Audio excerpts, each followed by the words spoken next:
And welcome back again. Yours truly, Anthony Parker Alexander of Keeping It Honest. Democratic Convention Day One. Welcome. Hey, this only comes around once every 4 years.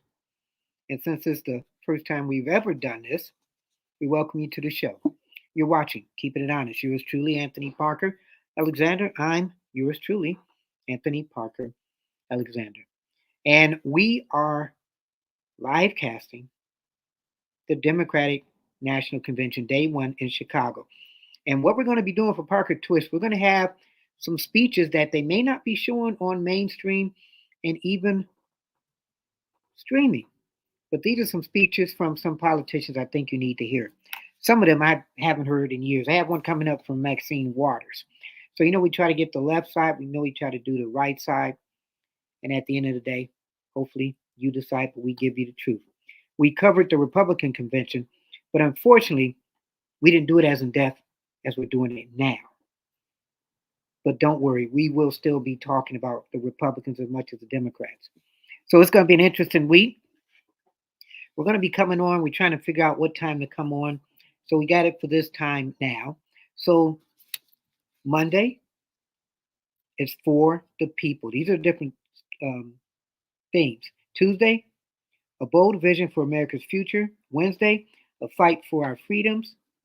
And Thursday, for our future. Whether you like the Democrats or not, they're going to put on a good show today for this week. And then they're going to do the nomination for Kamala Harris. So here's what's coming on next couple days. Biden will speak tonight.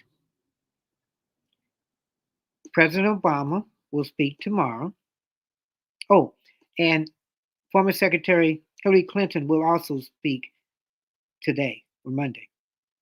Biden will speak Tuesday. Bill Clinton will speak Wednesday. And Kamala will speak Thursday with, of course, Tim Weiss. So tell me what you think. If you have any questions or comments, you can email me. It's parkerman2011 at gmail.com, parkerman2011 at gmail.com. You could also text me. Telephone number is 216-702-3718, 216-702-3718. And go to my Patreon page. That's a page like PBS where you can contribute 3 tiers. And you could contribute either this much, or that much. You pick the 2 tiers. Keep us going. You see, we put a lot of hard work into some of the stuff we do, or all of the stuff we do. We do Keeping It Honest. We do short videos, long videos. We do short ones as long as 5 seconds, or as short as 5 seconds. And long videos as long as 3 hours. So in between the day, who knows how long this show is going to be, but we're going to be covering hopefully everything. We're going to go to different sites, sit in, listen to some of these speakers. Some speakers you haven't heard, some speakers they're not putting on TV. So we're going to try to get the right speakers at the right time on here. We're going to sit in on some of the analysts and give our commentary. We're going to be there when Hillary Clinton talks. We're going to be there when Joe Biden talks. And then we'll be on a little bit afterwards too. So, get something to eat, get something to drink. We're going to be here for a minute. We're going to talk about the protesters, maybe show you films of what's happening outside. There's a lot of things that happen outside this convention, which we'll talk about. So one of the things that I want to do, and like I said, we're doing this all live, the convention right there, great convention. I want to start this off. Very interesting. Somebody I had not seen in a long time. I didn't know she was still around. And I guess she is. So let's take in a look at this person who I'm totally fascinated with as far as a politician. She's been around for decades and she's still around. So let's welcome her right. Let me make sure I got this right now. All right, here we go. Well, you know what? Before we recognize her, I want to tell you, I was at the Republican convention when they were here in my city 8 years ago. So you'd have to look that up because I'm not going to tell you. Okay. But I was able to go to the Republican convention for that week, and man, was it great. Okay. Some people may like, well, you know what? Maybe it turned out good. Maybe it didn't turn out good. Um, but I saw a lot of fascinating things. And if you can ever go to a Republican convention when it comes to your town or a Democrat convention, it's a great political way of life. So we're going to go here, and this is going to be the history of Chicago, black, white, and the legendary people as far as politicians that made Chicago the place to be. You're watching, keeping it honest. Yours truly, Anthony Parker Alexander, at the Democratic National Convention.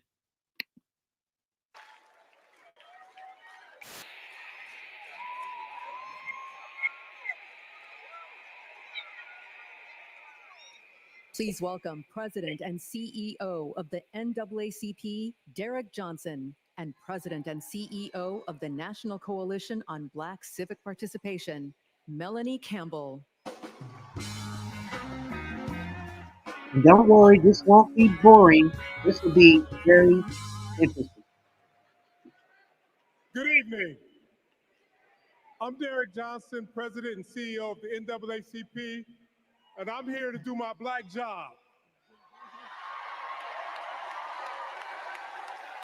Since the founding of our nation, we have been on an unending march to protect this imperfect union.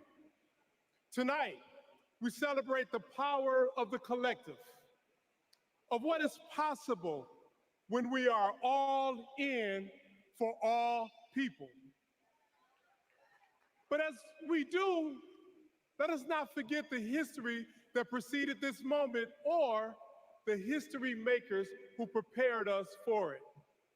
As we just heard, in 1964, the Mississippi Freedom Democratic Party, led by Fannie Lou Hamer, and Mississippi NAACP State President Aaron Henry, who stood tall and challenged a process that excluded them to ensure that we will all be recognized here tonight. In 1973, the historic elections of Atlanta's Mayor Maynard Jackson, Detroit's Mayor Comey Young, and LA's Mayor Tom Bradley paved the way for another historic election just 10 years later, right here in Chicago, with the election of Harold Washington as the first black mayor of the city of Chicago. So, how many people watching this now, if you're into politics and the legacy of black politicians, remember some of those African American politicians? Where are those guys at now as far as today? They were legendary. They made a difference, not just in black cultural society, but in society overall. But where are they at today? And in 1988, the Reverend Jesse Jackson, in his second quest for the White House, inspired us all to keep hope alive.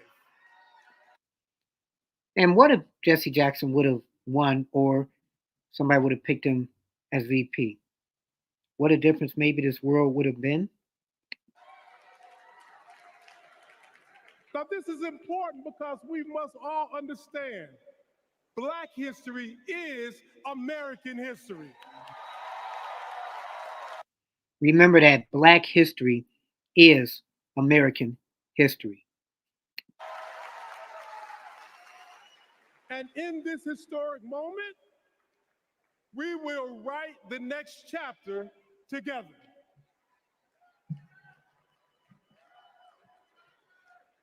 Good evening. I'm Melanie Campbell, President and CEO of the National Coalition on Black Civic Participation. and national convener of the Black Women's Roundtable. We have come this far by faith.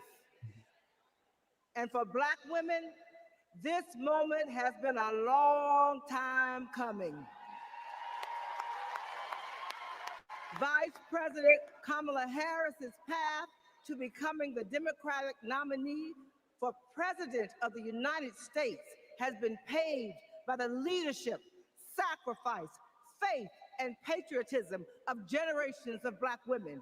Black women like Dr. Dorothy Irene Height, Diane Nash, Ella Baker, Amelia Boynton Robinson, Barbara Jordan, Shirley Chisholm, and Reverend Willie Barrow. Women whose optimism about what America could be and their fight to make that vision real redefined the leadership role that Black women could play in moving our nation forward. As president, Kamala Harris will lead with power, brilliance, and strength from the highest office in the land. But remember, just a month ago, they were trying to see how they could get her off the VP ticket besides Joe Biden and put in a new presidential candidate and vice presidential candidate. So a month later, now she's the coming of God. I'm just keeping it honest. That's all I'm doing.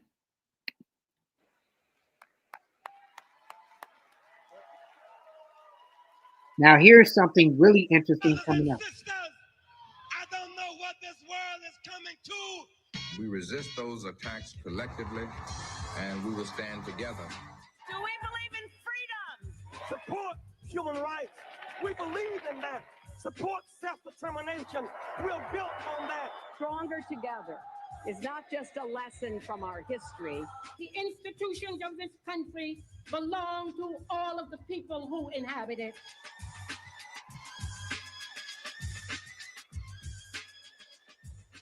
Jesse Jackson took to the stage at the Democratic National Convention in Chicago, knowing the uphill battle he would face in composing the score of a harmonious nation. Reverend Jackson started out very young.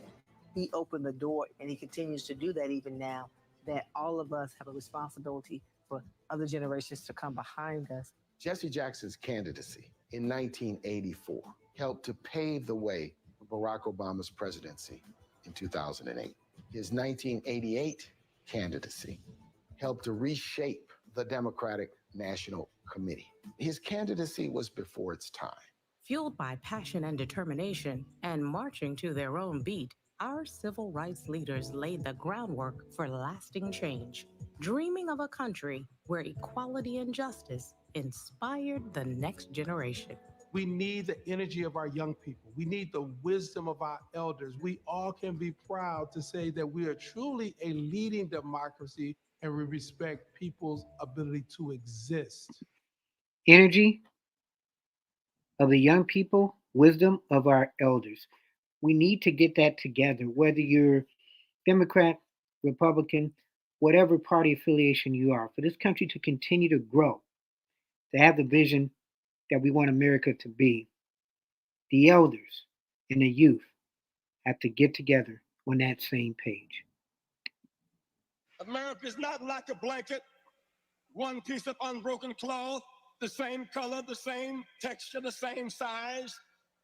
America is more like a quilt, many patches, many pieces, many colors, many sizes. Standing on the shoulders of giants, Kamala Harris is the candidate who encompasses the brilliance, determination, analysis, and the action to carry the torch lit by the founders of the movement. There's only one choice to represent our collective voice.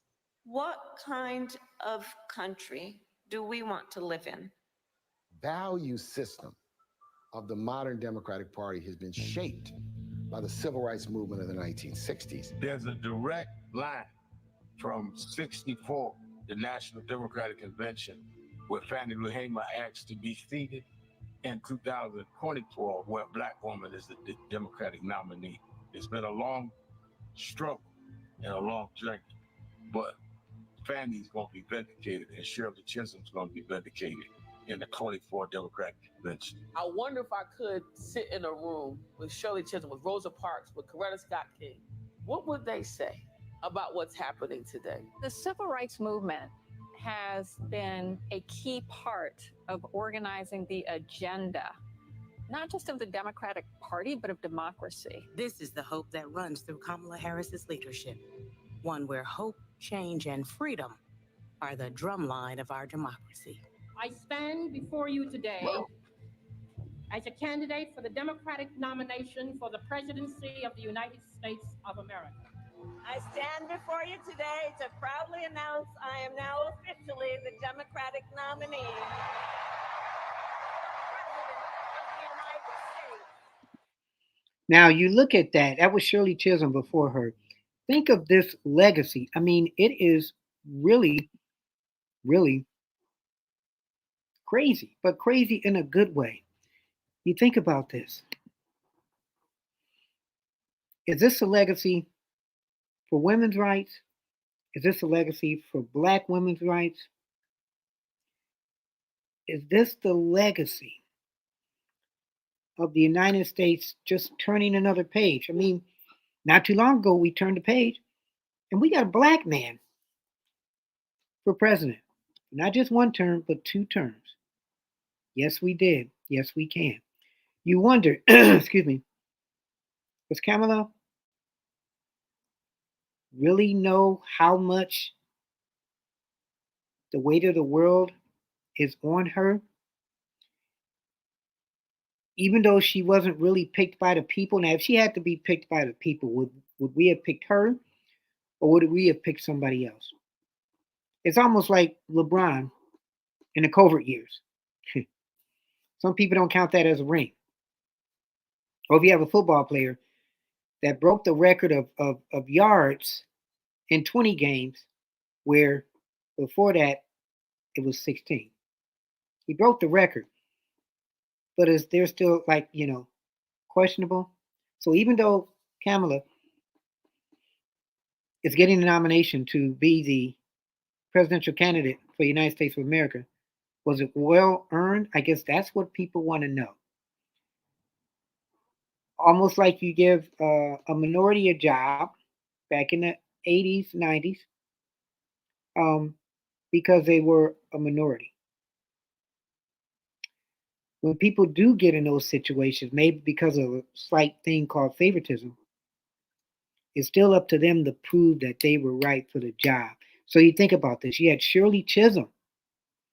You had Jesse Jackson. You had Al Sharpton. And you've got other people that have run for president of the United States.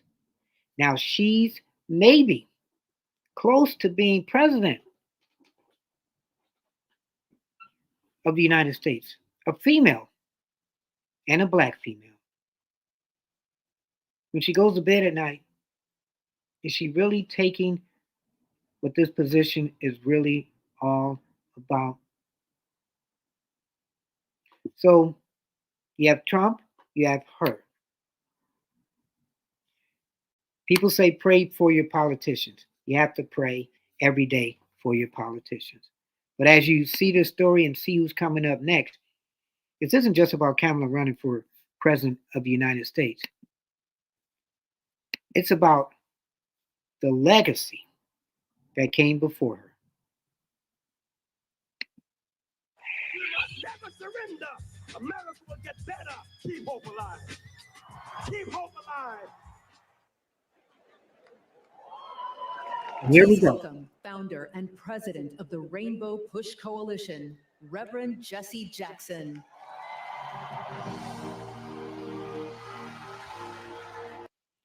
Look at this guy, Reverend Jesse Jackson. He was the Obama before there was Obama. He had young people, Black, white, everybody. The Rainbow Coalition wanting to do stuff together. Was he ahead of his time? Yes, he was.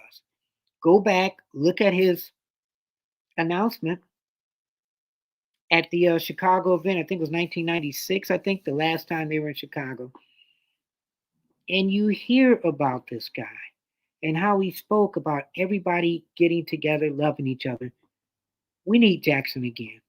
We need Jesse Jackson again. The Rainbow Coalition, keep hope alive. Plus, he was there. He was a friend of Dr. Martin Luther King. So the legacy, it's amazing. It's not just a black legacy, it's an American legacy of when people were just there for each other.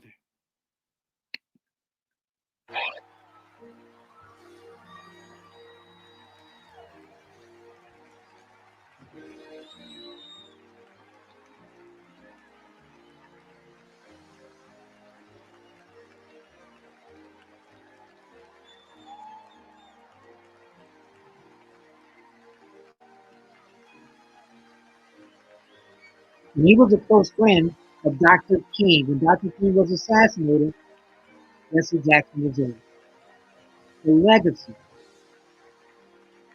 makes you think if Dr. King was alive today, what would he think?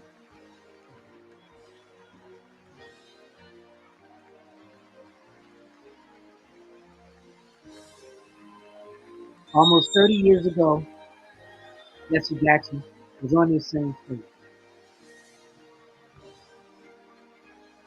You're watching Keeping It Honest, Democratic Convention, Day 1. Paying tribute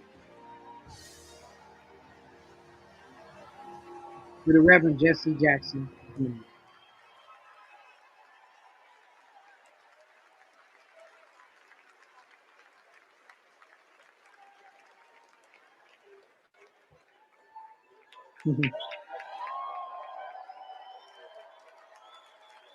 I was hoping somebody was going to talk.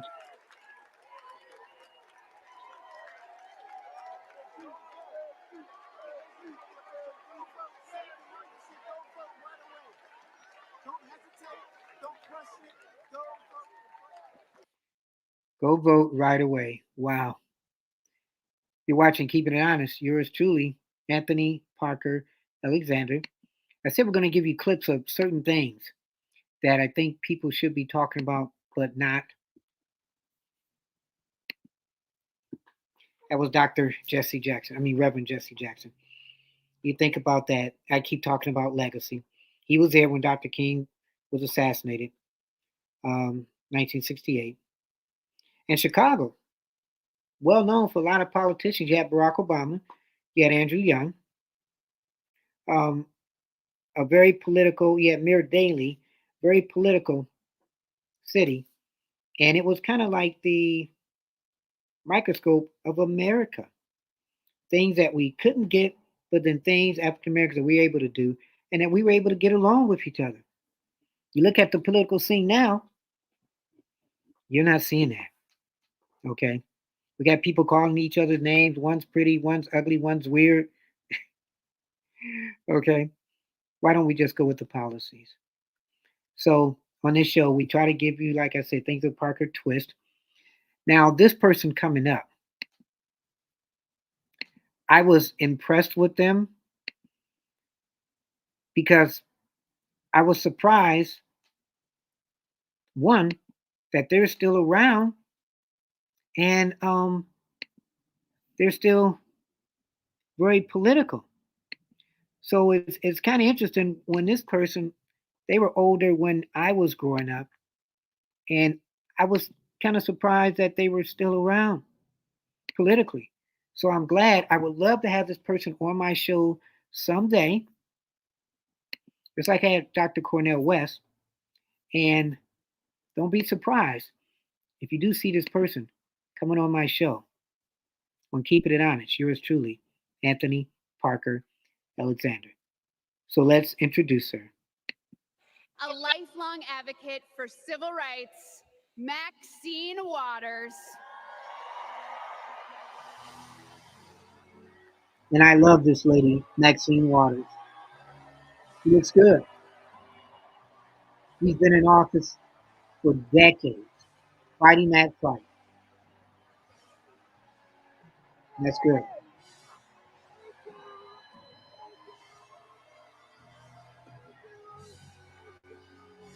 I have not seen her for years. Wow. She's a tough lady. Hello, delegates.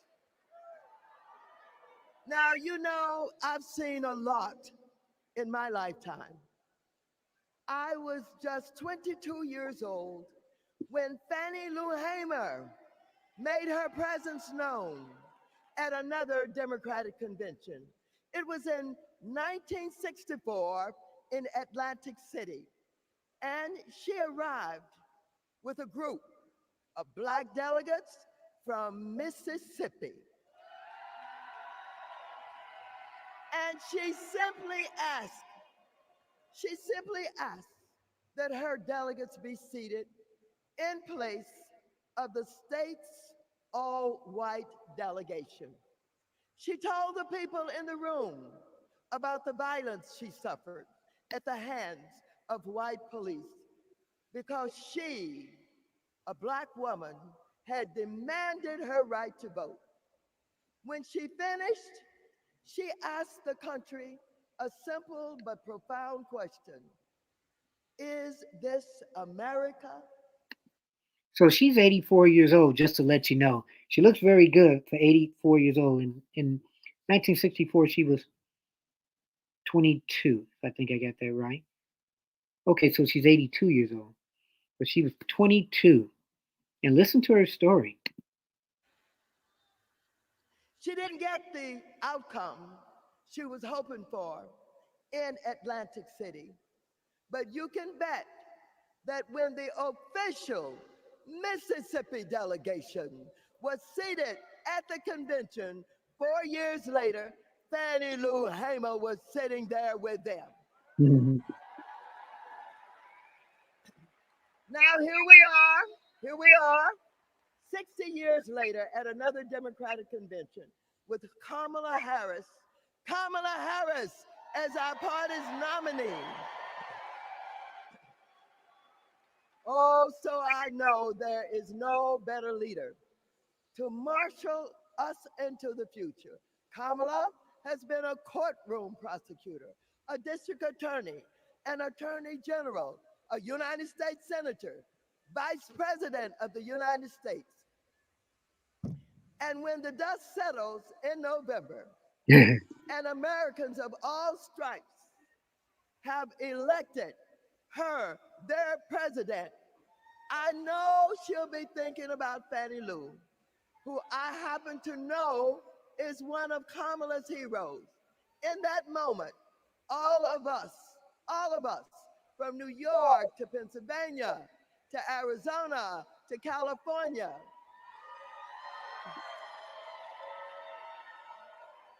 we can ask ourselves, is this America?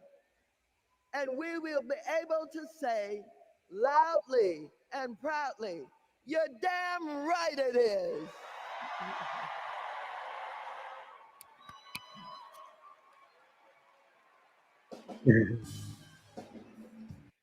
And there we have it.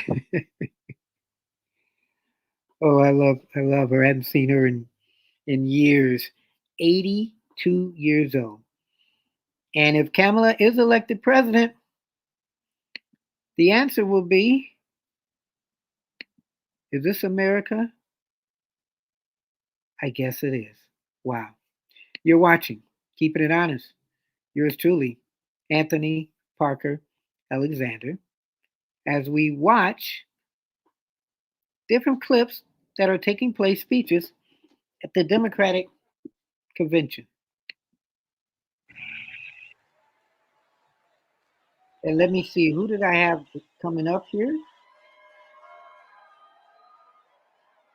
Well, we see it wasn't me.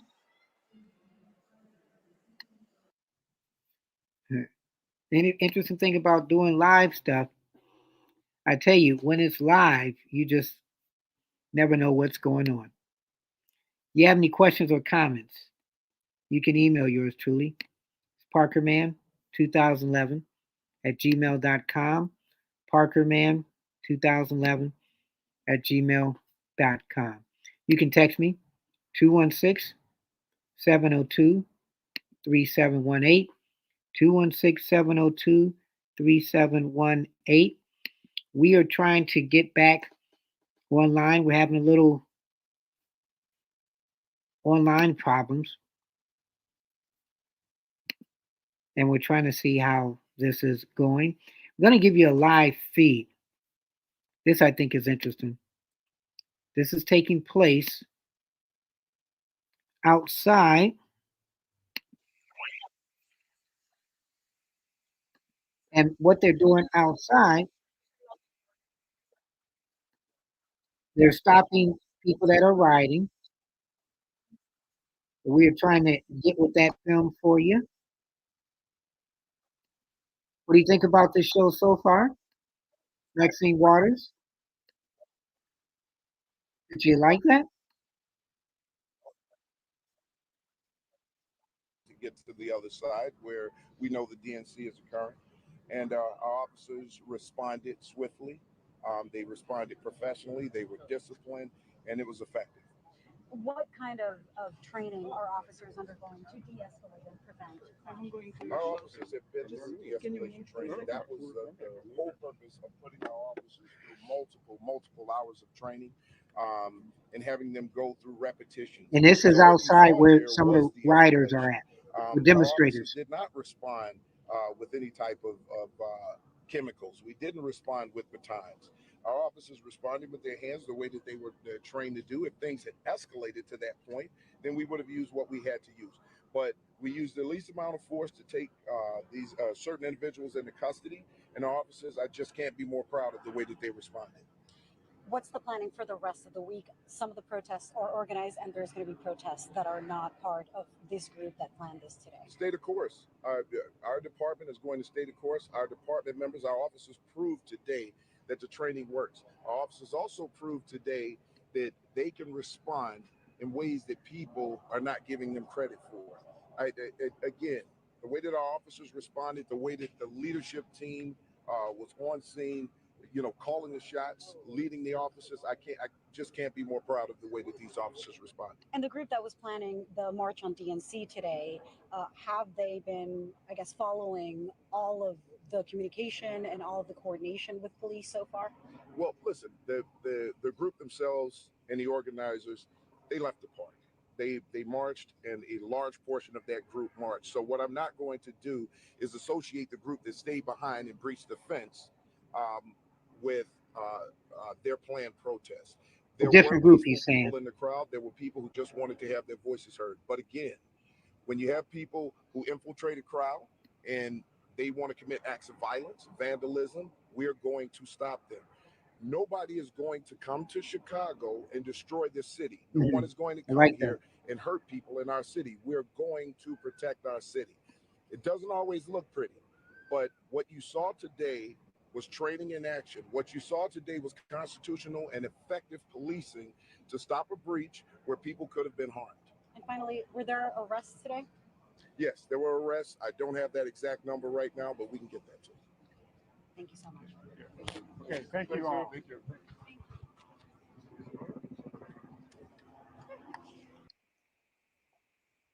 All right, so we were just listening to one of the police officers that was talking about the rioters and how he was saying that there were some arrests,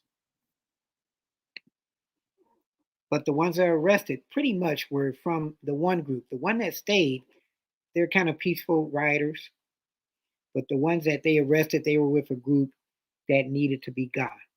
So that's why they got arrested. Wow. This is live coverage, sounding like, ABC News, of the Democratic Convention. What do you think so far? Okay, some of the speakers. We got lined up too. Coming up, I'm going to love this. I'm going to enjoy this. Hopefully you will too. There's Hillary Clinton. She's going to speak. And then Joe Biden, President Joe Biden. And after this, he's not even going to be there for the rest of the days. You think he'd stay there. But basically, they're saying, bye-bye, Joe. Give her the baton. Pooh, let her continue. So after this week, when this all ends, where's Biden going to be at? Because he's still going to be in charge. He could just go to the sunset now, get on a horse, and just jockey and ride. You think he should still be president, because she's trying to push her issues, her policies, but she's not trying to push her policies that were with Biden. She's also flip flopping her policies. Some people are saying, acknowledge you decided to change, you matured with your ideas, and you think maybe, well, you know what? Now I'm big boss. Maybe I can roll my way. And people say if Trump wants to beat you, stop talking about your name and push what you hadn't done in your policies. And I hear him what you want to do and everything, but why didn't any of this take place in the 3.5 years? I'm just saying. I'm just keeping it honest. I'm just keeping it real. So we're looking online now because we are trying to see the next story that is up so we can show it to you. And the one that I like, I think I'm going to get this one because we're trying to get you stories from all over.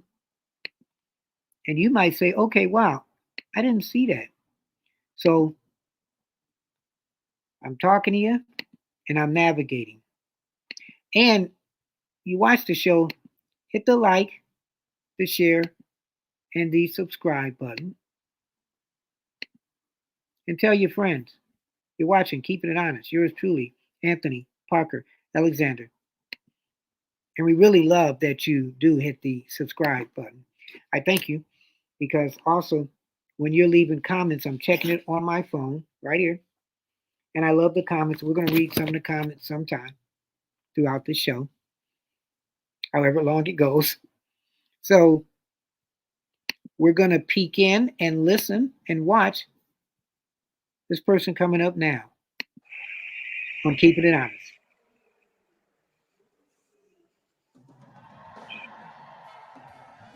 So let's see who she is.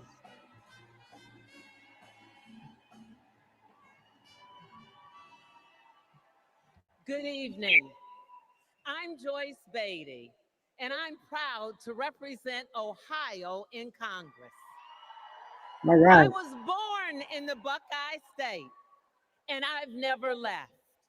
Now, J.D. Vance likes to talk about how he's from Ohio, but as soon as he could, he ran away to Yale and Silicon Valley, cozying up with billionaires while trashing our communities.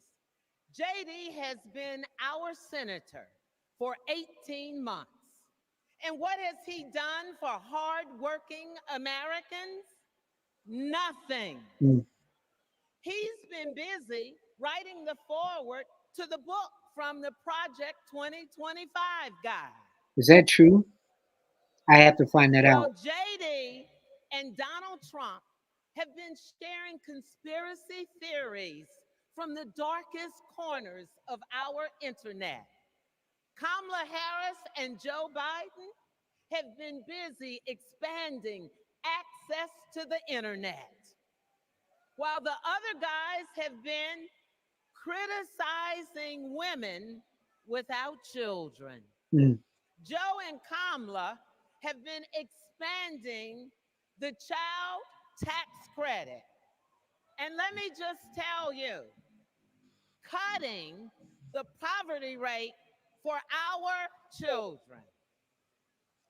Kamala and Joe Biden have been also at the same time reducing the price of health care for our seniors.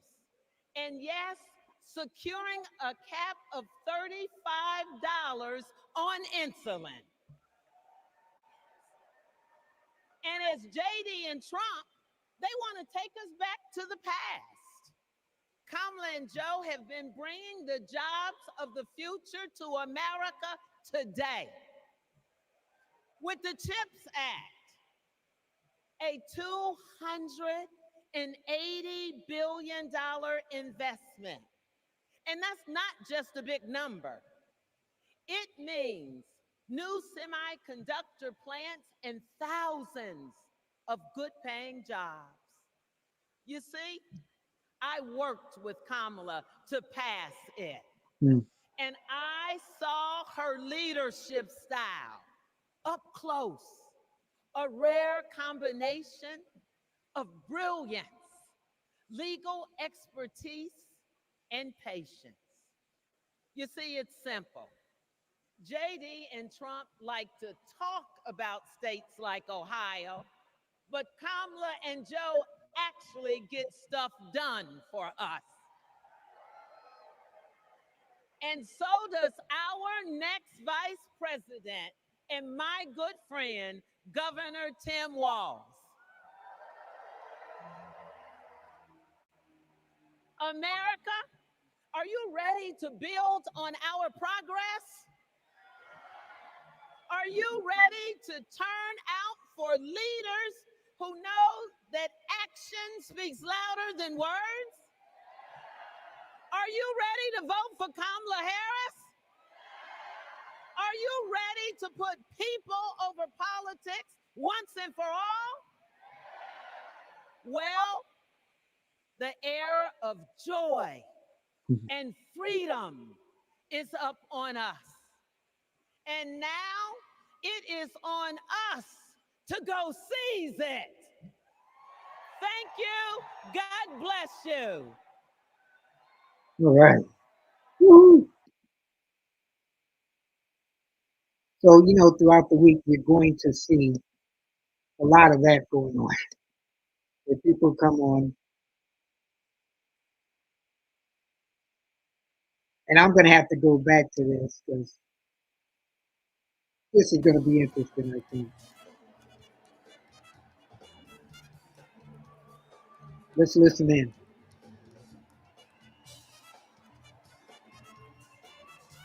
Because I think there's a story behind all this. Maybe they're clapping because of keeping it honest. Yours truly, Anthony Barber. Thank you, too. All right.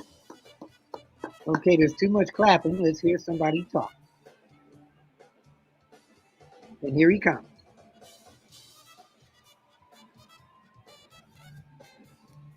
It looks like he owns the room. Better hurry up and stop the music, or he'll get mad.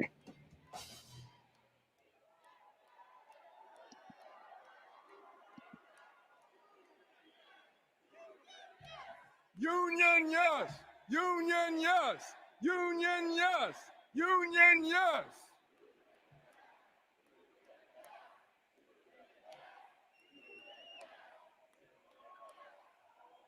All right. I'm Lee Saunders, president of AFSCME, a union of 1.4 million public service workers in healthcare, corrections, sanitation, and more. 4 years ago, Union man, huh? we faced a pandemic and a recession with a president who didn't care one bit what working people were going through. Enter Joe Biden and Kamala Harris. Within weeks, they passed the American Rescue Plan, pulling the economy back from the brink and putting us back to work. They're guided by a basic principle: more freedom for working people, including the freedom to join a union.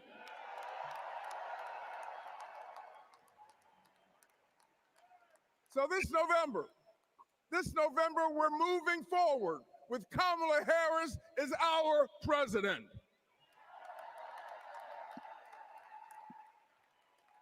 Mm-hmm.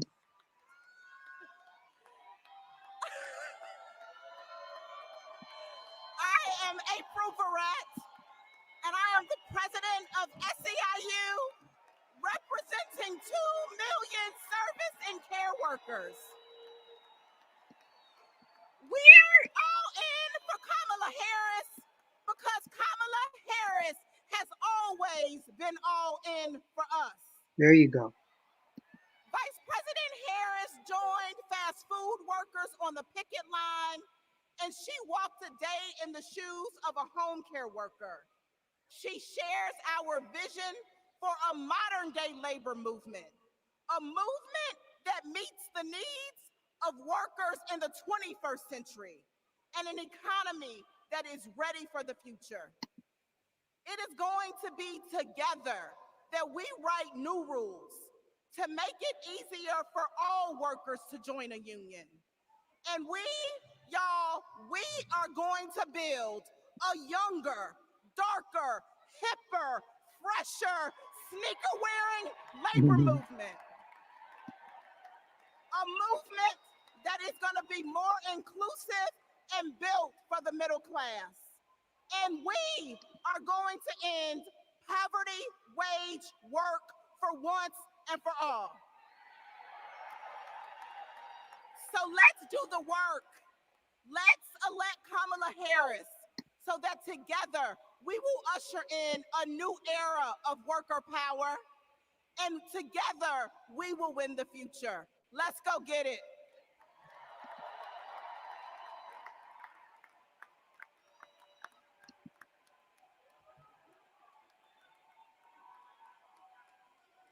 I'm Brent Booker, and I'm proud to represent LIUNA, the Laborers International Union of North America. So these are all the union workers. We're construction workers, public employees, and postal mail handlers.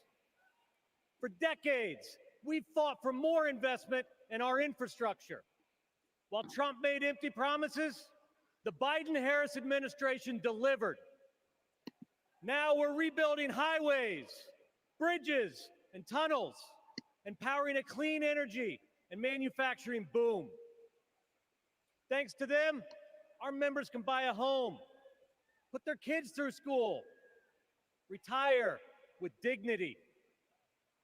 As president, Kamala Harris will keep fighting for workers who are building America.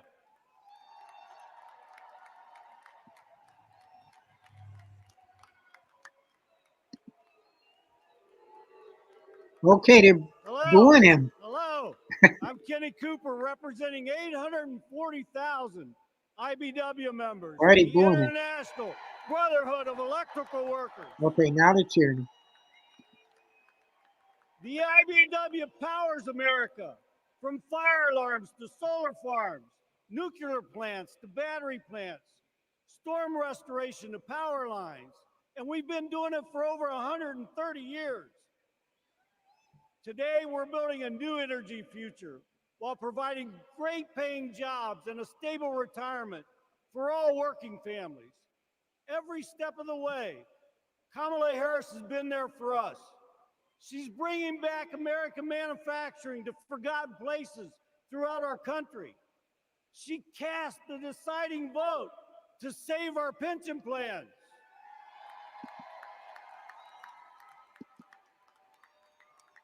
She's lifted our apprentices up all over the nation. And guess what? She's not afraid to use the word union. I guess Donald Trump is. I don't know. She has came through for all of us, and it's our turn to come through for her. Thank you. All righty. So union workers right then and there. My question, were these union workers supporting Biden? Because he didn't say, none of them said, well, you know, Kamala and Biden supported us. That's why we're supporting them. Interesting how all this played together with Kamala being the nominee. It's crazy, but here's what we're at. Here's where we're at. And speaking of where you're at, you're watching Keeping It Honest, yours truly, Anthony Parker Alexander, Democratic Convention Day number uno. And I said, we're going on different sites and also commenting while we're going on different sites, but this is a landmarking day. And we had to be on this because it's what we do. You have any questions, have any comments, you can email yours truly as parkerman2011 at gmail.com, parkerman2011 at gmail.com. You can leave me a voice message. That number's 216-702-3718, 216-702-3718.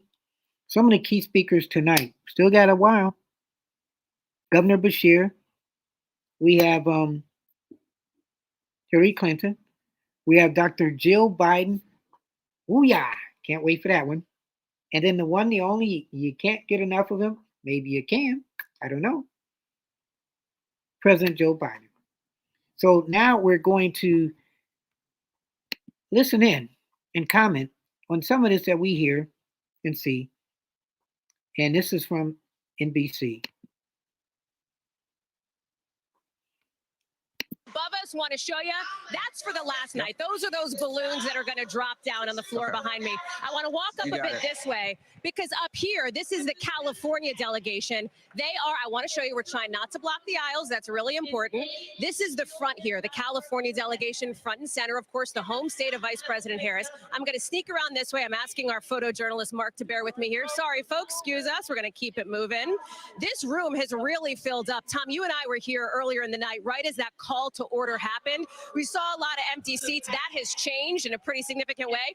Here's one non-empty seat, or stand, I should say. Peter Alexander, who's joining us now, our chief White House correspondent. And Peter, I know, listen, let's walk over this way because we don't want to block any views. We don't want to get in the way. But as we walk, let's talk, as we do in television, about the expectations for tonight. Because here we are, this really critical moment for President Biden. It's not his convention. It is his moment. And you and the team have some new reporting on how he plans to cast this. I think that's exactly right. We do expect to hear from him. As you noted, we thought this would be a Thursday night sort of speech celebrating another 4 years that he thought he deserved. He still thinks he deserves 4 more years, but now he believes it's Kamala Harris who can carry his legacy forward. So he still thinks that he can do 4 more years, but he's saying, well, we're going to give it to Kamala. But why exactly do you think you can't do 4 more years if you think you can do 4 more years? And if you thought you were going to be there Thursday, why are you here Monday? Some people say to get you out the way. Some people say you're still mad at the Clintons, Pelosi, and Barack. So you're just going to do tonight and then you're going to leave? You're not even going to be there on the last day? I wonder, like I talked to Dr. Cornel West and I asked him about Bernie Sanders when Bernie just kind of ignored Cornel West, Dr. West, when he was running. I said, can you admit that it hurt just a little bit? That's your boy, that's your friend.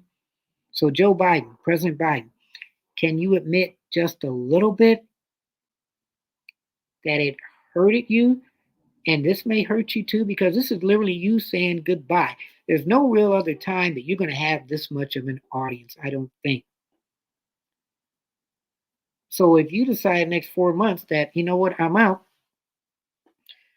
this may be your swan song because, you know, you said you were going to run in the next election. A couple days later, you dropped out.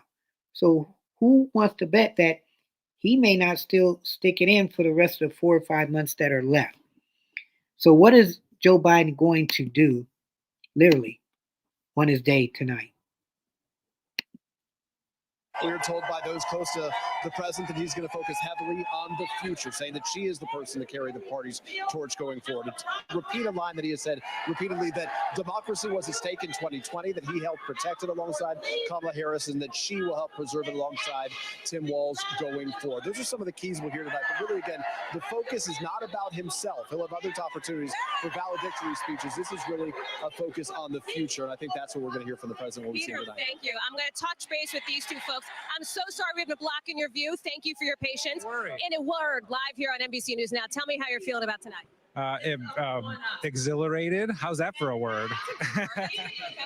Happy to be here. Minnesota.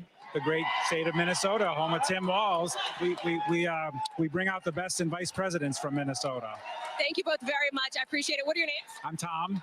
You go, Mom. Really appreciate it. Of course, Governor Walz is set to speak here from stage on Wednesday night time. I'll toss it back to you now. I think you're right above where I'm standing, up at our NBC booth. Back to you. Yeah, I'm actually looking for you over here. I can't find you, Hallie, but I know you're down there somewhere amongst all those placards that we see there. Union, yes. All right. Let's bring in moderator of Meet the Press, Kristen Welser, and NBC News chief political analyst Chuck Todd, who join us here live from our anchor set right in the middle of this convention hall. So Meet the Press right there. 2 Meet the Press people. So he took the place of Tim Russert, and that's Chuck Todd to our right. He took the place of him after Tim Russell was on Meet the Press for years. Little side note, I went to a couple conventions that took place in my city, and one was Barack Obama against Hillary Clinton, and I was doing a online show back then, okay, when Obama was running for office, and so I got to stay late, and I was able to pick up Tim Russell's script for Meet the Press, and also his cushion that he sat on, and then also was a big sign in the back. So that was years ago. Tim Russell, he did Meet the Press for years. He passed away. Chuck Todd, who was like a news analyst geek, used to always be on the show. So he took his place. And I was surprised because I didn't like Chuck Todd at first. I thought he was a nerd. But then for years, he started doing some great work, interviewing a lot of people, asking probing questions. And then this year, he decided to say, I'm out for whatever reason. And Kristen Welts, who I liked as a reporter, she took his place. A different kind of interviewing style. Hers is hard nosed and tough. His is also hard nosed and tough. And I look at it, and he's kind of like a Joe Biden sitting next to Kamala, which is Christian Wells, because he's still in his prime. He's still in his prime, and he chose to give up Meet the Press, and now is a correspondent. So I wonder when he comes on and he gives his thoughts, is he back to the guy that he was 15, 20 years ago when he was just a news information geek? Or is he saying, wow, you know what? As he's looking at her, I should be in that chair. But it's good to always see him back. But I love this broadcasting group, and and Chuck Todd, he will ask the uncomfortable questions now, and I guess because he's not sitting in her chair anymore. But it's good to see him back, and this is one of the best broadcasts. Even though a lot of people don't like NBC News, I think they do a really good job, and I think they do a great job when Chuck Todd is there. I want to show some video. I don't know if you guys saw this, but this struck me. I want to get your take on this. As I was walking to the arena today, there was Kamala Harris merchandise, okay? T-shirts with her face. The people selling them, I don't think this was licensed material by the DNC. But I have not seen that for Democrats in a long time. I don't remember seeing that for Hillary Clinton. Didn't see that for Joe Biden. Probably President Obama was the last time you could see that kind of material. Here's some of it right here. This actually looks like the legit stuff. The stuff I saw was like out of like the trunks of cars. But when you have something that hot that it's going out of the trunk of cars, you got something. What is it about Kamala Harris right now?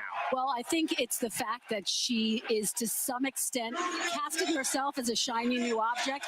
This is what voters have been hungry for, Tom, quite frankly. If you look at the polls prior to Joe Biden stepping aside, the vast majority of voters said they don't want to see this rematch between Biden and Trump. So in walks Vice President Kamala Harris. It has energized Democrats because look at what's happened in the poll numbers. She has now made this a real race. She's leading or almost tied with Trump in a lot of the key battleground states within the margin of error. She's leading him in a lot of the national polls within the margin of error. And so she's rejuvenated Democrats' chances of winning the White House. The question is, can she keep the momentum going? Will voters start to get more information about how she's going to govern? And is this more than a moment of excitement? Chuck's been talking a lot about this. Is this actually a movement? Well, no, I mean, that to me is the job of this convention, is to try to turn it into a movement. Right. I think that's how she is able to win, if she can do that. But we'll see. I mean, she's got to put some meat on the bones. But it is a short campaign. I mean, she's benefiting from the fact that you have an exhausted public that didn't want Trump and Biden. And I think, look at how many people didn't think, when you asked about Harris's potential candidacy before it actually happened, there was a lot of skepticism, even among Democrats. Then it happens. it shows you the power of Donald Trump right now. Donald Trump controls both parties in an odd way, right? He's able to, he gets his base and he rallies the Democratic base. The entire party is organized around stopping Donald Trump. What else explains this meteoric rise for a sitting vice president that voters were just skeptical of 3 months ago? Yeah. It's about him. So we see a convention hall now, people on their feet. This is a moment for the unions here. But I guess, Chuck, I'm going to start with you. Is this real? And what I say by is this real? Is this excitement real? Is this unity real? Because they're essentially going to, I don't want to say it's a funeral and it's a celebration, but President Biden is going to go up there and he had his nomination stripped from him. He didn't want to go. Tom, imagine being Joe Biden. Yeah. And hearing a roaring applause tonight. How do you take it? So that's interesting. Is that roar of applause, Chuck Todd, is that for Joe Biden or is it for Kamala Harris?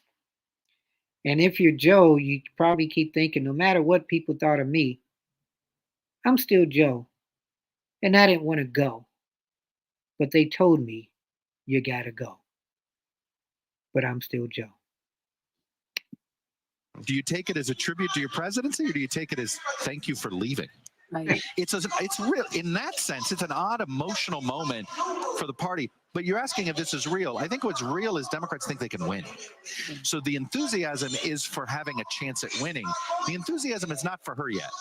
It is about her job this week is to try to turn this energy into people wanting to crawl on broken glass for her, right? The way it was for Obama. The way, look, you talked about merch. I remember in the 92 convention, Bill Clinton became a merchandising success story. And before the convention, people were doubting whether he had what it took. And then suddenly it was blow, Bill, blow, the saxophone stuff. He like turned himself in it. So you're not wrong to be focused on this, Tom, because it does tell you when somebody's crossed over from just another politician on the Democratic side in to a pop culture icon. In a long time. And it's got to be working a little bit, right, Kristen, when it comes to this momentum, this energy, because it's thrown Trump off his game a little bit, right? They were. And let's go back a little bit with Bill Clinton. Bill Clinton became known as a sax man with dark sunglasses when he appeared on one of the hottest shows, I think back then in the 90s, the Arsenio Hall show. When he was on and he had a sax with the sunglasses and everything with Arsenio, who was a cool guy, and they told, they told Clinton, Bill, why don't you go on that cool guy show, get that young audience, get that mainstream, new kind of groove kind of audience, those potential voters. He got on there. Everybody saw he could blow and look good and look cool and talk to everybody. That was his moment. Obama, when he's like, yes, we can, excuse me, and he saw the smoothness and the way he did his speeches, and he had people loving each other, that was his moment. Real quick, I was at the inaugural too for Obama, the first one, and you're talking about love again, as I've talked about tonight.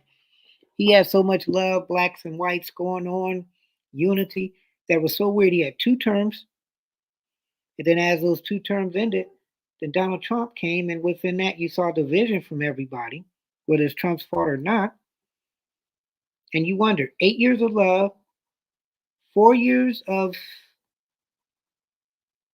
confusion, Trump's years, and Biden, we don't know which way we want to go. And then what's going to be Kamala? Is going to get back to love? Or is going to get back to confusion? I don't know. You tell me. But it is interesting when you have somebody that has that charisma.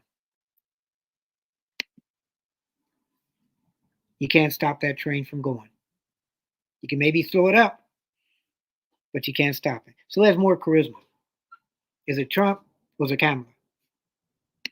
So unified, so confident when we were at that convention hall in Milwaukee, and now he's going on tangents. They're talking about, will the campaign get a shakeup? I mean, there's all these reports coming out. They're not in the place they were after the RNC. It's so fascinating. When we all were gathered at the RNC, the big headline was the party unity, this party unified around Donald Trump. Now, as you say, he's been knocked off of his game. he doesn't quite know how to campaign against Kamala Harris. So he's engaging in all of these personal attacks. This weekend, we saw this full court press by his allies. It kind of started with Nikki Haley, who came out and basically said, knock it off, stay focused on the policy.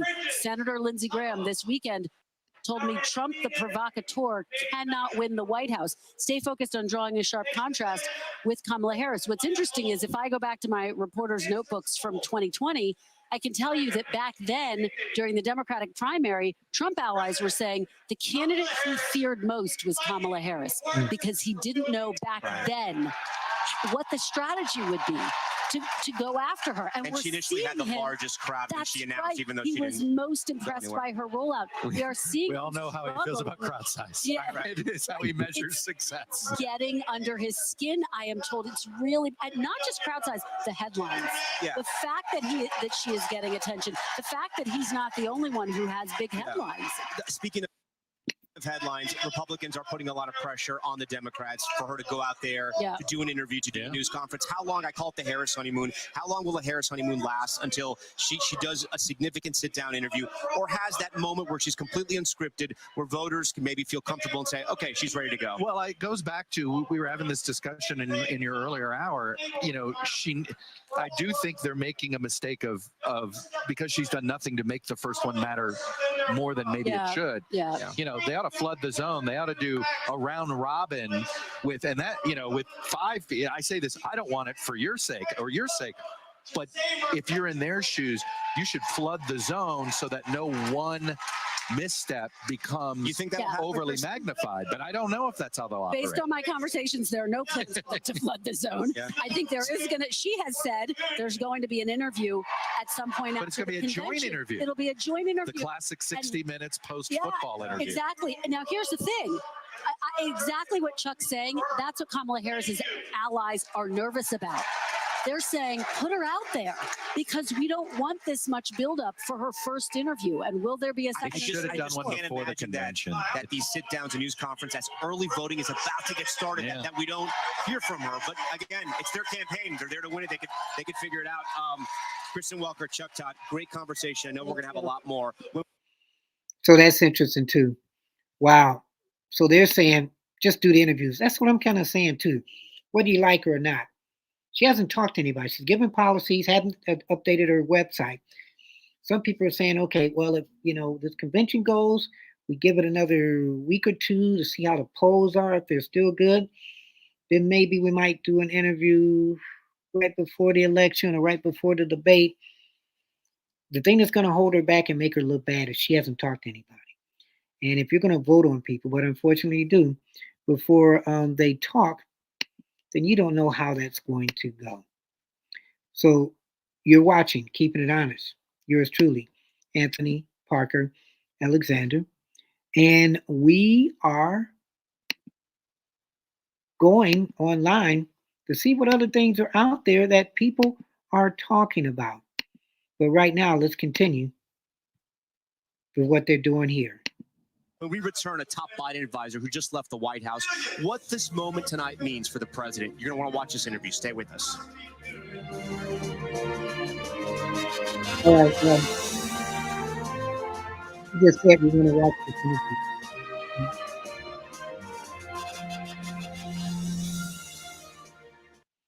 So I guess we're going to have to watch the interview when it comes up. Okay. What do you think so far? We're waiting still on Hillary Clinton and Joe Biden. They'll be coming up sometime. We're doing a live. And this is live. Streaming show. Keeping it honest. Yours truly, Anthony Parker. And we're piggybacking off of NBC News now. So NBC News, they're not airing this all on NBC News. That's the regular network. They're doing this one on the streaming. And we're going to try to get on other people's streaming, see the other people's opinions. You watched when you saw one of the police chiefs or police officers outside of where the demonstrators were at. You've seen a couple other people talk. You've seen some union people talk. You saw Jesse Jackson there. You saw other people that are affiliated with the Democratic convention talk. Are you Republican or Democrat? Which one are you? And while we're still waiting for them to come back on, let's see if we can read one of the comments that people have sent me. And I love this when people do this. Okay, I put something out there better looking. Dealing with Donald Trump. He said he was better looking than Kamala. So this is by X-Man. Okay, that's a cool name. The insults doesn't make you a good presidential elect. In fact, you should stop with them and speak on policies, not from the White House, but from the big house behind gated fences and armed guards. The place is called prison. Wow. Tell me how you really feel. Not a fan. So now let's see about going back to this and see who they are talking about that was connected with Joe Biden. Former senior advisor to President Biden, now working with the Future Forward Super PAC, supporting, of course, Vice President Harris's campaign. Thank you so much for being with us here on set. Well, thank you for having me here on the set tonight. So lots to talk about here. And let's start with what is going to be the main event tonight. And that is, of course, President Biden's speech. He is somebody you know very well. This has been a difficult month for him. I think it's probably fair to say. It's certainly not the month that he maybe expected 6 weeks ago. What might we hear from him tonight? What do you think he's going to want Americans to know? I think the big message from his speech tonight is going to be the importance of electing Kamala Harris and defeating Donald Trump. You know, he ran for office in 2019 to save the soul of the nation. He feels like he helped save democracy, that his term, he proved that democracy could deliver with everything from infrastructure to, lowering prescription drug prices to, making investments in manufacturing, communities coming back across this country. And now he sees Kamala Harris as critical to preserving democracy. So the message tonight is going to be a resounding why I'm for Kamala Harris. Anita, people, we introduced you, and they may know your name, but they may not know you as well as others. When we talk about the Biden inner circle, that is who you are. You're one of his closest advisors. You've been there every step of the way. I got to think this has to be a little strange for you. You look out at this audience, and people are pumped up. They're cheering. And your guy's going to go up here and pass the torch. But it was also a torch that was taken away from him. Well, Tom, it's an interesting thing because Joe Biden, when he made the decision to step aside, he defined the stakes facing this country. And it's the reason he ran. And it's the reason that he got out of this race and endorsed Kamala Harris. I like that question that he asked. He felt he was forced out. All she had to say was yes or no. And all he had to ask was Joe Biden forced out or not, since she's one of his closest advisors. And those of us who've worked for Joe Biden respect that. And we also know that if he believes it was the right decision, all of us know this is what needs to happen now. We've got to go get her elected. And by the way, we served with her as a great vice president for 3.5 years. I am very excited by this ticket. And who doesn't love Tim Walz? I was just down in the Minnesota delegation, actually, talking with one delegate who said they are exhilarated and excited about the prospect of Governor Walz. Pull back the curtain a bit, if you will. Is there, in your view, any discord between Biden loyalists and the Harris campaign staff now? Good question. The people that love Biden, are they happy for Kamala Harris? Great question. No, absolutely not. One of the great political stories that will be written after this election is over is how everybody rose to the challenge at that campaign. They joined the campaign to work for Joe Biden. They kind of learned Joe Biden's message. They were out there organizing for Joe Biden, and they flipped immediately to do what had to get done because everyone is united around the need to defeat Donald Trump and his extreme MAGA agenda, and to elect Kamala Harris and Tim Walz. And it is a uniting set of values that brought those people to work for Joe Biden. And it's why it was not as bad as everyone, I think, predicted it would be. So it's an interesting Yeah, thing. Anita, I know in your heart of hearts you believe that President Biden could have done another 4 years. He could have run this campaign. He could have won this campaign, beat Donald Trump. I guess my question to you is, he had the fewest news conferences, time out there in front of the press, than I think going back 6 presidents. Do you regret not putting him out there more, just because when that debate happened, it was so shocking to so many voters? And people have argued if he was out there more, it may not have been as shocking. Is that a That's interesting. I don't think even coming out there even more to the press would have made that much of a difference. Maybe we would have seen, I don't want to say decline, but his mistakes earlier. So saying we should have put him out there more, maybe that would have helped. But I do love the question. fair? Is that a fair critique? You know, Tom, I think there are a lot of critiques that are going to be fair and that people will look at. I always thought it was somewhat unfair that so he doesn't talk to the press, since he actually loves reporters and stopped and talked to our press pool more than any president has in recent history. He was available. He would stop. He would chat. He would take a few questions on a very regular basis. And he also did a lot of interviews. We did a lot of podcasts. We spent a lot of time, particularly in this past year, trying to go where the undecided voters were. And a lot of the undecided voters are people that we needed to communicate to, just weren't watching mainstream media. You know this as well as anyone, right? That particularly younger voters are looking at very alternative ways to get news. And so that was a huge emphasis of ours over the last year. I think that any president in the future is going to have to just continue doing more of the above, right? Yeah. Let me ask you what the next 80 plus days looks like for President Biden, because earlier today you described him as Kamala Harris's now volunteer in chief. Absolutely. Explain that. What does that look like? I think he's gonna campaign, but he also is going to push forward the agenda. So he's the volunteer in chief, but is he going to be still taking care of the United States instead of trying to take care of Kamala? He will campaign. I mean, do you think he'll get out there and do rallies in these battlegrounds? I think as much as the Harris campaign wants him, he's going to do what he gets asked to do. He really is. But another very important part of what he does over the next 79, 80 days is to continue pushing forward an agenda that is popular and that she can run on as well. You saw this week that last week they did the joint event around the first 10 prescription drugs that are going to have their prices lowered because of actions the two of them took in 2022. I think you'll see some of that.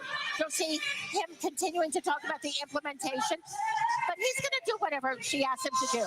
Anita Dunn, we thank you so much for coming out here and answering all of our questions and for being here. I got to say, it says a lot about you that you're here, you're at this convention, and you're answering everyone's questions, because I've seen you everywhere, and so that says a lot about you too. Maybe I should have talked to the press more, Tom. Maybe you should have. I'm sure you did. Anita Dunn, we thank you so much. Hallie, I don't know if you felt that, but did you feel that in the room what happened? It was you're like, you have no idea. Coming up? No, it's the Force. It was Luke Skywalker. He's in the house. I don't know if we saw. There he is with the sunglasses. I thought that was him, Mark Hamill. Yeah, he looks cool. So I guess he's a Kamala supporter. Yeah. Oh my gosh, you feel it. That's the Force. You got those eagle eyes, Tom Yamas. I'm glad you're looped in on that for sure. Thank you so much. Listen, he's one of many celebrities that is going to be here on the floor, on stage tonight, and we're going to have coverage of all of it when we pick up back here live from Chicago, night 1 of the DNC happening now. All right, there you go. You saw Luke Skywalker. He's a Biden supporter. And you are watching Keeping It Honest. Yours truly, Anthony Parker Alexander. We're doing something in Parker Twist. We've been on a little bit of time. I am going back and forth trying to see what people are talking about and what things are happening maybe behind the scenes. So you have any questions or comments, you can email me.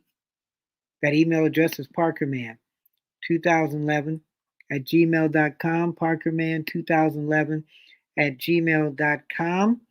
Telephone number, you want to leave me a message, is 216-702-3718, 216-702-3718.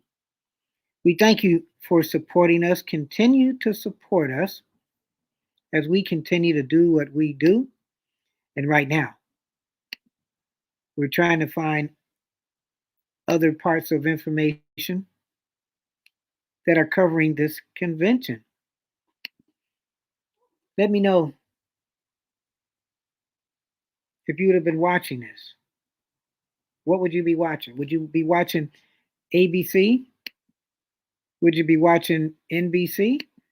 Would you be watching CBS? Those are the main ones. So let's see.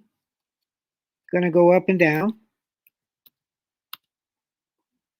And we're going to see what else we can see as far as what other stations are doing what. And if they're telling stories a little bit different or if they're slanted.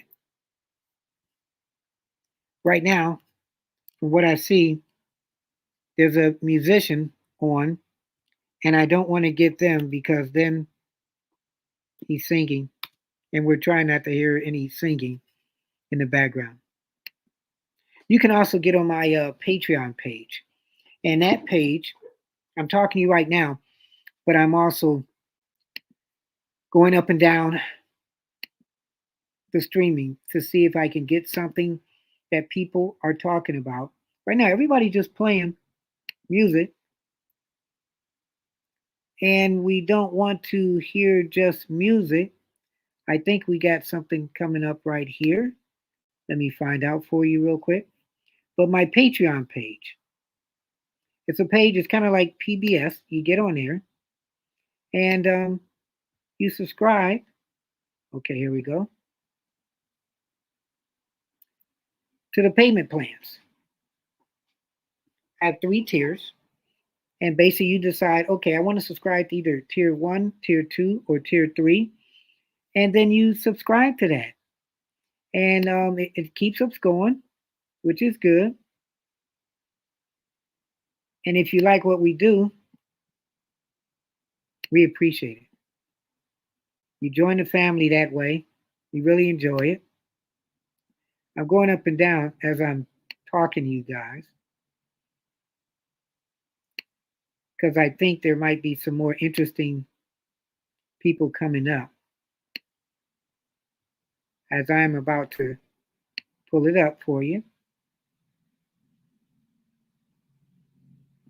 Okay, here we go. Let me see if I can do this real quick. So this is going on for 3 more days. All right. So I'm telling you to be prepared for it. We're going to have some fun. We're going to continue to have some fun. So we're going to go to another site. And as soon as I can pull it up, I'm going to get you to that site.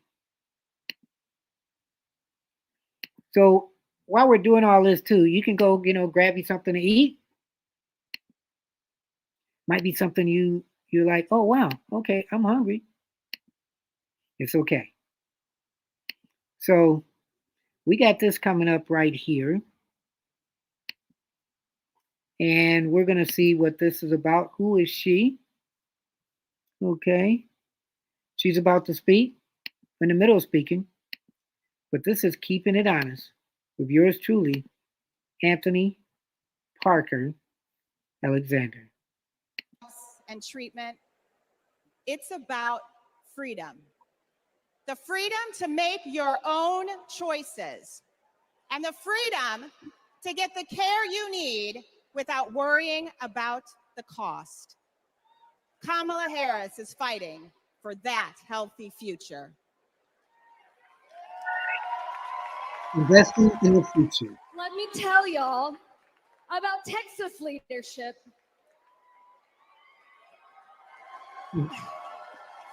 I'm County Executive Lena Hidalgo, and I serve the 5 million residents of Harris County. Harris County includes Houston. Texas Governor Ann Richards said, "I've been tested by fire, and the fire lost." In the years I've been in office, We've dealt with chemical fires. We've dealt with 10 floods, 7 hurricanes, a deadly winter freeze, and of course the pandemic. When that last disaster struck, Donald Trump abandoned us. He spread misinformation that cost lives. Compare that to 2021, when the Texas power grid went dark. Kamala Harris didn't just put out a tweet, she called me to make sure we had what we needed.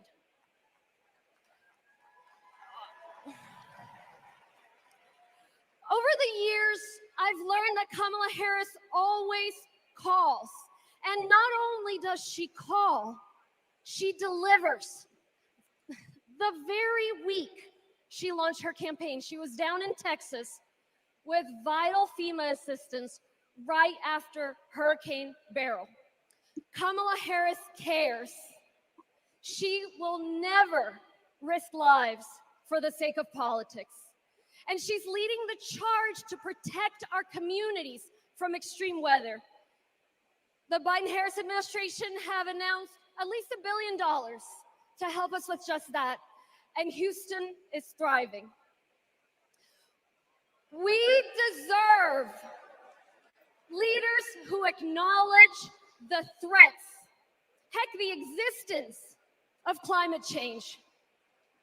We deserve tough leaders who have our backs. We deserve compassionate leaders ready to help. That's Kamala Harris and Tim Walz. Is it? I can personally attest that Kamala is a leader who has our back. People coming out the woodwork. California's Lieutenant Governor Eleni Kounalakis. But I hold another title just as dear to me, Kamala Harris's friend. Okay. I met her when we were both young women trying to navigate the halls of power. I worked in housing. Halls of power. She had just been elected district attorney. We got frequent lunches together, and she was funny and fun. She was also a great mentor. Once, I told her about a professional experience of being minimized because I was a woman. She put her fork down and said, Eleni, never let anybody make you feel small. Great advice. I saw her put that creed into action. When Wall Street foreclosed on millions of homes, Washington wisdom was that $4 billion was the best you could do. Other attorneys general agreed.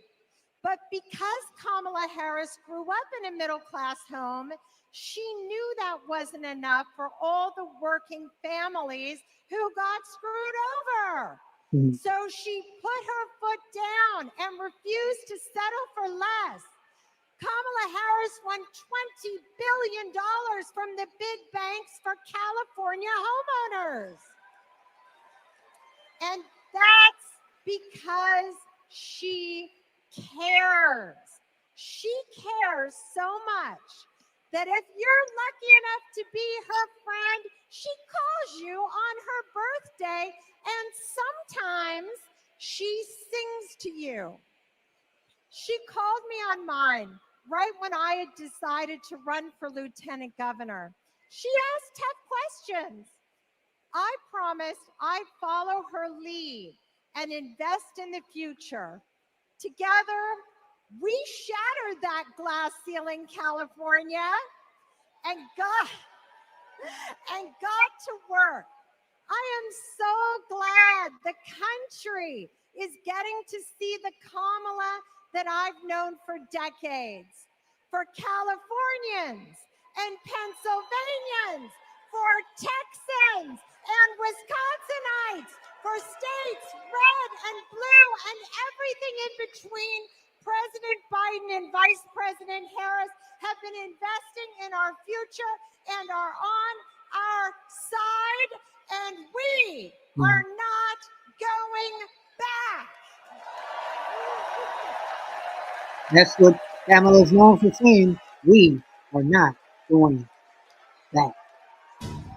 Do you know about Project 2025? Here we go. Far right's playbook. It is Trump's vision for America's future. I'm not going to be nice. It will ban abortion nationwide, I got rid of Roe v. Wade. raise taxes on middle-class families, gut Medicaid, That's money that funds a lot of medical treatment. strip rights from LGBTQ plus people, Wait a minute. I'm not finished. cut overtime pay, It is going to affect workers' bottom lines. give him unchecked power, And I will wield that power very aggressively. and it begins his first day back in office. In an exclusive undercover video, a co-author of Project 2025 saying that Donald Trump, quote, blessed the work he's doing now. He's been at our organization. He's raised money for our organization. He's blessed it. So he's very supportive of what we do. He doesn't want freedom.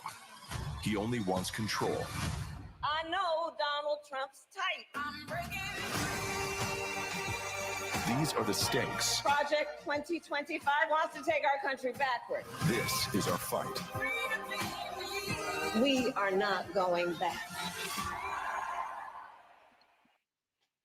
So there you go. A little bit of Project 2025, but produced and promoted against by the Democratic Party.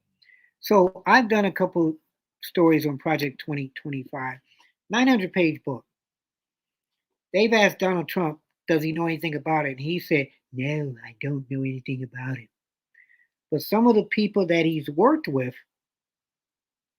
when he was president or friends with are connected with Project 2025. Books this big. And I learned about it through watching a Fannie Willis endorsement, where this one preacher talked about Project 2025. He said, reporters look it up, journalists look it up. And I've looked it up. And Donald Trump says he has nothing to do with this because he's talking about cutting programs, eliminating federal organizations in this book, this Project 2025. He says he has nothing to do with it. They're saying that they have a tape where Trump endorsed this. And then Maxine Waters, who we saw earlier, also said that J.D. Vance has something to do with it too. I'm going to find all that out. But this is interesting. So somebody's lying. Either the Democrat Party is lying or Donald Trump himself is lying. But Project 2025, people need to just do a show. I will do a show on it, in depth but not boring, because we need to know how important this Project 2025 is. Is it just something that's small, or is it something that's really scary that we don't want to be a part of? Really. So I'm not just keeping it simple. I'm not just keeping it real. I'm keeping it honest.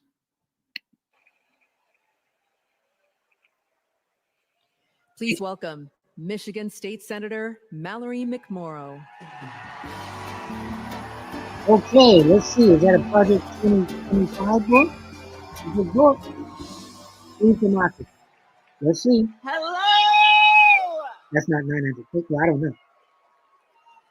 I'm Michigan State Senator Mallory McMorrow, and this Project 2025. Booyah. This is Project 2025.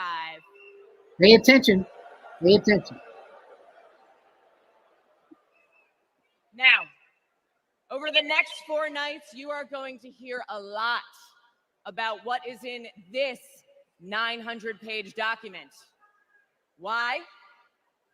Because this is the Republican blueprint for a second Trump term. That's what people have been saying. So, we were talking about that 900 pages. Let's see what she's got on it, because she said there's 4 days that they're going to be talking about this book. But somebody has to interview Trump and say, look, are you lying? You don't know anything about Project 2025, or you do? And if you get in office, you're going to implement this book? That's what a journalist does. ask the hard questions. That's right. They went ahead and wrote down all the extreme things that Donald Trump wants to do in the next 4 years. And then they just tweeted it out, putting it out on the internet for everybody to read. So we read it. And whatever you think it might be, it is so much worse. Tonight, I want to tell you about just one aspect of Project 2025. It's planned to turn Donald Trump into a dictator.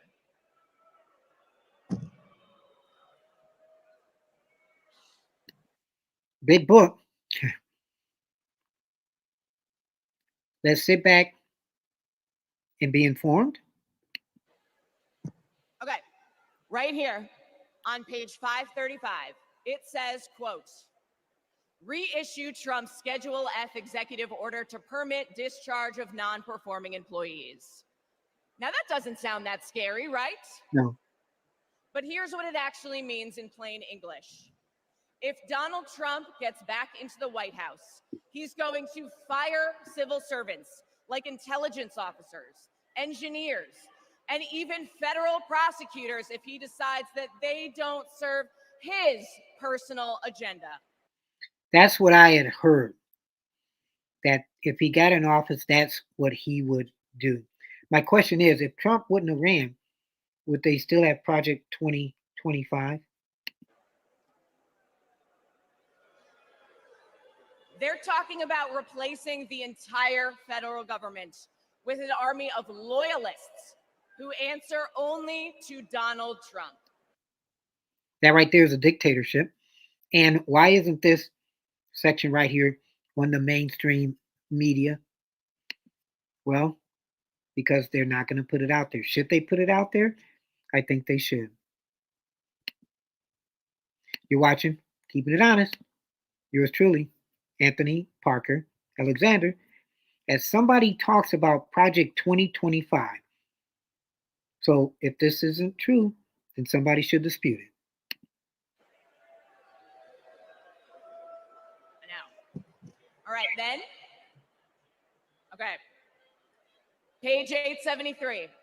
It says, quote, conservatives have long believed in either ending law enforcement activities of independent agencies or ending their independent status. Again, that sounds pretty boring. But what it means is that under Project 2025, Donald Trump would be able to weaponize the Department of Justice to go after his political opponents. He could even turn the FBI into his own personal police force. So that sounds incredible. How does somebody turn the FBI into their own political police force? If politicians have gotten that crazy now, then maybe we should reshape this government. If it has a potential to be that way, then maybe we have to put stipulations now to stop it from turning maybe into a Russia state or country. That is not how it works in America. That's how it works in dictatorships. And that's exactly what Donald Trump and his MAGA minions have in mind. An expansion of presidential powers like no president has ever had or should ever have. Now, by the way, if you're asking if any of this is even legal, well, remember, thanks to Donald Trump's hand-picked Supreme Court, he's now completely immune from prosecution, even if he breaks the law. And I still question that. Did he put some of these Supreme Court justices in to help him out in the future? Maybe he did. But should a president or somebody that commits a law or breaks a law, should there be consequences? How is it not that some politicians don't have consequences?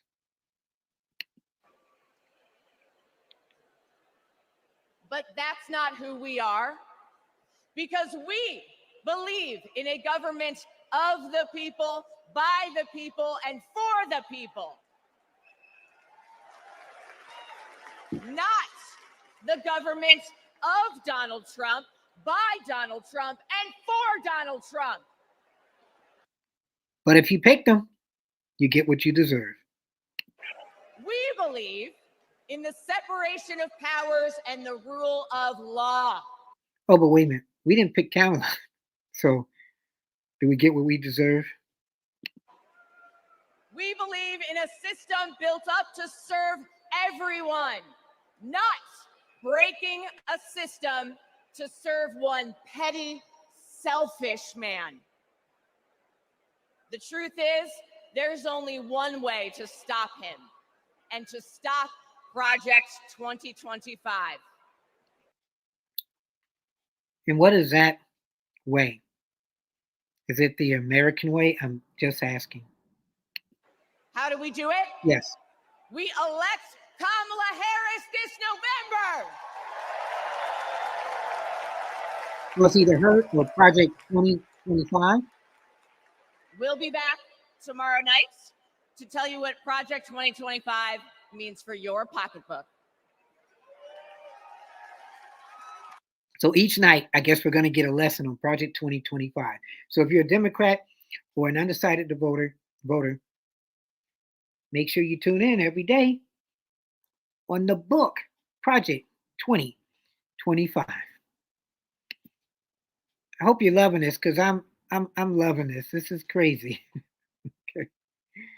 You're watching Keeping It Honest with yours truly, Anthony Parker Alexander, as we're looking at day one of the convention and what is going on.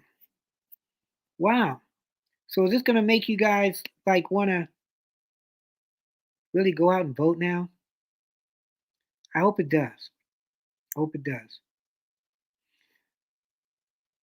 Because we don't know how this world is going to turn. We really don't. And we have to give the power to the people. And hopefully you're the people with the power. You have any comments? You can email yours truly, parkerman2011 at gmail.com, parkerman2011 at gmail.com. You can text me, 216-702-3718,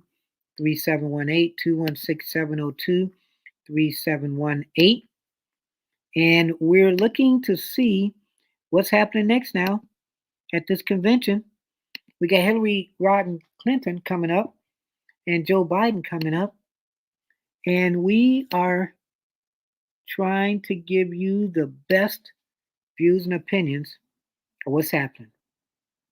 Speaking of what's happening, I think this is VP Harris's husband coming in, if I'm correct. A sense that, hey, some of the VIPs, some of the principals are arriving, they're here, and it's been interesting to watch that trickle through the arena. Doug, on the line of questioning of no news conferences, no sit-down interviews, is there a danger for Democrats that by keeping the vice president away from the press, let's say, that if there is a hiccup, right, voters could be worried about trust? And I say that because of what happened with the president and the debate, and a lot of people were shocked when they saw that debate. They didn't know, and others have said maybe if he was out there more, the reaction wouldn't have been so visceral. Is there a danger in not putting the vice president out enough? Well, she's out there. She's campaigning. She took questions a couple days ago, and to the point about the president and the vice president's relationship, they did an event in Maryland on costs and reducing the cost of prescription drugs, which is the signature achievement of this president. And he had right by his side the vice president. As it relates to the questions and everything else, look, she's still formulating her policies. I don't think people fully understand how hard what is going on right here is to do in 3 weeks. Yeah. Right? 3 weeks, they had to turn this entire thing around. She had to come up with her own policy, set of policies, which she's still working on. I think once we get through Labor Day, I'm sure she'll be taking questions. I'm sure she's going to do all the interviews. But This has really been about building enthusiasm and consolidating the Democratic Party behind her these last 3 weeks, and I think she's done a great job. Doug Thornell, Amisha Cross, thank you both so much for being with us here on night one of the DNC. Thank you. Top of the hour now with our special coverage of the Democratic National Convention. I'm Tom Llamas. And I'm Hallie Jackson, and we are live at the United Center in Chicago. You are taking a live look here at Vice President Kamala Harris's running mate, Minnesota Governor Tim Walz, and we expect this hour to be jam-packed with speakers, Tom. We're going to hear from union leaders. We're going to hear from newer faces in the party, like Congresswoman Alexandria Ocasio-Cortez. We're going to hear from longtimers in the party, like Congressman Jim Clyburn, too. Yeah. I can't wait for AOC, they call her. I haven't really seen her do a lot. She was promoting Biden, but she's going to have a speech coming up and a couple other ones. So this is going to be jam-packed soon. But I want to get on different outlets, too, and check some of them out. And I'm pretty sure the governor sitting next to his wife, Gwen Walz, who a lot of people have spoken about, saying she's one of his biggest assets. All of it building up to some of the key speakers tonight. Two of the party's former nominees, Hillary Clinton and, of course, President Biden, with big pressure on all these Democrats to communicate their new nominee's vision of the future to the country. I want to bring in NBC senior White House correspondent Kelly O'Donnell. She is on the floor for us tonight. Kelly, I'm going to look over here, see if I can find you. I'm not sure exactly where you are. Have you noticed that when Governor Walz and the second gentleman, Doug Emhoff, came in, there sort of seemed to be an eruption of clapping and applause? I'm not sure if everybody could see him. Voting against Trump before Kamala Harris is likely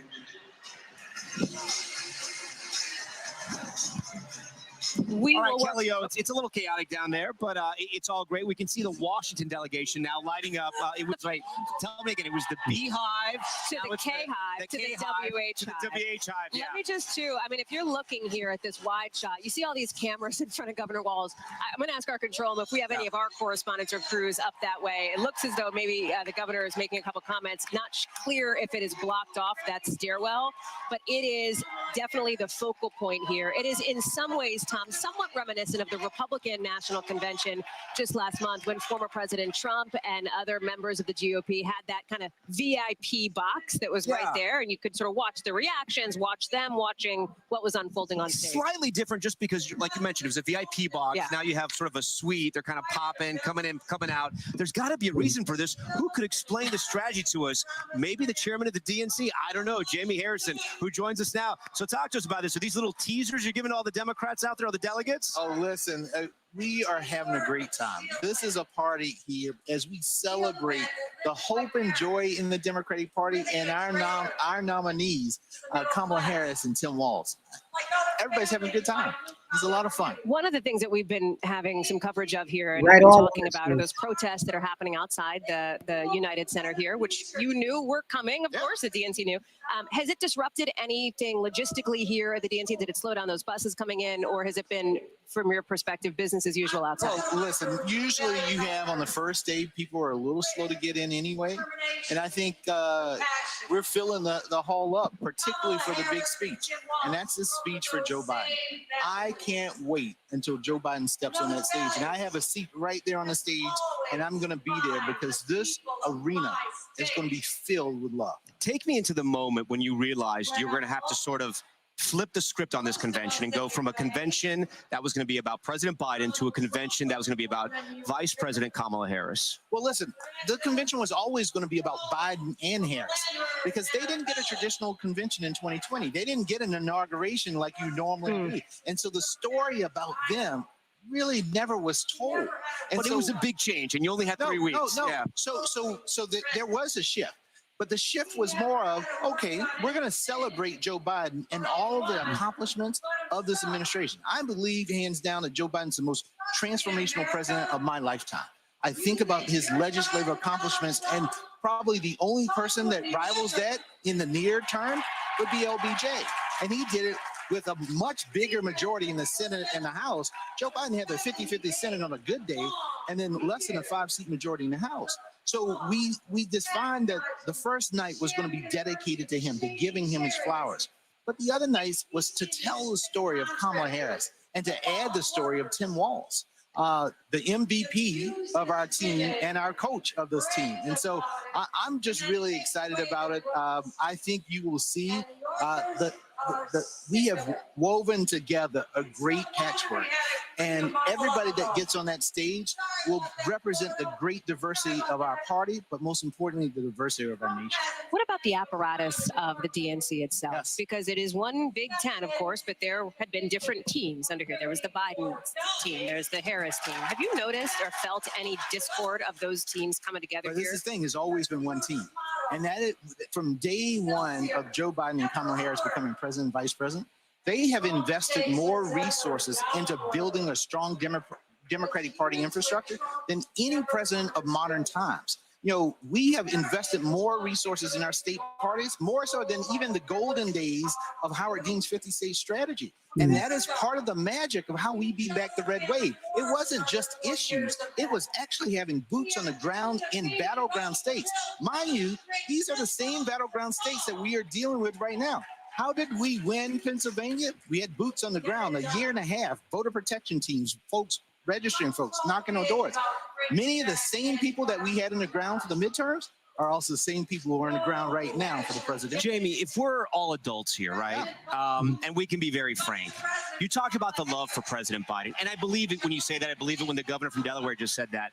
I believe people, especially the Democratic Party, still love Joe Biden. Why does Joe Biden have to leave after his speech, or why do you think he's choosing to leave after his speech tonight? Well, I think the president wants the focus to be not on him, but on the new nominee for the Democratic Party, which is Great question. Why would he leave? But let's still listen.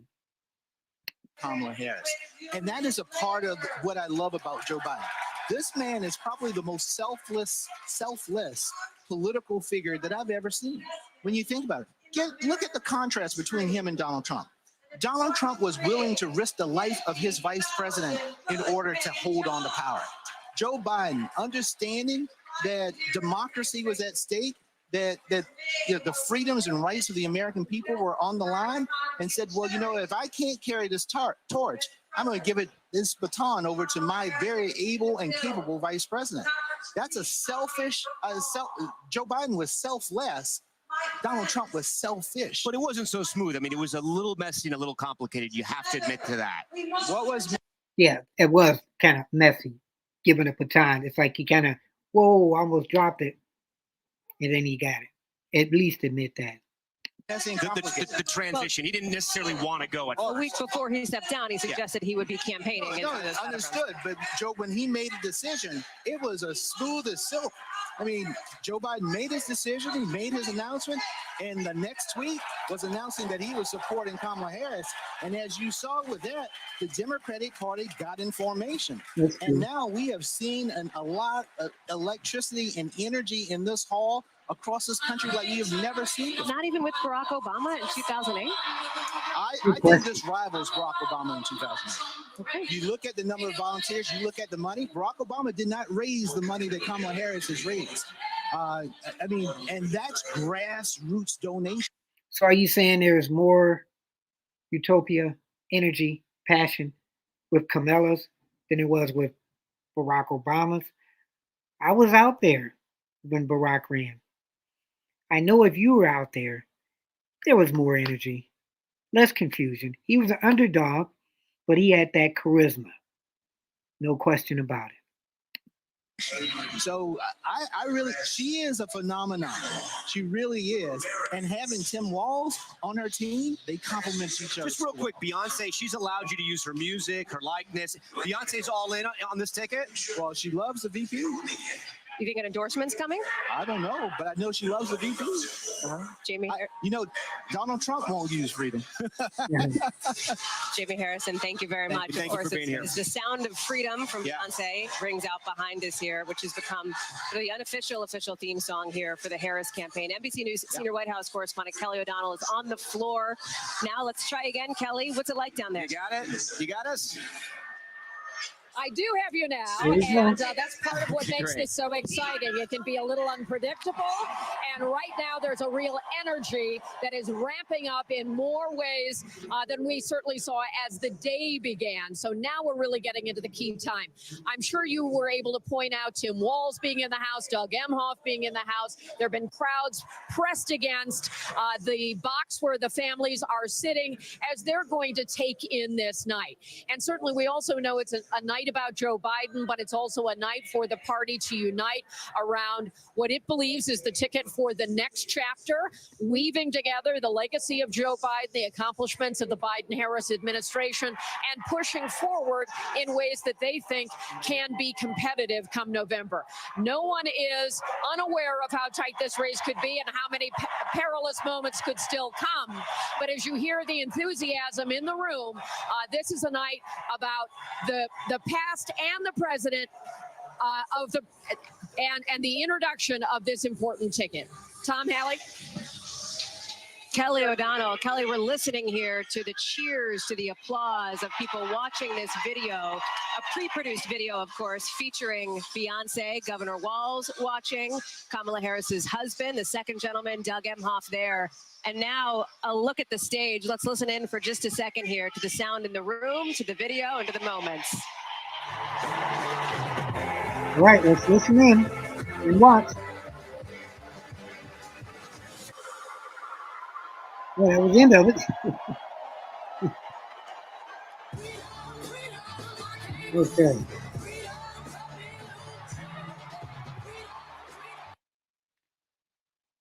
All right, so VP Harris, here she comes. Looks like she's about to talk. Uh-oh. Let me make sure.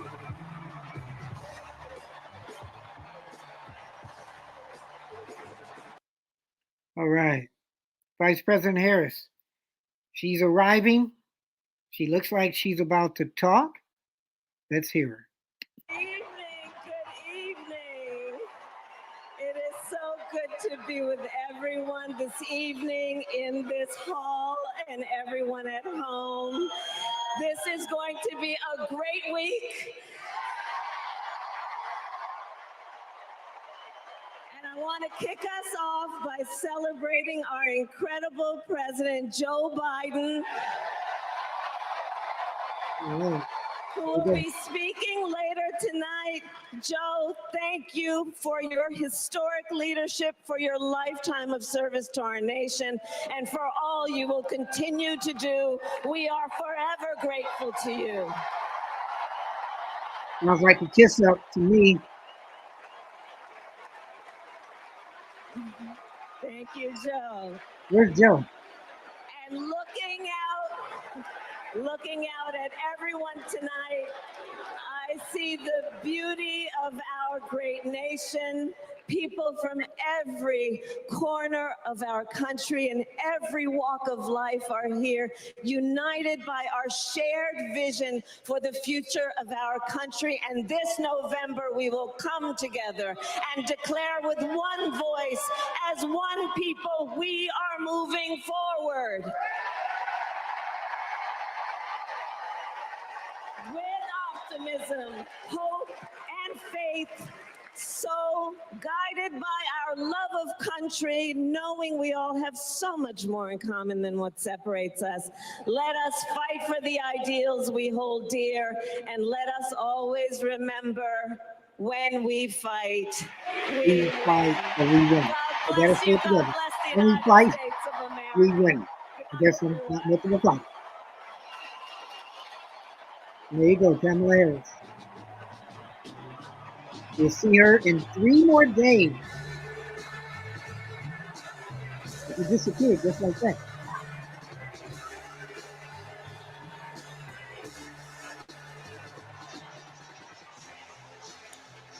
A surprise appearance there from the nominee herself, Vice President Kamala Harris, coming out onto stage. to cheers, to an ovation from the delegates gathered here in the room, paying tribute to President Biden, giving him, so to speak, his flowers. Peter Alexander is on the floor. And Peter, clearly a moment for the delegates down where you are. What was it like? Well, I think most in this room are obviously looking forward to Thursday night. I don't think a lot of people knew they were going to see Kamala Harris this evening, but when the Freedom Anthem played, Hallie, you started to hear that enthusiasm, the excitement build right now. I just want to get a sense from some of those here. Can I ask you for a moment, what was it like when you saw Kamala Harris come out? A lot of people thought it wouldn't be for a few more days before you saw the new Democratic nominee. You can't see the vice president not just feel an immediate sense of joy and hope and optimism for the future. We appreciate it. You're Minnesota, yeah? No, Georgia. Georgia, oh, you're right behind Minnesota. You're in good company. It's nice to meet you. I appreciate that. We're going to move forward a little bit, Hallie, here, because now they have some of the celebrity hosts getting started. Tony Goldwyn, of course, President Grant on the famous show Scandal in the past. He's the host of tonight's events up on stage right now. But this is where the sort of events start getting going. I'll give you a look forward. As you can see the distance that people get the chance to sort of experience things tonight. Obviously, they'll hear from President Biden tonight. They'll hear from Jill Biden as well. But what a lot of people have been looking forward to is just like the all-star lineup, the marquee lineup, one after another. Former presidents, Bill Clinton, Barack Obama, former first ladies, Hillary Clinton, Michelle Obama will be here as well. And they've been comparing that to the Republican nomination, the celebration, the convention they had a matter of days ago, where there were not a lot of those former presidents. George W. Bush was not in attendance for that. It's a very different sort of marquee series of speakers over the course of the next several days here, Hallie. Peter Alexander making his way through the crowd of delegates there on the floor. Our chief White House correspondent, Peter, thank you. My friend and colleague Tom Yamas has also made his way down there as we are continuing to hear from Tony Goldwyn on stage. Tom, if you have me, give me a sense of where you're at. Hey, Hallie, how you doing? We're actually trying to set Senator Schumer. Senator Schumer, can we talk to you for NBC real quick? We talked to you for NBC real quick? We'll get you right over here. Senator Schumer, so first of all, talk to me about the atmosphere in here. Is it electric? Excitement. It is electric. It is excitement. And it is, we are going to really kick butt in November. What do you hope to hear from your friend President Joe Biden tonight? Well, what a great patriot. What an amazing man. He always said his number one goal was to stop Donald Trump because of Donald Trump's danger to our democracy.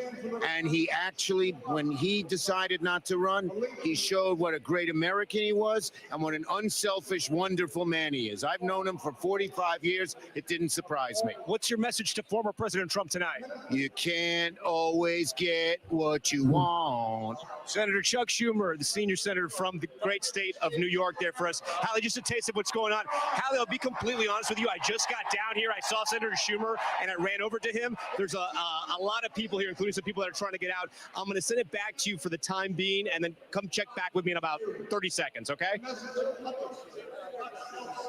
All right. Oh, okay. I guess we're still going. I'm sorry. I'm just going to hear from the control room. There's a little bit of chaos down here. Hallie's coming down here now, from what I understand. Okay, great. So listen, we're here on the convention floor. There are people on their feet. The actor Tony Goldwyn is speaking right now. If we can get right up there, you can see him. Senator Schumer wasn't lying when he was saying that there's a lot of electricity and excitement right now. People are on their feet. They have been cheering. It's hard to get around because there's so many people just in the pathways right now. You can hear some of the cheering right now. Let's listen to Tony's speech. Well, tonight, so what we're going to do is, you're watching Keeping It Honest, yours truly, Anthony Parker Alexander, and we're going to go to Tony's speech. So he's the guy that was the president on Scandal. You remember he very scandalous president. So I guess he's also a Kamala supporter. So we're going to go to his whole speech if I can get it. But right before he speaks, we're going to this video. So you're watching Keeping It Honest with yours truly, Anthony Parker, as we try to multitask and give you different segments of this convention as it slowly builds up to AOC, Hillary Clinton, and Joe Biden. If you have any questions or comments, you can email yours truly. It's parkerman2011 at gmail.com. Parkerman2011 at gmail.com. Angry, depressed. Come on. We're Americans. Fascism, we conquered it. The moon, landed on it. The future, building it. Freedom, nobody loves it more. And we fight for it. Freedom, freedom, I can't move. Freedom, help me lose. Freedom, freedom, where are you? 'Cause I need freedom too. I break chains. Freedom from control. Won't let my freedom rot in. Freedom from extremism and fear. Take us back. Freedom. But we are not going back. I'ma keep running 'cause the winner don't quit on themselves. We go forward. That's American. And we need a leader who is for the people. Ours is a fight for the future. Kamala Harris, protecting people from predators and big drug cartels, holding Wall Street banks accountable. A crime perpetrated against our middle class. Standing up to dictators and fighting for all of us. I say we fight. That's our choice. A prosecutor or a felon. Are you ready to make your voices heard?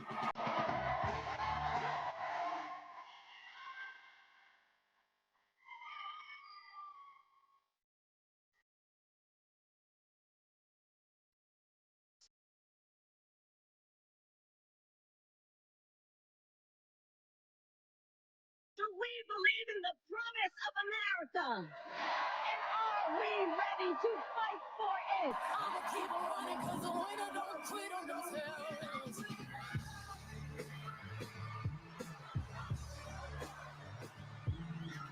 And when we fight, we win.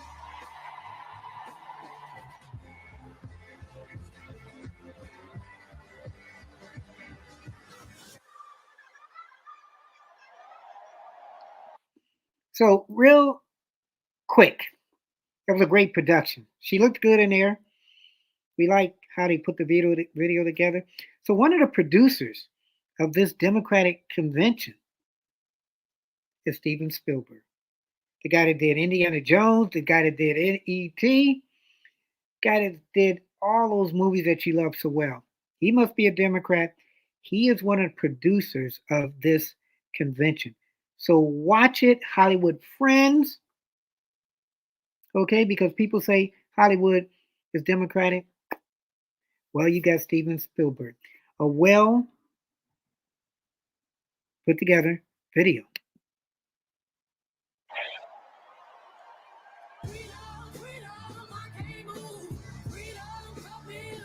And we're going to give you again the Kamala speech. You're watching, keeping it honest. Yours truly.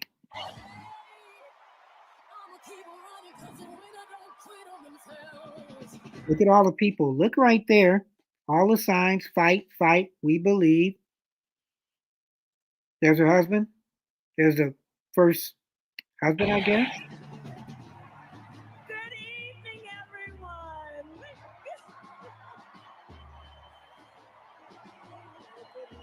Good evening. Good evening. It is so good to be with everyone this evening in this hall and everyone at home. This is going to be a great week.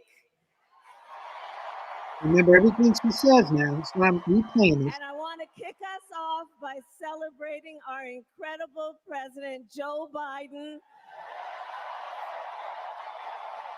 who will be speaking later tonight. Joe, thank you for your historic leadership, for your lifetime of service to our nation, and for all you will continue to do. We are forever grateful to you.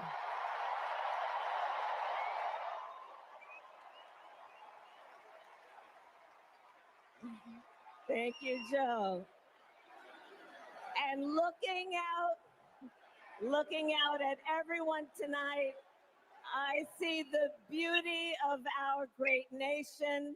People from every corner of our country and every walk of life are here, united by our shared vision for the future of our country. And this November, we will come together and declare with one voice, as one people, we are moving forward. With optimism, hope, and faith, so guided by our love of country, knowing we all have so much more in common than what separates us. Let us fight for the ideals we hold dear, and let us always remember, when we fight, We win. God bless you. That is God right. bless the United Woo. States of America. Me. Good night, everyone. So now, it's going to start getting good. As soon as I get the music out of here. We have AOC, we have Tony Gwynn coming up from Scandal. And we have a bunch of other people. It's going to be so jam-packed. Let's sit back and Please enjoy. welcome actor and director Tony Goldwyn. Tony Goldwyn from Scandal, the President of the United States. Hello, Chicago. And hello to everyone tuning in from all across America. Welcome to the first night of the Democratic National Convention. Now, how is that for an opening act? I'm just saying. Now, as our Vice President just said, over the next 4 days, we will be bringing folks together from all around the country, people from every walk of life, to talk about this nation we love and about a candidate who has devoted her life to public service, who never shies away from a righteous fight, and who always stands up for the people. We are going to talk about the choice America faces in this election. It's a choice not just between two very different candidates, but between two very different futures. We will hear from everyday Americans about what is truly at stake in this campaign. The future of our middle class, the future of reproductive rights, the future of our climate, our security, our schools, the future of our freedom, the future of our very democracy. We will see the vision of our nominee. It is a vision of stability, security, and opportunity for everyday Americans, where we continue to grow this economy by growing the middle class, and where the safety of our children, our families, and our communities are a fundamental civil right.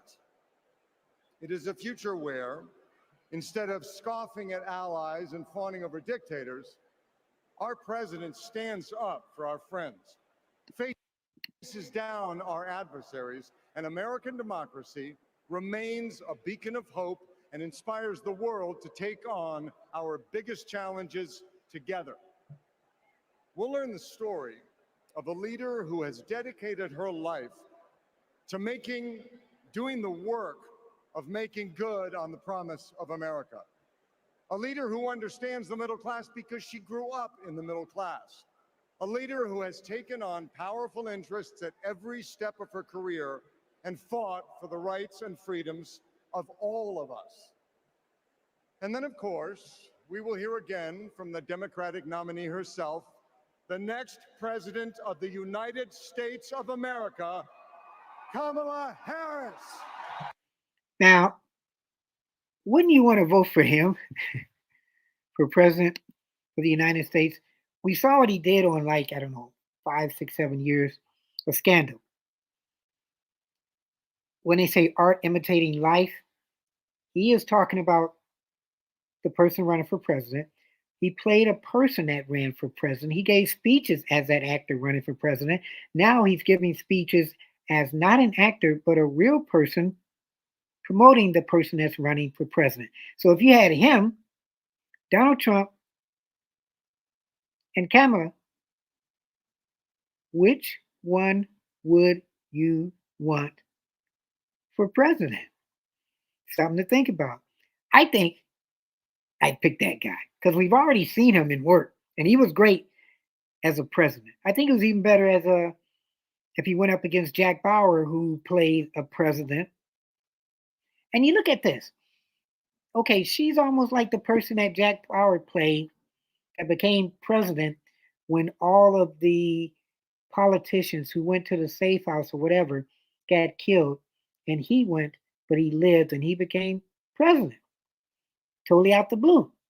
And he was a good president. I mean, nobody voted for him, but kind of like what happened with Miss Harris. But they will say super delegates and everybody did, but the American people didn't vote. But out of all of them, I would have probably picked him, as it says right there, President of the United States of America. You're watching Keeping It Honest. Yours truly, Anthony Parker Alexander. Because she has a message for us. It is a message that's joyful, not mean-spirited. A message of public service, not self-service. A message of optimism and opportunity, not chaos and division. A message that has woken us up to who we are, to who we've always been. Because Americans are not a cynical people. We are not small-minded. And whether we realize it right now or not, we are currently already writing a new chapter of the American story. And we can dream as big as we want. So I just want to ask you, are you excited? Yeah? Well, good. Are you ready? Okay. Well, then I challenge you to make this the moment you get off the sidelines and into the game. So I want you to text JOIN to 30330 and get involved. Because when we fight, what happens? We win. We win. And we are going to win this thing together. And while we're doing it, we are going to have a whole lot of fun. So let's get started. All right. The next president of TV. Let me know what his which I'm curious. Let me know what his title is as president of the United States on the show Scandal. This person coming up now, great player. Basketball team, Steve Kerr. Coach. Thank you. Thank you so much. For the Warriors. Very political. Let's listen in. Thank you. It is so fun to be back here in the United Center. And as you guys know, a lot of good stuff has happened in this building. And he just won in his team in the Olympics, his basketball team, USA. Especially in the 90s. You young people, Google Michael Jordan and you can read all about it. Okay? Steve Kerr played against Michael Jordan. And then he became a coach later on, one of the greatest coaches ever. So there was an amazing vibe in this building back in those days. And I feel that same winning spirit here tonight. So the last time I was in a packed basketball arena was in Paris, France.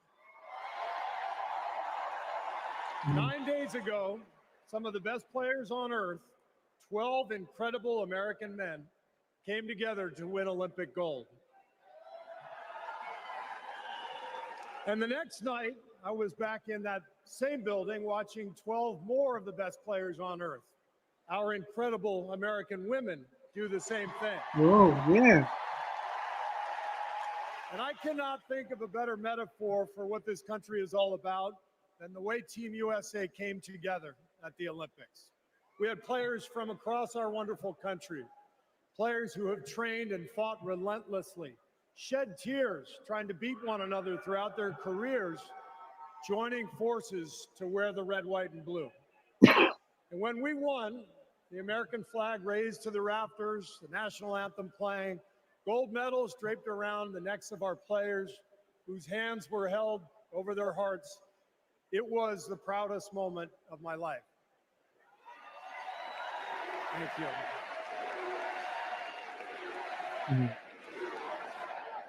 Thank you. Now, I could never have imagined that a few days later I would receive an invitation to step into a different kind of arena. And so here I am. I know very well that speaking out about politics these days comes with risks. I can see the shut up and whistle tweets being fired off as we speak.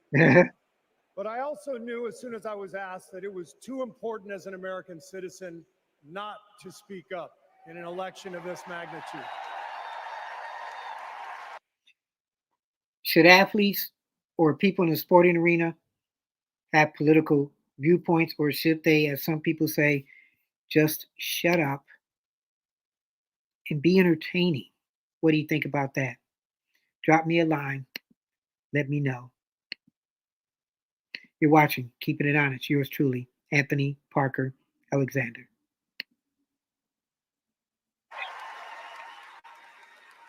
The reason I said yes to speaking here tonight is that as a coach and former player, as a husband, a son, a father, even a grandfather, and as an American, I believe in a certain kind of leadership. I believe that leaders must display dignity.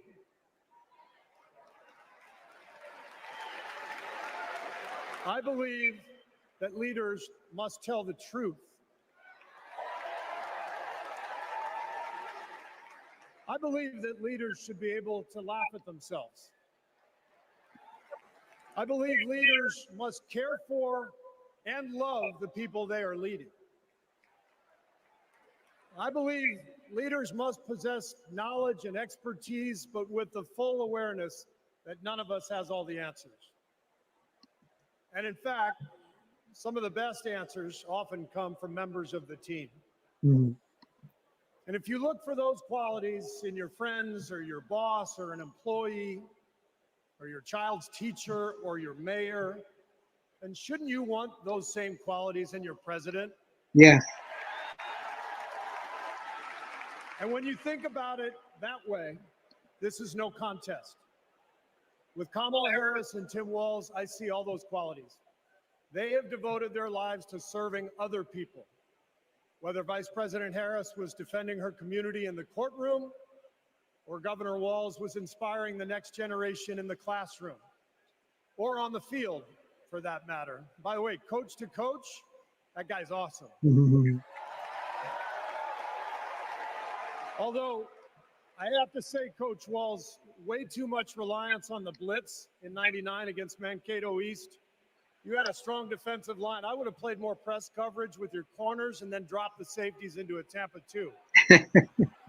That's just me. Okay. Sorry. I wanted you to know how I feel every day of the NBA season. All right. Mm-hmm.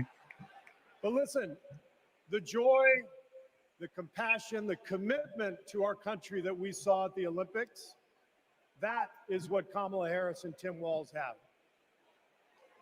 And it is what our country needs.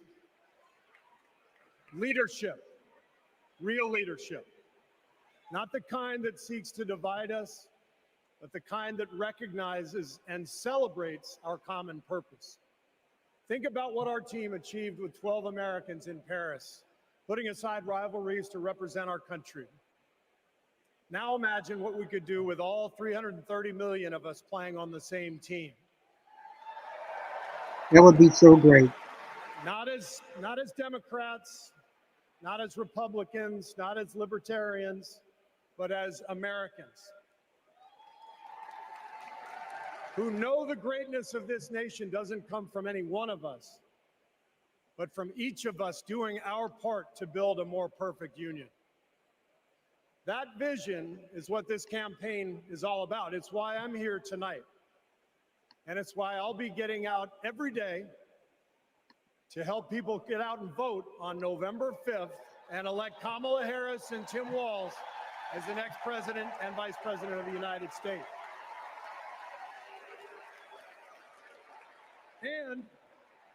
And after the results are tallied that night, Correctly.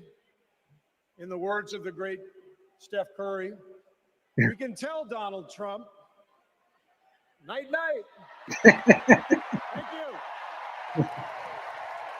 Woo-hoo. Night, night.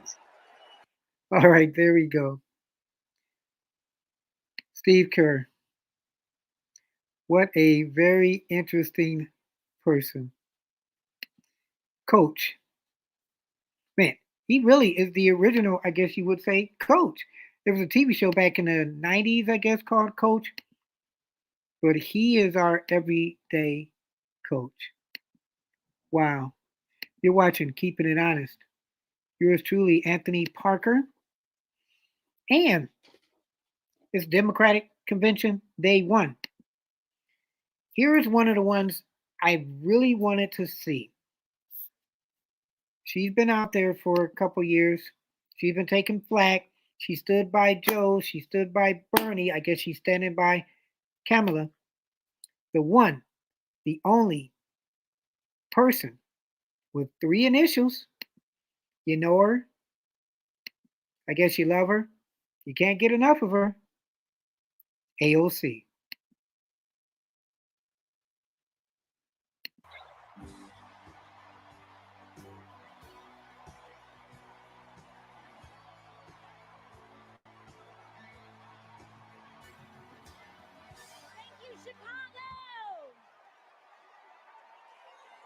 Thank you, Chicago, for your energy.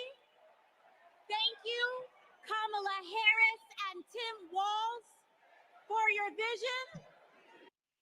And some say she may be either running for president, vice president a couple years, or Speaker of the House. And I think she's choosing to be Speaker of the House. There's a lot of people that liked her because she was on that squad, but then they kind of had to tell her, hey, pace yourself, calm down in what you're doing. And I think she did.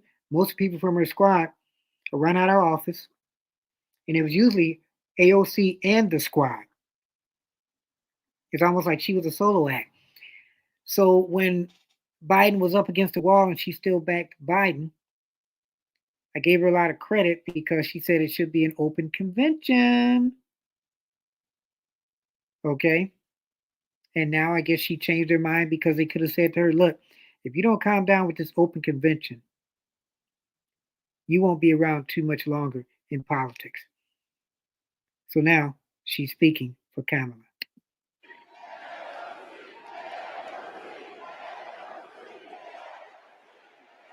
Listen to that. Young people love it. Thank you. Thank you. Thank you, Chicago, for your energy. Thank you, Kamala Harris and Tim Walz, for your vision. And thank you, Joe Biden, for your leadership.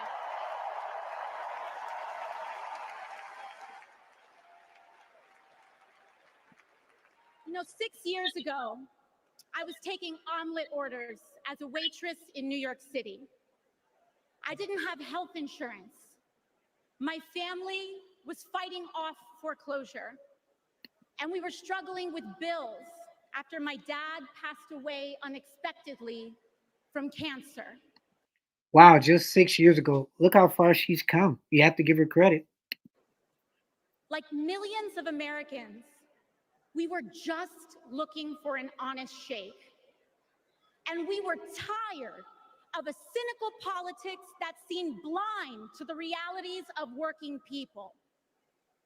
It was then, only through the miracles of democracy and community, that the good people of the Bronx and Queens chose someone like me to elect them in Congress. And go into history to see who AOC is.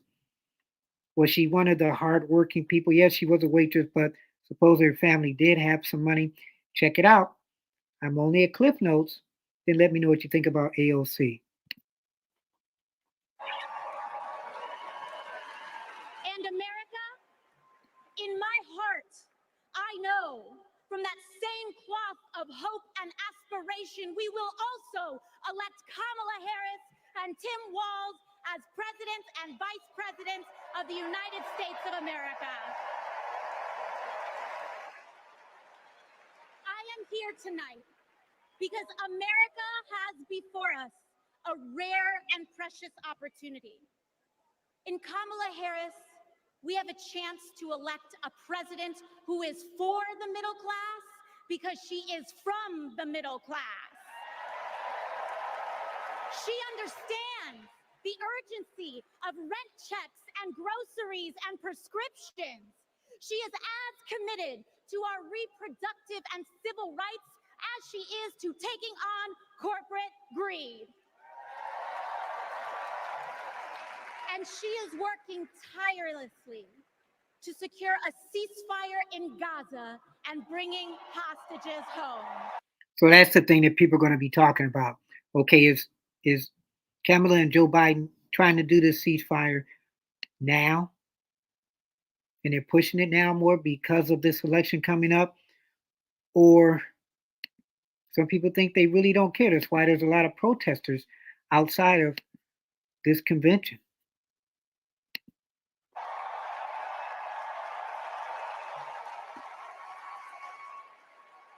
In Kamala Harris, I see a leader who understands.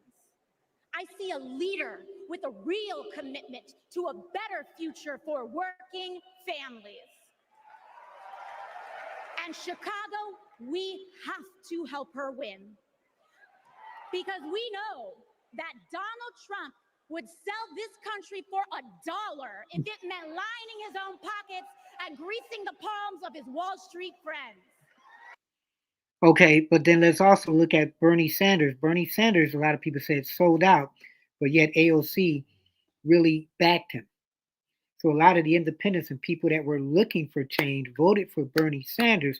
But once Bernie got in and we found out a little bit more about him, as I told Dr. West, how did he feel when his friend didn't support him? Did he feel he was a sellout? Well, Dr. Cornel West said, as a friend, he was hurt, but he still said he loved his brother. So, how do you feel, AOC, about Bernie Sanders?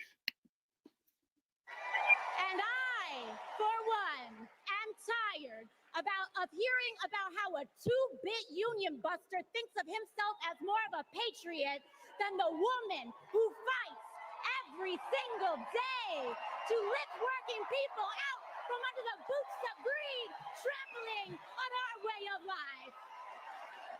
I hope you still stay strong and true, AOC. The truth is, Don, you... Jesse Jackson's like, whoa.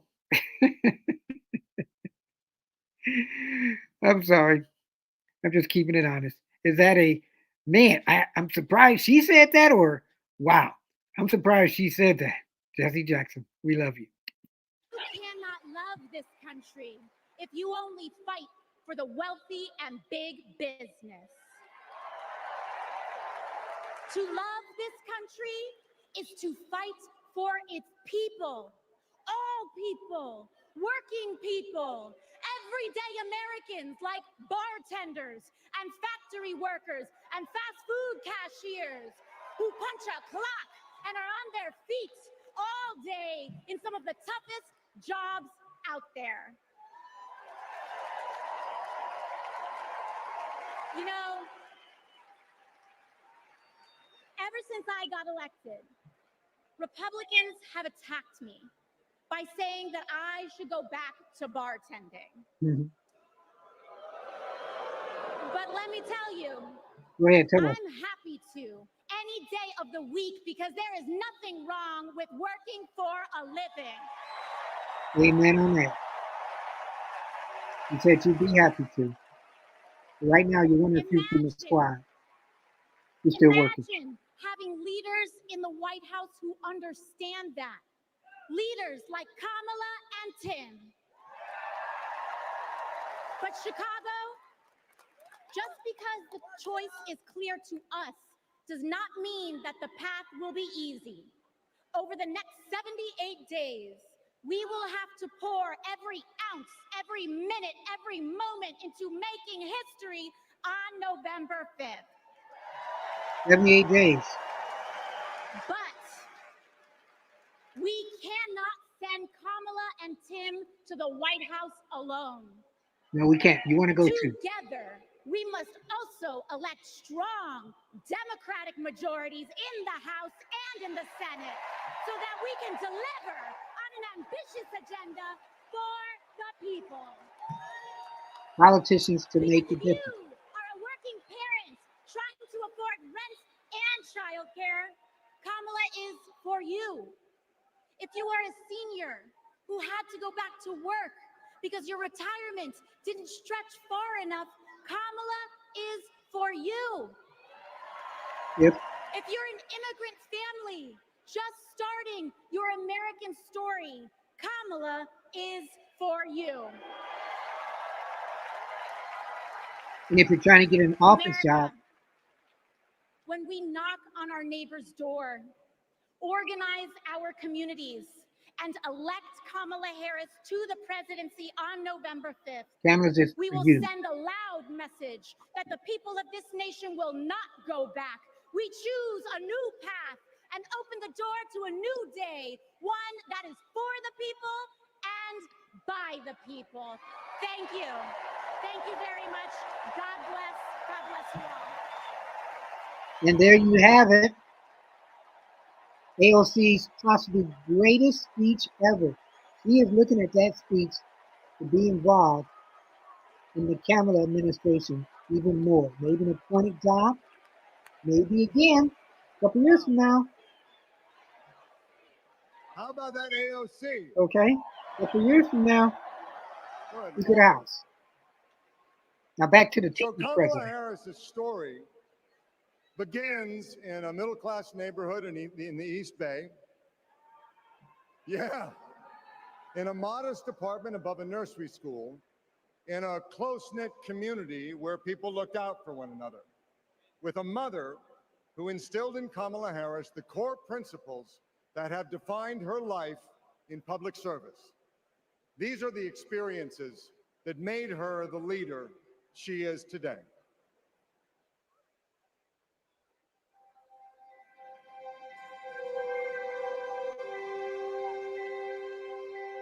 The neighborhood we grew up in was a very hardworking, middle class, tight knit community.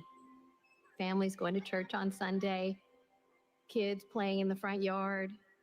Mommy got us these bright blue matching bikes with banana seats, and we were surrounded by caring adults. So tell me, we're right in the middle of the story of Miss Harris. How many people know about this story? This neighborhood on Bancroft Way, we've spent so much time here. Behind me is where it all began. Her mom, Shamala, rented the apartment that was above the Shelton's nursery. So in the beginning, Mrs. Shelton used to babysit the girls. Shama was a single mom. Life was not easy for them, but she loved her daughters fiercely. Kamala herself says that her mom told her that she may be the first to do many things, but to make sure that she's not the last. She's always been that kind of person, a true leader, and very protective of her friends and her family. When Kamala was all of 4 years old, her best friend in kindergarten, Stacy Johnson, got into something with another kid on the playground. This one particular day, we had made some clay art, and this one boy in our class had taken mine for whatever reason and threw it on the ground, and it shattered.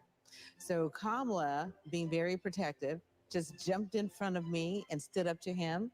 To me, that shows the kind of person that she has always been, to stand up to the bully and to stand up for the underdog and to stand up for what is right.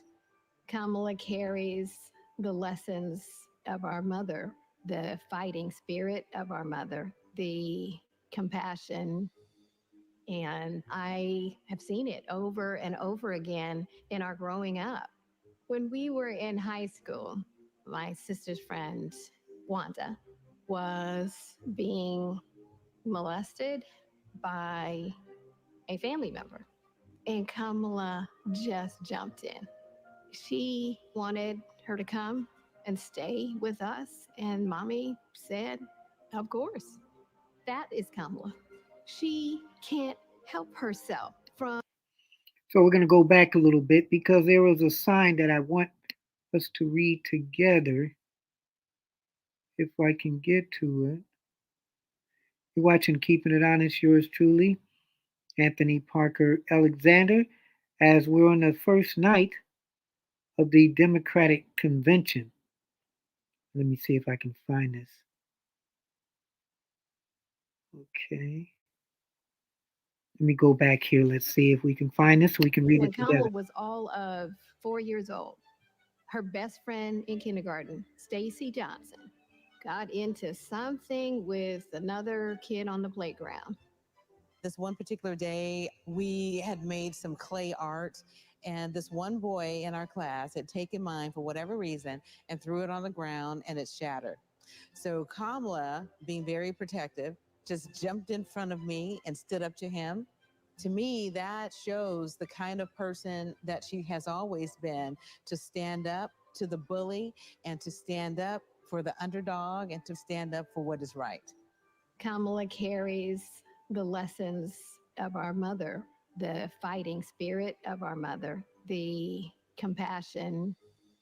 And I have seen it over and over again. Okay, here we go. Kamala Harris, Cher Mem, California, Angelo Summer 80, Irene Essing out the W with ACDPCSMM. Happiness is making long distance phone calls to AM. Favorite pastime dancing with, what does that say? Super 6? Midnight Magic. Favorite example, nah, I'm just playing. SP thanks to, special thanks to my mother. In part note, I can't read that part. So this just gave a little bit about who she was. I was just curious, and maybe you were too, from what we could read. Again in our growing up. When we were in high school, my sister's friend, Wanda, was being molested by a family member. And Kamala just jumped in. She wanted her to come and stay with us. And mommy said, of course. That is Kamala. She can't help herself from standing up for people and standing up for what she thinks is right. She has been that way our whole lives. Being a protector is what led her to become a prosecutor. Looking back now, I could say it was her calling. It was her calling. Nice background. Please welcome Stacy Johnson Batiste and Doris Johnson.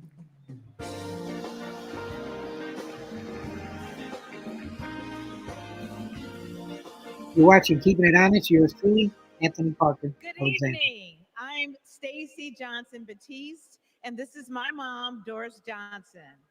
We we are so excited and honored to be here with you. Kamala and I have known each other for a long time. We met at Berkwood Hedge School. We hit it off immediately and became each other's very first best friends. Our moms also became fast friends. And on weekends, we would pile into my 1966 Mustang, and Kamala's mom, Shamala, would sit in the front with me, and Kamala and Maya and Stacy would sit in the back, and off we would go to a movie or some adventure. My mom still has that Mustang. Wow. Woo. I do. How much miles? Kamala and I both get our grit from our mothers. Kamala has always been a protector. One day at school, we made clay art projects during story time when they were outside on tables to dry. For whatever reason, a boy in our class took mine, threw it on the ground, and it shattered. Kamala Uh-oh. jumped in between him and me and said something that made him so mad. He picked up a rock or something and hit her on the head. Blood came streaming Ouch. down. The school called Shamala to come take her to the hospital. The stitches she got left a scar over one of her eyes. She still has it. Hmm. That's the kind of person Kamala has always been from the very beginning. Someone who doesn't hesitate to stand up for what's right, to take up for the underdog, and to stand up to bullies. You're right. I have There's seen Nancy it time and again, Pelosi. whether the bully is an individual, a gang, or a corporation. She fights for all of us. Before we go, I know my mom has one more thing to say. Kamala, your mom would be so proud of you. Hmm. And that's all that you could want. To have a proud parent. Keeping it honest.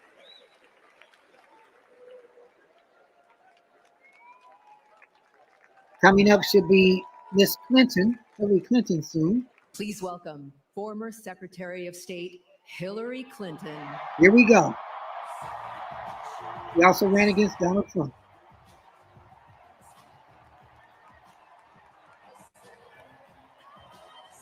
Can't wait to hear what she has to say. Maybe she thinks she won the election too against Trump. But one thing they have in common, some people say she was going to run now. Hillary Clinton. Thank you so much. Thank you.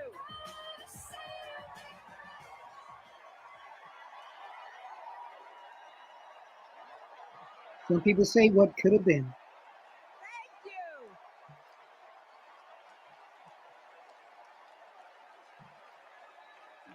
Thank you all so much. If her last name hadn't been Clinton, would she have won? That's what Chuck Todd said. Thank you.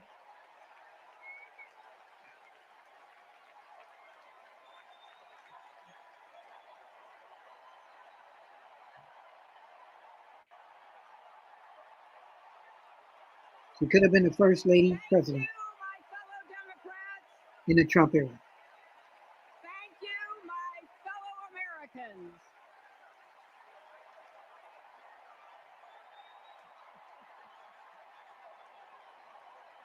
Thank you so much.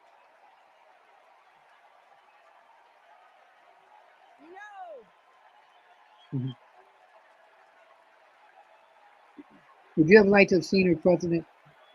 thank you all. Let me know.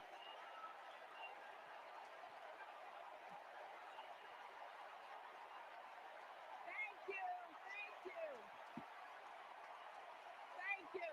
Thank you. Listen to all that applause. Thank you so much. Wow. There's a lot of energy in this room, just like there is across the country. He's probably saying, well, why don't you guys vote for me then? Something is happening in America. You can feel it. Something we've worked for and dreamed of for a long time. First, though, let's salute President Biden. Yes. Let's salute him. Where's he at? He has been democracy's champion at home and abroad.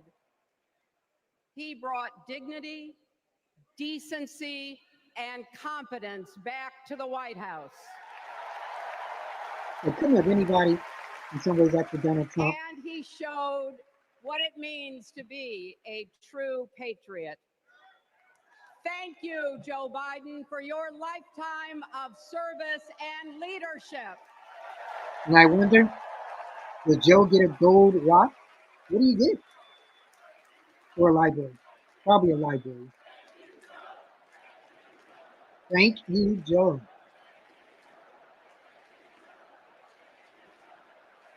And now, Some people say just go, Joe.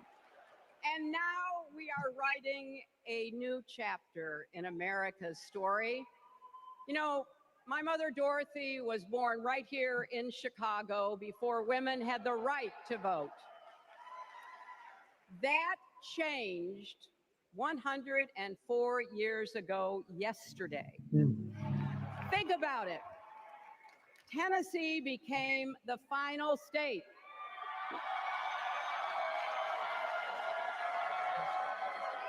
to ratify the 19th Amendment to the Constitution. The state legislature was deadlocked until one lawmaker's mother, a widow who read 3 newspapers a day, sent a letter to her son. No more delays, she wrote. Give us the vote. And since that day, What day was that? every What year? generation has carried the torch forward. In 1972, a fearless Black Congresswoman named Shirley Chisholm Ran for president. If I'm correct.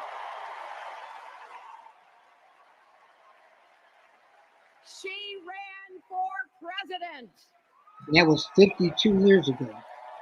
Black And woman. her determination let me and millions of others dream bigger, not just because of who she was, but because of who she fought for. Working parents, poor children, the last, the least, and the lost. In 1984, I brought my daughter to see Geraldine Ferraro, the first woman nominated for vice president. Oh, yes, I remember that. I If don't we can remember do which this, president. Jerry said we can do anything.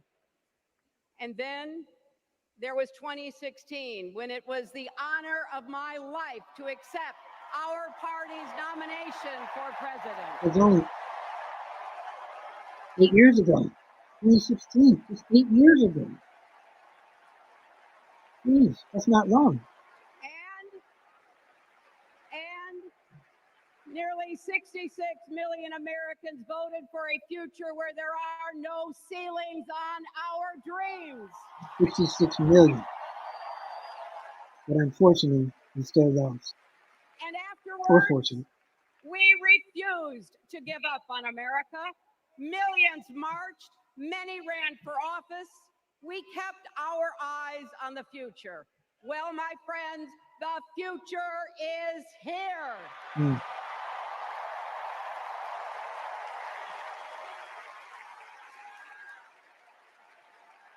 I wish my mother and Kamala's mother could see us. They would say, keep going. Shirley and Jerry would say, keep going.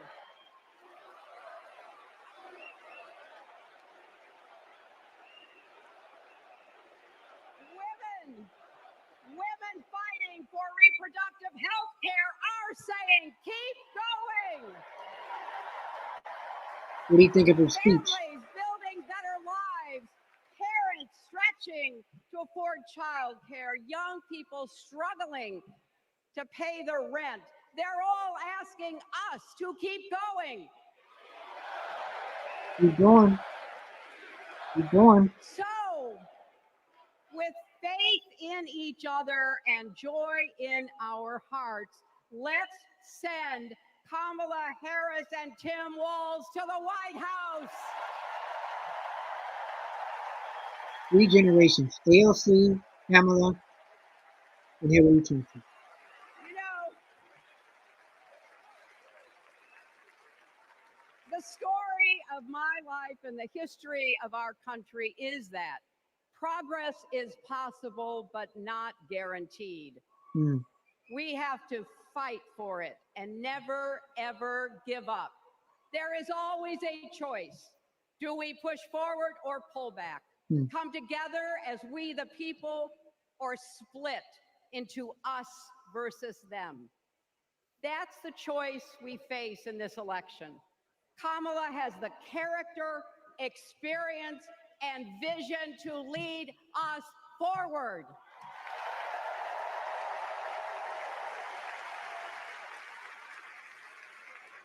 I know her heart and her integrity. We both got our start as young lawyers, helping children who were abused and neglected. That kind of work changes a person. Those kids stay with you. Kamala carries with her the hopes of every child she protected, every family she helped, every community she served. So as president, she will always have our backs,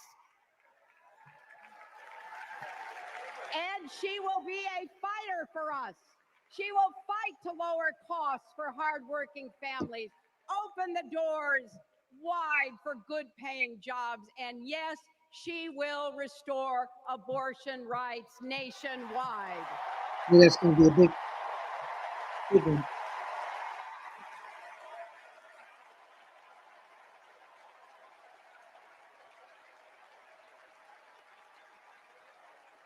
As a prosecutor, Kamala locked up murderers and drug traffickers. She will never rest in defense of our freedom and safety. Donald Trump fell asleep at his own trial, and when he woke up, he made his own kind of history. The first person to run for president with 34 felony convictions. Well, we're still picking them. It's awful.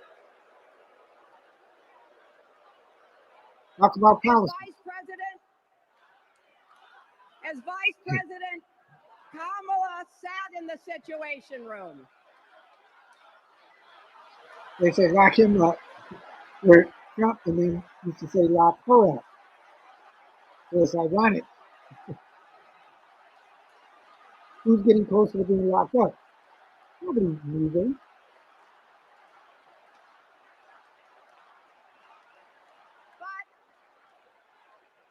We also know as President Kamala sat in the Situation Room and stood for America's values. I know what it takes, and I can tell you, as Commander-in-Chief, Kamala won't disrespect our military and our veterans.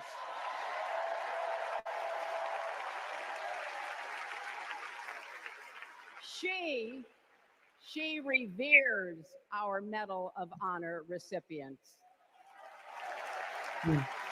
She won't be sending love letters to dictators. She will defend democracy and our Constitution and will protect America from enemies, foreign and domestic. It's a better citizen than person. Think about it. The Constitution says the president's job is to take care that the laws be faithfully executed. Those are the words of our founders. Take care. Just look at the candidates. Kamala cares cares about kids and families, cares about America. Donald only cares about himself. Nope. On her first day in court, Kamala said 5 words that still guide her. What's that? Kamala Harris, for the people.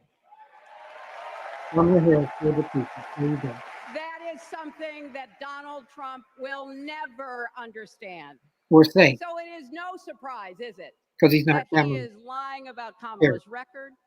He's mocking her name and her laugh. Sounds familiar. Get that PUC, huh, Hillary? But we have him on the run now. You know, let's not underestimate. They never underestimate Donald. So, no matter what the polls say, we can't let up. Neither one of y'all. We can't get driven down crazy conspiracy rabbit holes. We have to fight for the truth. We have to fight for Kamala as she will fight for us. Yeah. Because you know what? What? When we fight, It still takes a village to raise a family, heal a country, and win a campaign. it's the village to raise a family. Hillary's And quote. America needs every one of us. Our energy, our talents, our dreams. We're not just electing a president, we're uplifting our nation. We're opening the promise of America wide enough for everyone. Together, we put a lot of cracks in the highest, hardest glass ceiling. A lot of cracks in the glass ceiling. I like And that. tonight, so close to breaking through once and for all. I want to tell you what I see through all those cracks and why it matters for each and every one of us. And you help push it a lot. What do I see? What do you see? I see freedom. I see the freedom to make our own decisions about our health, our lives, our loves, our families.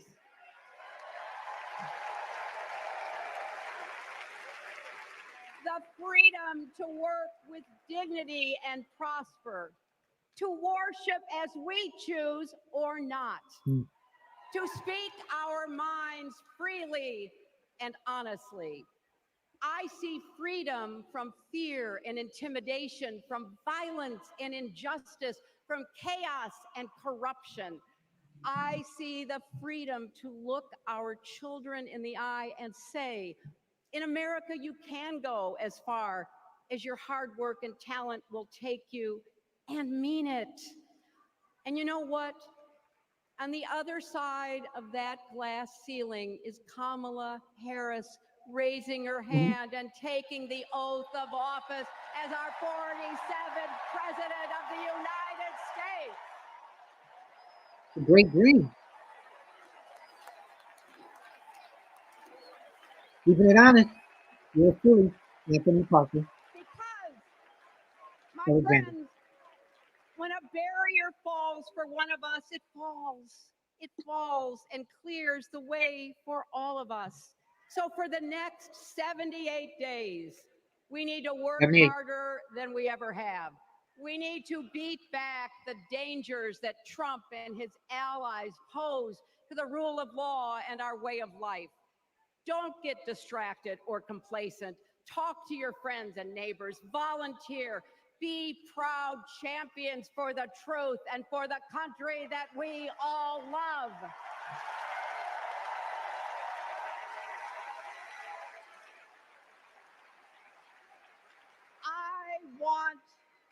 I want my grandchildren and their grandchildren to know I was here at this moment, that we were here, and that we were with Kamala Harris every step of the way.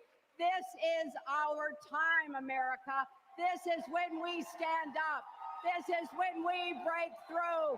The future is here. It's in our grasp. All right. Miss Hillary Clinton. How much of this is fashion? Was hers better than AOC? Is this the speech that she would have given if she would have won? Is there some bitterness between her and Donald Trump? As much as Joe Biden said, I didn't want to lose, how much did Hillary Clinton say it should have been mine? You're watching, keeping it on. I think it's fair to say that we all stand on the shoulders of Hillary Clinton. So I'm just checking. Are you ready to join this fight yet? Okay. What a great That's speaker the he is. answer I was looking for. So I want you to text join to 30330 and get involved. Now, what does fighting for the people exactly look like? Joe Biden. Let's go back to 2011 when Kamala Harris was Attorney General Okay. of California. The housing crisis had devastated American families, and the big banks had forced Californians out of their homes. Well, Kamala Harris stood up to those banks, and she secured a $20 billion settlement for California families. That is fighting for the people. No applause? And that is something that our next speaker knows all about. Please welcome the fearless fighter from South Carolina, Congressman Jim Clyburn. Jim Clyburn, he's the one I always talk about him that kind of picked Joe Biden in South Carolina to win. If he hadn't endorsed Joe Biden, South Carolina, they wouldn't have won. Let's hear Jim. Thank you, thank you. Thank you. Thank you.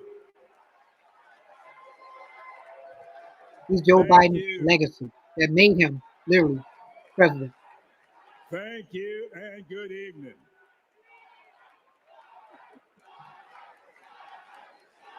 Thank you, South Carolina. Thank you.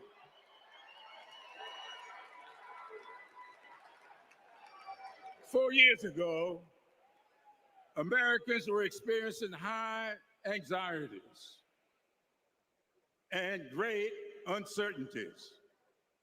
A deadly virus raged, schools closed, businesses shuttered. Donald Trump mismanaged the crisis from day one, looking out for himself instead of the country. The American people responded to the crisis in leadership by electing new leaders. Thanks to Joe Biden and Kamala Harris, we reopened our schools, brought back our businesses, and restored our faith in the American can-do spirit. Thanks to Joe and Kamala, we reduced the price of prescription drugs, repaired roads and bridges, and replaced lead pipes. Thanks to Joe and Kamala, we are honoring our heroes in uniform and expanded benefits to over 1 million veterans. Thanks to Joe and Kamala, Make It in America is no longer just a slogan, but a movement that is bringing millions of manufacturing jobs back to America. Thanks to Joe and For Kamala. President Biden's lifetime of achievement in service of his country, we owe him a great debt of gratitude.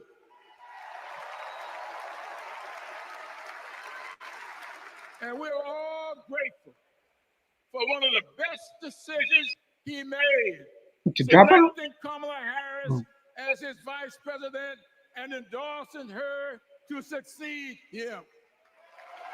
Well, he didn't really have a choice, too. I often say that we are but the sum of our experiences. In the introduction of my memoir, I wrote, all my experiences have not been pleasant, but I consider all of them to be blessings. Okay. So has been the case with Kamala. Her experiences have prepared her for this moment. Kamala Harris is a true battle-tested leader, a district attorney, attorney general, senator, and vice president who gets things done. While Donald Trump has been bragging about how he overturned Roe, Kamala has been fiercely advocating for the respectation of reproduction freedoms. While Trump has been looking out for himself and his billionaire buddies, Kamala has been fighting to lower costs for all Americans.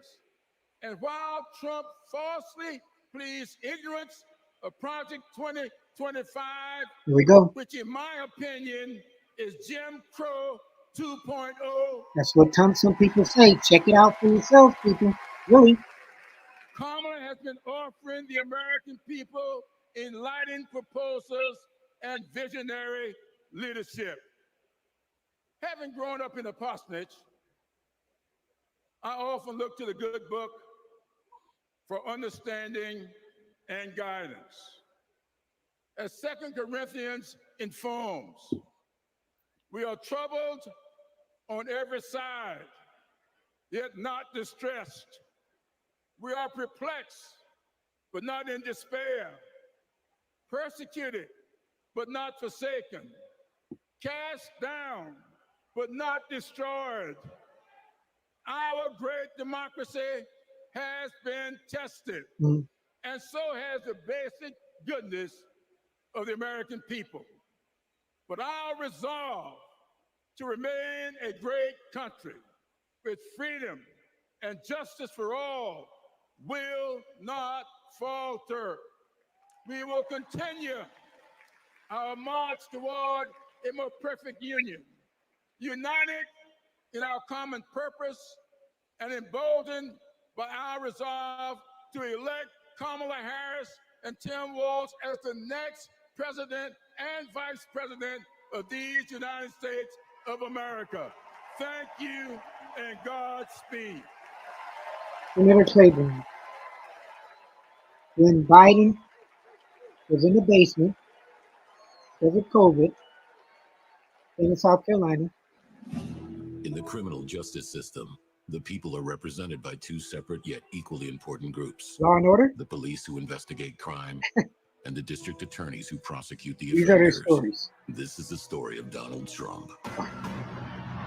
His entire life, Trump has believed he's above the law, that no one would ever dare hold him accountable. He lies. He rips off workers. He sexually abuses women. And when you're a star, they let you do it. You can do anything. He cheats in business. He cheated on his wife with a porn star and paid her off so the American people wouldn't find out during an election. But in the criminal justice system, ordinary Americans have had the courage to find him accountable time and time again. Guilty. Guilty. Guilty. Donald Trump guilty on all 34 felony counts. For the first time in history, Not in we jail, have a though. convicted felon running for president. And to take on this case, we need a president who has spent her life prosecuting perpetrators like Donald Trump. He tried overturning Georgia's free and fair election. I just want to find 11,780 votes. He's tried to escape any responsibility for instigating the January 6th attack on our Capitol. We're going to walk down to the Capitol, and I'll be there with you. And if elected, Trump has promised to overturn laws that would keep him accountable and exact retribution on anyone he considers an enemy, even warning of a bloodbath if he doesn't get his way. So we, the people, have a chance to render our own verdict on Donald Trump. We are the jury he most fears. When we vote this November, we vote for justice, accountability, and the rule of law that keeps America free.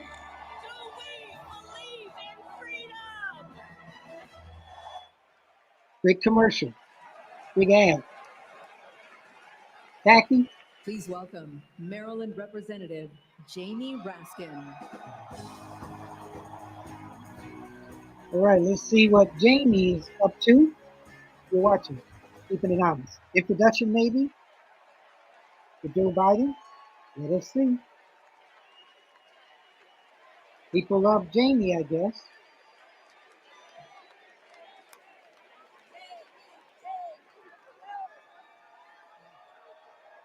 Let's hear Jamie.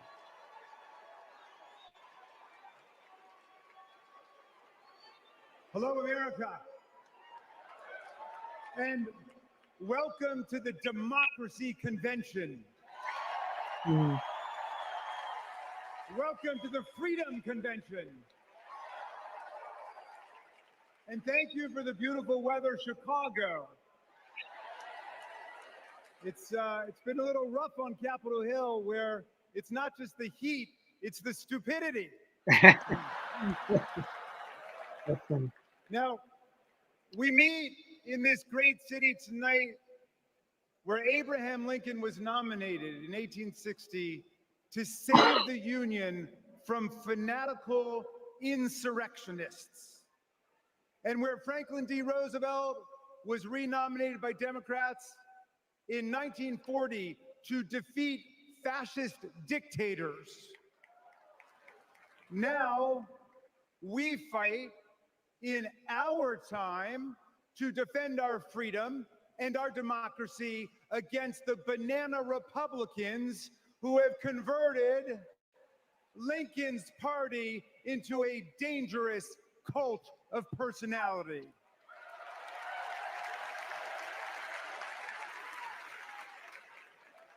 Mm-hmm. You know, I'll never forget the pounding on the doors of the House chamber on January 6th, were the screams to follow. Hundreds of our police officers taunted and attacked, 140 of them wounded by extremists wielding baseball bats, So he was steel there. pipes, even American flags. 5 people died that day, and 4 more of our officers took their own lives 4. in the days and weeks to come. All of this after Trump was defeated by more than 7 million votes by the great Joe Biden.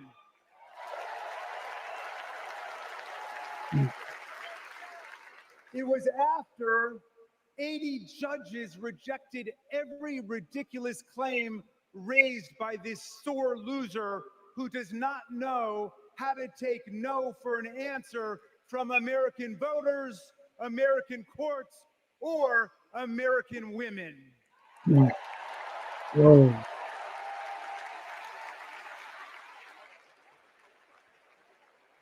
Remember what the mob chanted as they stormed the Capitol and injured our officers? Hang Mike Pence. Remember hearing that. Someone should have told Donald Trump that the president's job under Article 2 of the Constitution. Hello? Someone should have told Donald Trump that the president's job under Article 2 of the Constitution is to take care that the laws are faithfully executed, not that the vice president is executed. Yes. Yeah. Okay. Oh, fine print. Pence has now joined more than 24 officials from Donald Trump's own administration in denouncing him, an historical record. And Pence is the first vice president in more than 2 centuries not to support the president he served with in a general election. Wow. And by the way, J.D. Vance, do you understand why there was a sudden job opening for running mate on the GOP ticket? They tried to kill your predecessor. Mm. They tried to kill him because he would not follow Trump's plan to destroy and nullify the votes of millions of Americans. Your votes, Pennsylvania. Your votes, Michigan. Your votes, Georgia, Nevada, Arizona, Are we going to go back to the days of election suppression and violent insurrection? Two big words: suppression and insurrection. Wow. Democrat, Republican. Insurrection. We're not going back. And suppression.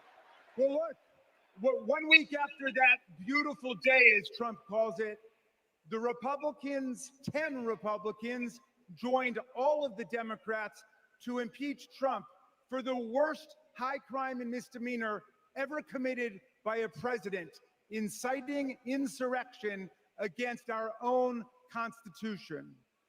Make no mistake, a man who uses fraud, theft, and violence to take power will commit any crime to keep it. And now Trump's promising to pardon hundreds of his fellow criminal convicts and insurrectionists. And the courts may let him out, too.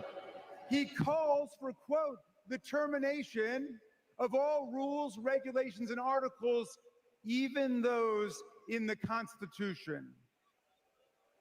My friends, are we the people going to let Donald Trump terminate our Constitution and obliterate the blessings of liberty for our posterity? Does he have that much power? That's right. We're going to elect Kamala Harris.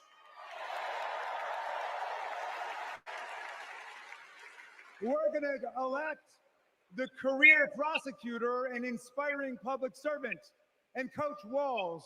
And we're going to defeat Donald Trump, the career criminal and incorrigible recidivist con man, and his pet chameleon, J.D. Vance.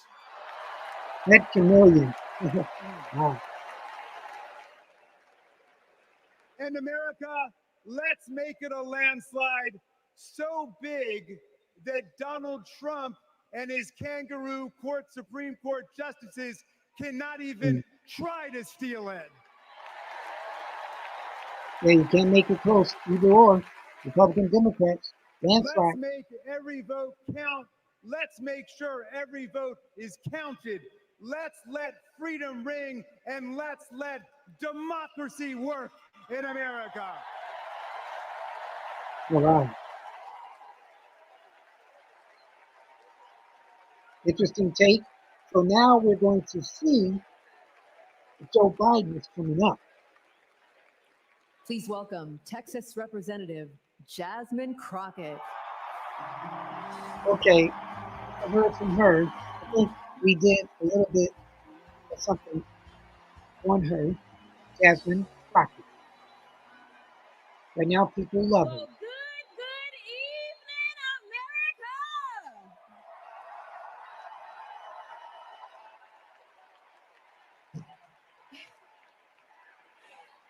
On November 5th, our nation will hire a president, a commander-in-chief, and leader of the free world. So let's compare their resumes, shall we? Here we go. Resume comparing. One candidate worked at McDonald's while she was in college at an HBCU. Historically black college. HU. The other was born with a silver spoon in his mouth and helped his daddy in the family business. Housing discrimination, that is. She became a career prosecutor while he became a career criminal.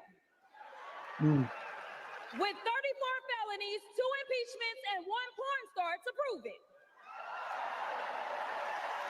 But he wasn't a career criminal, though. Recent years. Her entire career as an elected district attorney, attorney general, and senator, she's always worked for one client, the people. Meanwhile, he's a 78-year-old, lifelong predator, fraudster, and cheat, known for inciting violent mobs. Listen, y'all. Uh-oh. He's only looked out for one person, himself. As women are dying, he is bragging about overturning Roe. And y'all know I come from Texas. And right now in Texas, What's that? come on, Texas. But right now in Texas, they want to institute the death penalty. That is a problem. I thought they've already had that. While Kamala Harris is fighting for our reproductive rights to be restored. She is also the leader we need on the global stage. She helped secure the release of Americans wrongfully detained in Russia. Just a couple weeks At the back. same time, he cozies up to his role model, Vladimir Putin, and MAGA holds legislation hostage here at home, critical resources to secure the border, military aid to Ukraine, and even the Farm Bill. She's lived the American dream while he's been America's nightmare. Mm-hmm. Not a fan of Trump, huh? America, looking at the two choices before you, who would you hire? Donald Trump? Okay. Or Kamala Harris? What about Tony Goodwin, the guy that won the show Scandal? Another choice. Kamala Harris has a resume. Donald Trump has a rap sheet. From resume to rap sheet. All right. She presides over the Senate while he keeps our national secrets next to his thinking chair. Huh? Y'all know what I said that other time. Okay. In Mar-a-Lago. Well, Donald Trump wants to put our 1787 Constitution through his Project 2025 paper shredder and make every day January 6th, Kamala Harris is fighting to fulfill the promise of America. In the real world, this wouldn't even be close. But this election is. It's the real world. Don't make a mistake. We are the underdogs in this fight, even though there is only one person qualified, only one person who's done the work and who has delivered the results. And she needs you. She needs your one vote this November. Can we count on you? Takes one vote to be a winner.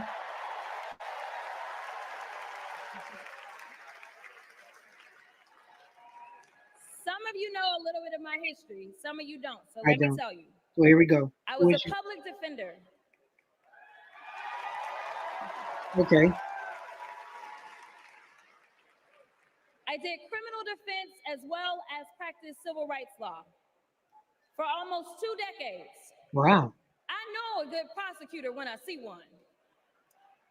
Kamala Harris is the kind of prosecutor we long for in the cases like those of Breonna Taylor. She was killed by the police. Yeah. I'm correct? She was the first attorney general in the nation to order that her officers wear body cams, and she started the Back on Track program to reduce recidivism.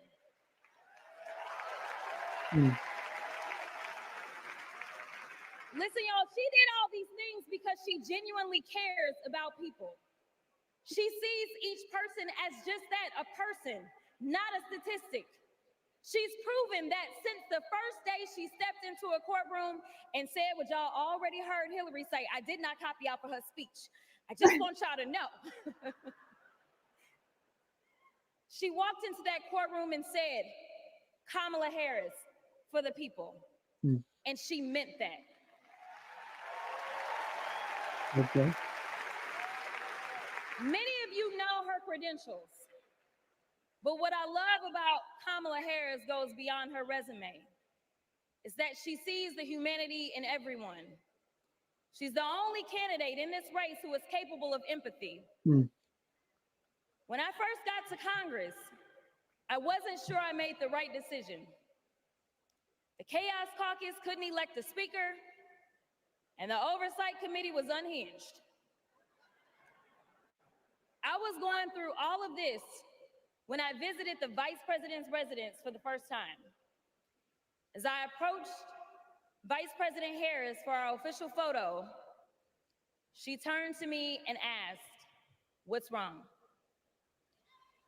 Mind you, we'd never met, but she saw right through me. She saw the distress. I immediately began crying.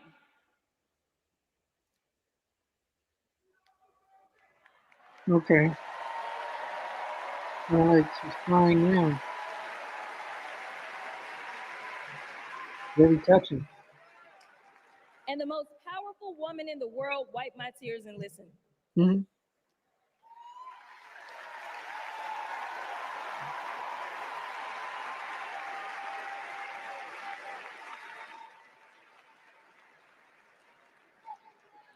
It's so hard for me to tell this story.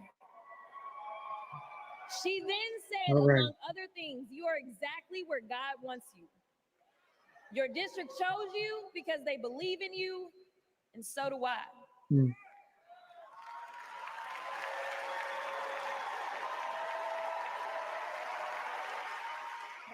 I'm gonna stop. Okay. The next month, I went viral for the first of many times to come for hitting Republicans with a dose of their own medicine. Mm. That brief but impactful interaction gave me my legislative legs, and I've been running ever since. Amen. Sometimes you need one. That's it. Sometimes you need one. The question before us is, will a vindictive, vile villain violate voters' vision? Whoa. I can't even say that. That's pretty good.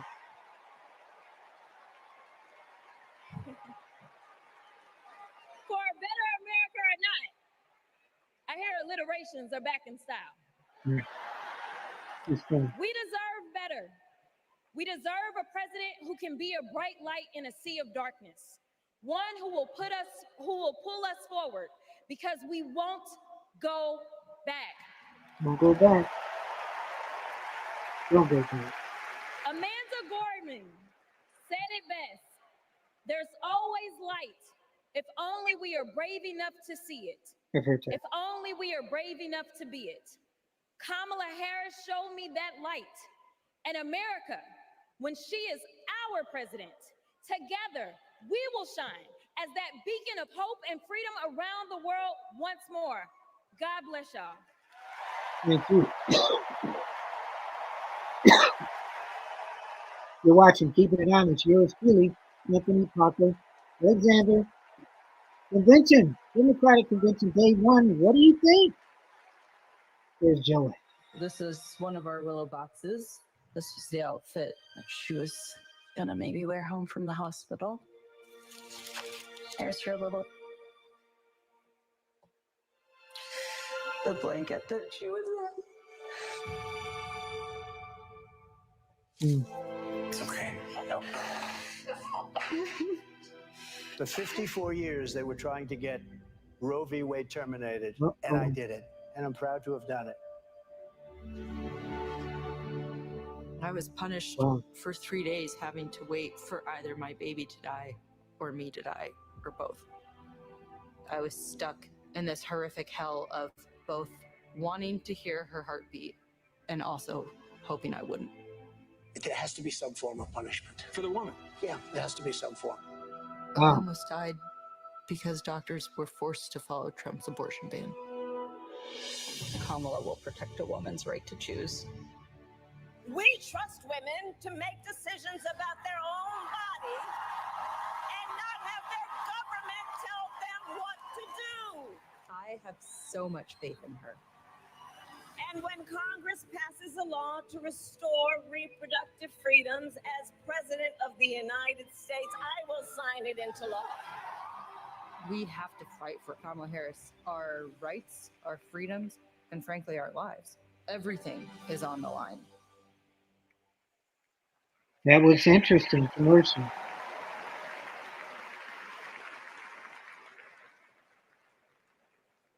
When you're expecting a baby, packing for the hospital should be a joyful moment. For us, it was different. We were told with 100% certainty we would lose our baby girl, Willow, and we were sent home. Wow. For 3 days, we waited until Amanda was sick enough to receive standard abortion care. Eventually, Amanda's temperature spiked. She was shaking, disoriented, and crashing. I don't remember what I threw into our bag that day, only that instead of welcoming Willow, I was hoping Amanda's life could be saved. Hmm. I'm here tonight because the fight for reproductive rights isn't just a woman's fight. This is about fighting. This is about fighting for our families. The family And as right. Kamala Harris says, our future. It's a great statement right there. We're going to talk about this.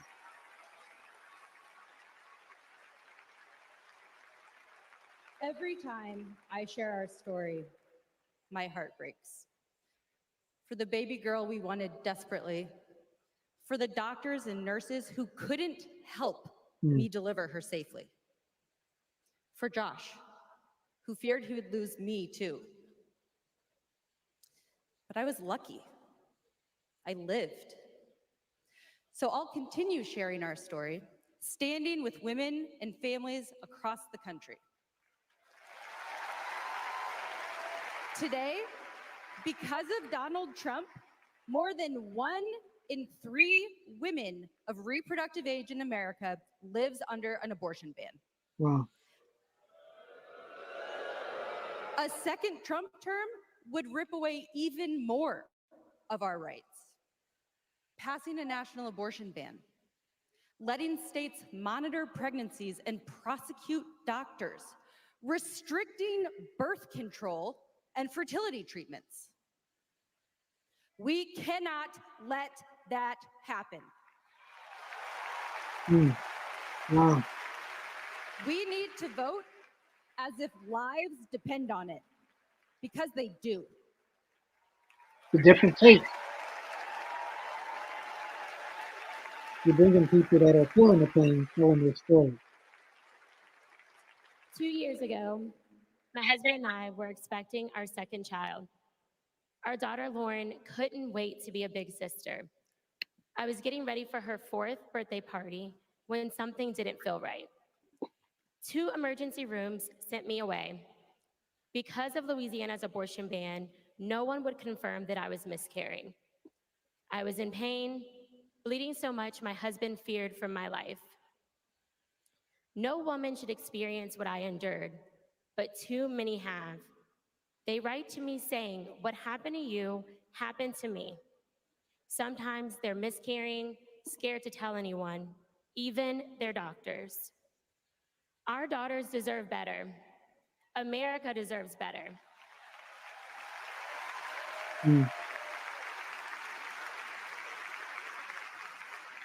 Kamala Harris and Tim Walz will fight for reproductive rights and our freedom and our shared future.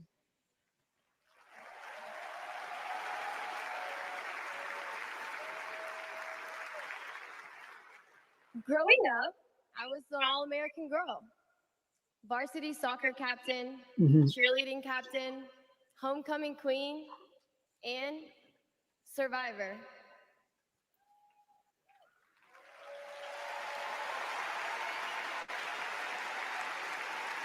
Real people telling their I stories. was raped by my stepfather after years of sexual abuse. At age 12, I took my first pregnancy test, Wow. and it was positive. That was the first time I was ever told, "You have options." I can't imagine not having a choice. But today, that's the reality for many women and girls across the country because of Donald Trump's abortion bans. He calls it a beautiful thing. What is so beautiful about a child having to carry her parents' child? That's deep. There are other survivors out there who have no options. And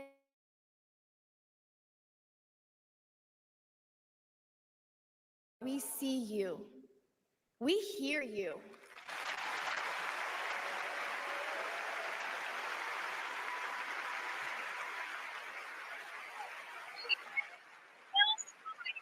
Kamala Harris will sign a national law to restore the right to an abortion. You're educating a lot of people. This part really is.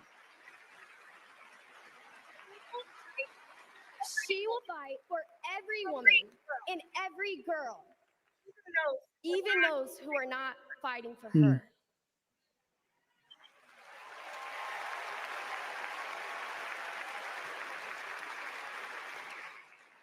And now I am honored to introduce another champion for women, a leader who's fought for me and for so many others, Governor Andy Beshear. Oh yeah, I forgot Andy Beshear is coming on. I wonder how Trump is gonna deal with that segment. All right, so Governor Beshear, maybe he's the last one before Joe Biden. He's probably looking for something in the cabinet too. Let's find out.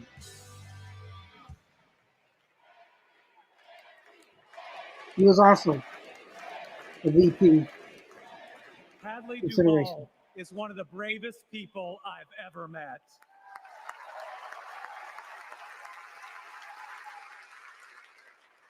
I'm amazed at the courage it takes to share her pain, to share her truth.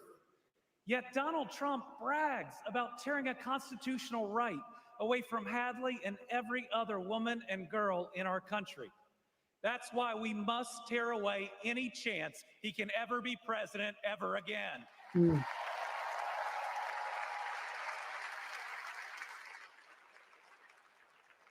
In 21 states, Trump's actions have resulted in extreme bans on abortion in my state, even in cases of rape, incest, and non-viable pregnancies.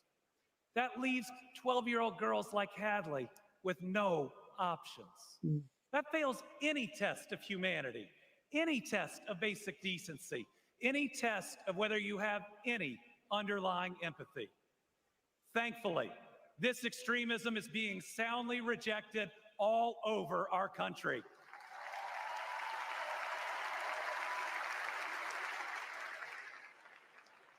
In Kentucky, we put reproductive freedom on the ballot last November, and I beat Donald Trump and Mitch McConnell's hand-picked candidate by more than 5 percentage points.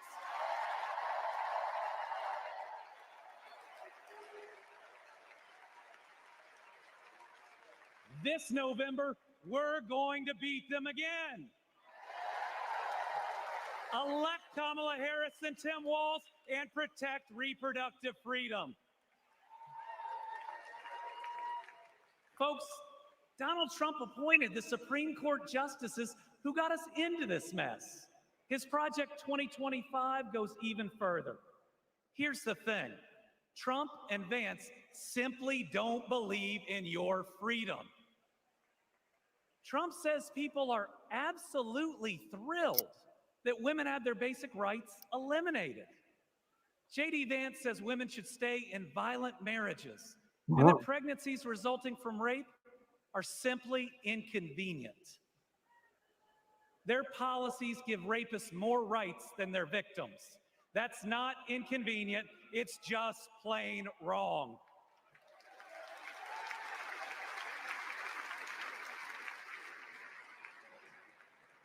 And a woman grieving a non-viable pregnancy shouldn't be required to carry it to term just to listen to her child die or to hear no sound at all. All women should have the freedom to make their own decisions. Freedom over their own bodies. freedom about whether to pursue IVF, freedom about whether to have children at all.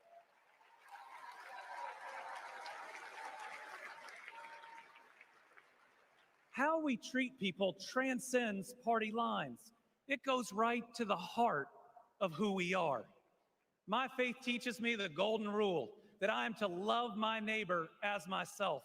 And the parable of the Good Samaritan says we are all each other's neighbors.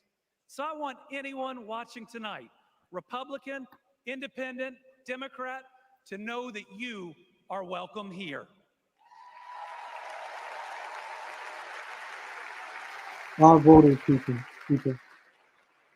We believe in America where we live out our values, end anger politics once and for all, and move beyond this us versus them by remembering we are all Americans. And all in this together.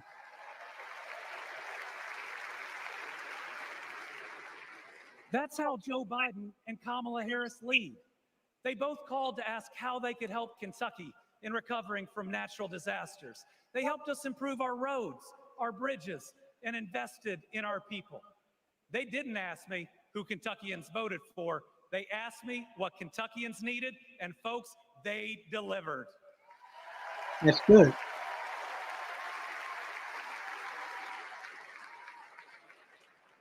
Kamala Harris gets it.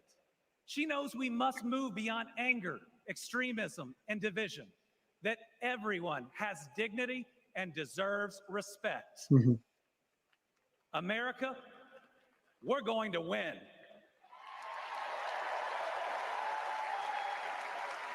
And we're going to win by staying true to our values of compassion, empathy, and doing right by our neighbors.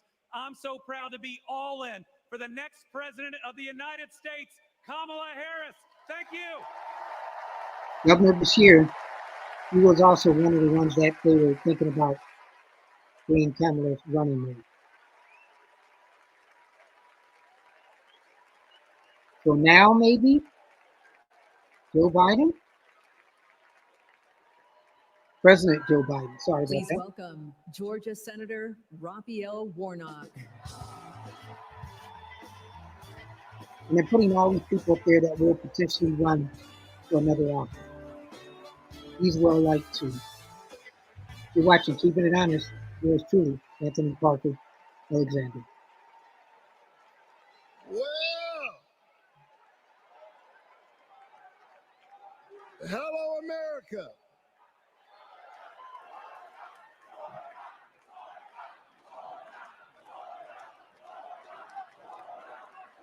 Thank you so very much.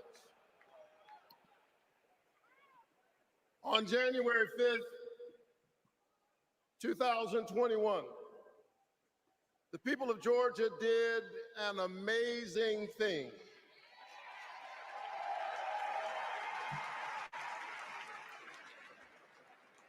They sent a black kid who grew up in public housing and the Jewish son of an immigrant to the United States Senate in one fell swoop.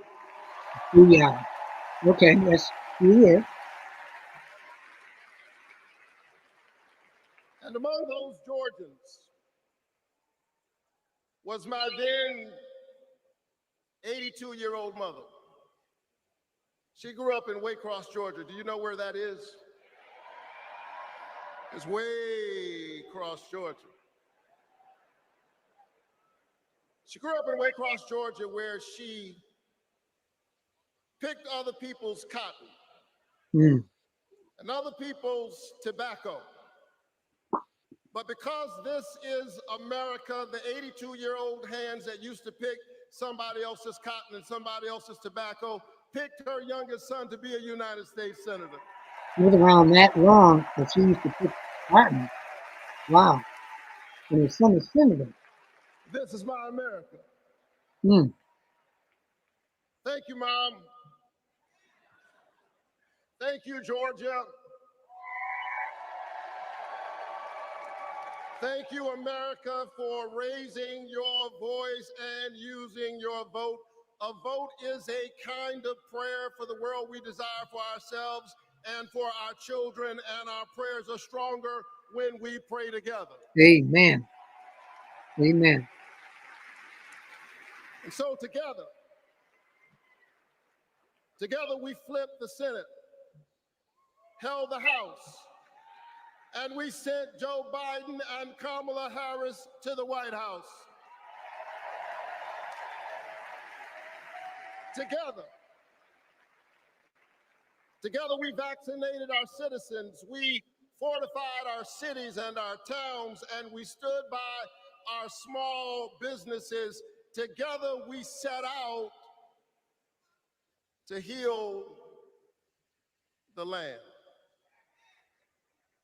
A nation besieged by a deadly pandemic and beset by the awful and divisive rhetoric of a man too small for the office entrusted him or the task set before him.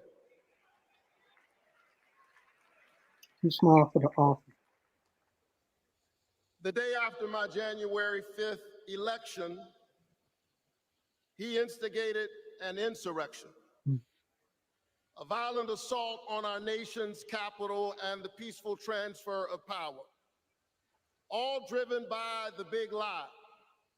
But behind the big lie was an even bigger lie. What's that? It is the lie that this increasingly diverse American electorate does not get to determine the future of the country.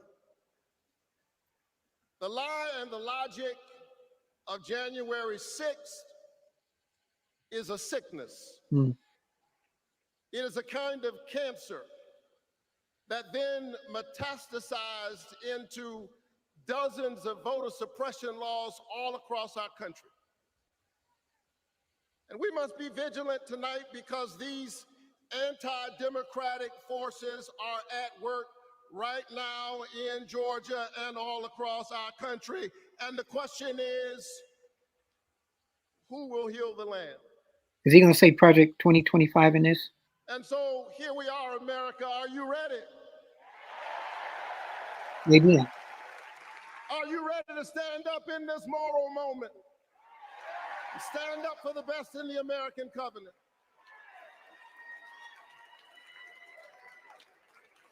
Elections are about the character of a country.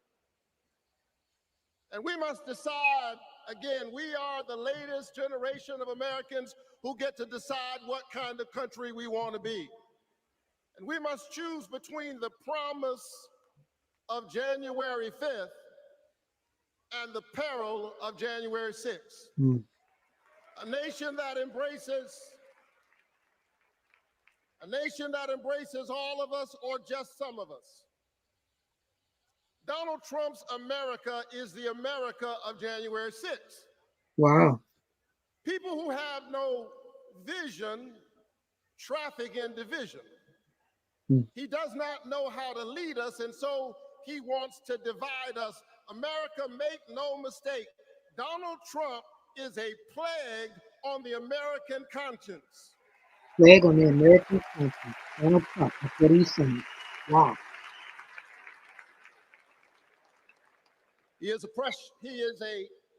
clear and present threat to the precious covenant we share with one another. And yes, I saw him holding the Bible Upside down. and endorsing a Bible as if it needed his endorsement. Wasn't that upside down? He should try reading it. Oh. Keeping it honest. It says, do justice, love kindness, and walk humbly with your God. He should try reading it. It says, love your neighbor as yourself. It says, inasmuch as you've done it unto the least of these, you have done it also unto me. Amen. Everybody use that as their covenant.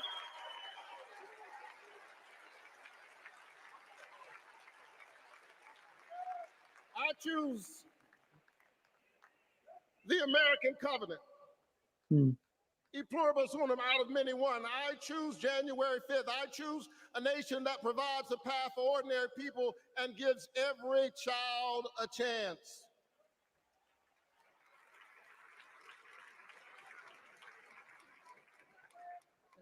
And that's Joe Biden's America.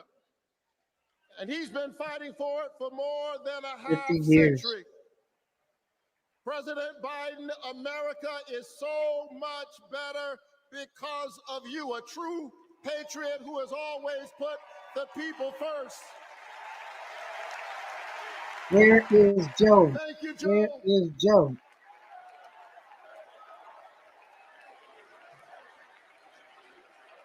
Thank you, Joe, but where is Joe? But where is Joe? Where is Joe? Keeping it honest, yours truly, Anthony Parker, Alexander. But I'll tell you something else. Not only is that Joe Biden's America, that's Kamala Harris's America.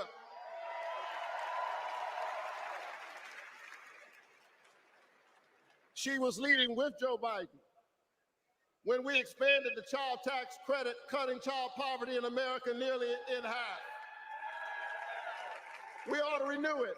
Is she getting it? She cast a tie-breaking vote for my bill capping the cost of insulin to no more than $35 per month for seniors. I've heard that before. We ought to extend it to everybody. Yes. Together we passed an infrastructure bill, bolstered American manufacturing and clean energy, an investment in the house that we all share together. Mm-hmm. And I've got news for you. We are just getting started. Are you ready to win this election?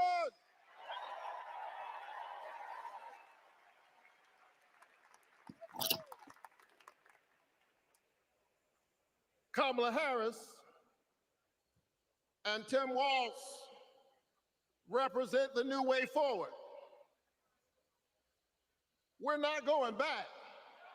Not going back. We'll keep hearing. Not going back. Not going back.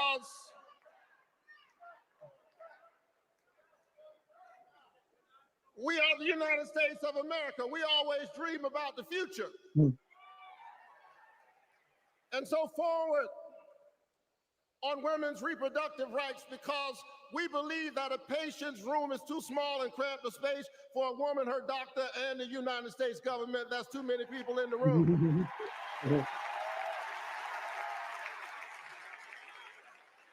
Forward on worker rights. Because most people do not mind working. They just want to share in the prosperity that they are creating for others. Forward Amen. On voting rights. Forward on affordable housing and access to health care. We are moving forward. Yes, we are. Carefully. No matter who's president. And so I'm inspired tonight. I'm inspired by all of you. I'm inspired by the resilience of an American spirit that has rebounded from the pandemic and is holding at bay the forces that are trying to divide us. And I'm inspired tonight by the memory of my late father, a preacher and a junk man. Mm-hmm. Monday through Friday, he lifted old broken cars and put them on the back of an old rig. But on Sunday morning, the man who lifted broken cars lifted broken people whom other people had discarded and told them that they were God somebody. Mm.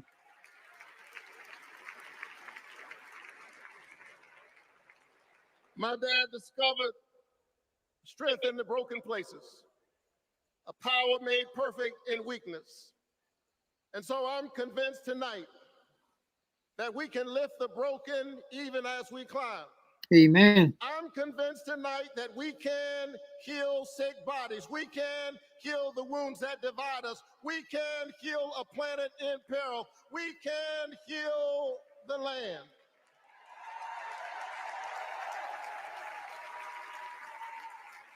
And in a strange way, the pandemic taught us how. A contagious airborne disease means that I have a personal stake in the health of my neighbor.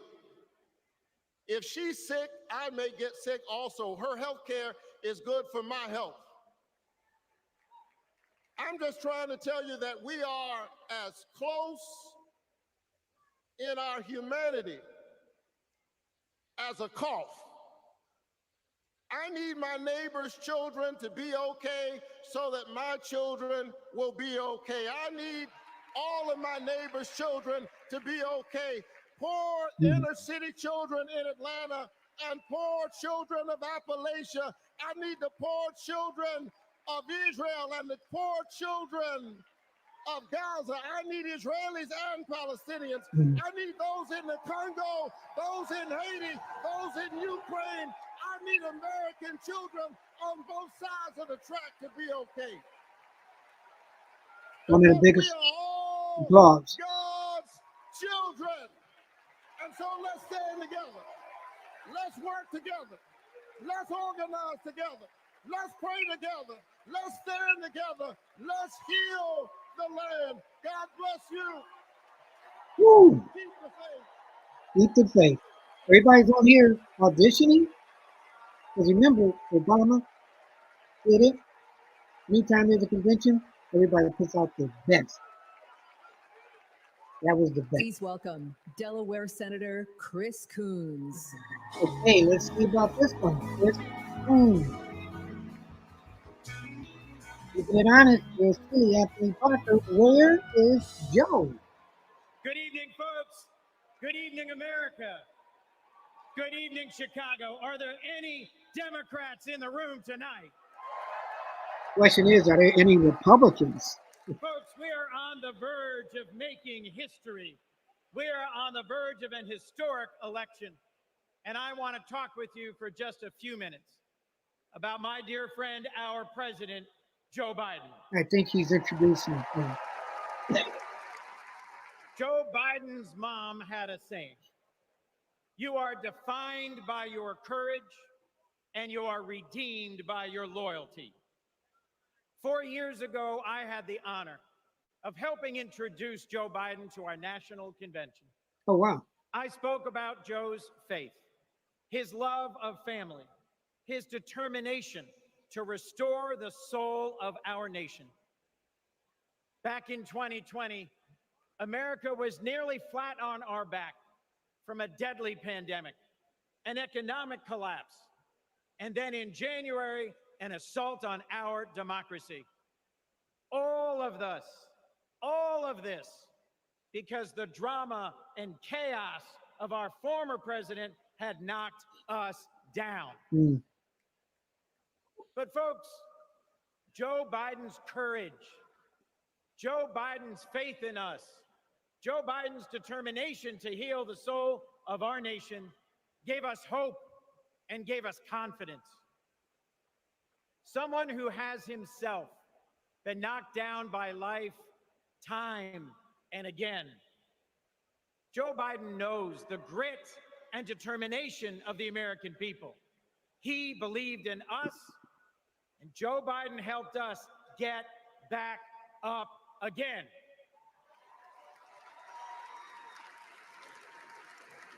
Using the incredible skills he developed in many years in the U.S. Senate, Joe got passed and signed into law the most consequential legislation of any president in 60 years, helping our veterans, advancing gun safety, cutting prescription drug prices, fighting climate change, rebuilding bridges and broadband, bringing manufacturing back to America. Together, Joe and Kamala helped rebuild our economy from the middle up, from the bottom up, and the middle out, not from the top down. And they made our families safer and our country stronger at home and abroad. Today, we are so much better off because they believed in us in our democracy. And our incredible First Lady, Jill Biden.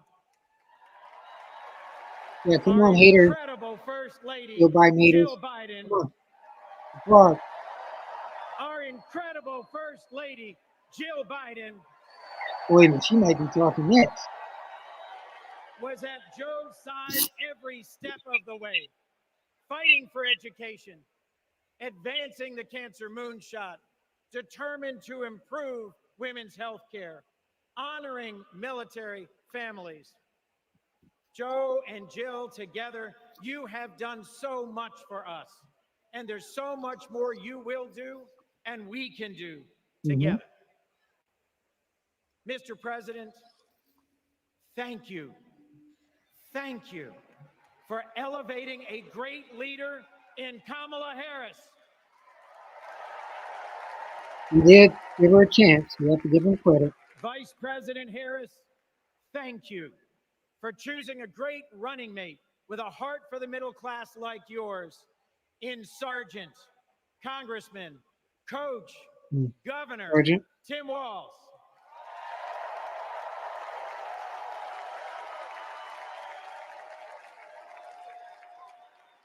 I have hope.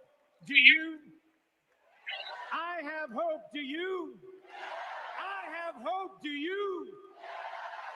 And it is in no small part because of Joe Biden. I have never known a more compassionate man. I forget he is a good Joe friend Biden. of Joe's. I have never known a man who has taken from his own loss and his own faith and delivered so much for the future of so many others. Mr. President, you were my senator as a Delawarean. You are my president as an American, and you will always be my friend. Here we go. On behalf of our nation, Joe, for your courage in fighting for our democracy, we thank you. It was nice. Coming from a friend. I forget how much Joe has been through family tragedy. On behalf of our Democratic Party, for your loyalty in fighting for our democratic values, we thank you.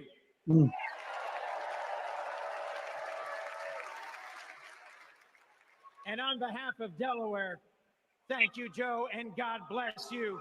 We love you. We love Joe. We love Joe. We love Joe. We love Joe.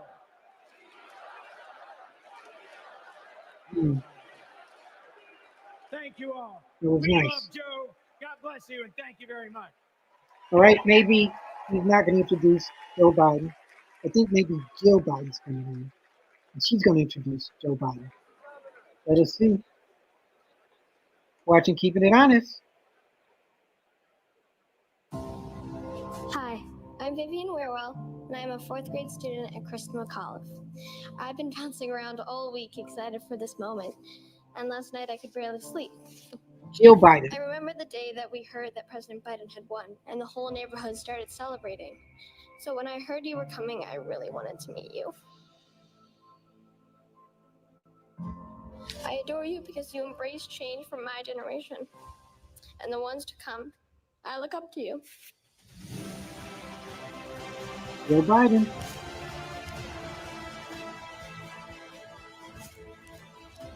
This will be her last big public appearance. Some people say she ran the country. Now it is my honor to introduce our First Lady, Dr. Jill Biden. And here she comes in her last big appearances. Dr. Jill Biden. Please welcome First Lady of the United States, Jill Biden. Some people love her, some people hate her, some people say when Jill was stumbling, she kept pushing and making them look bad. She may eventually miss this power more than Jill.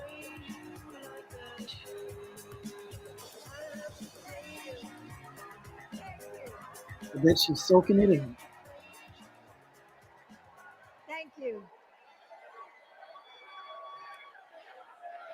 Thank you.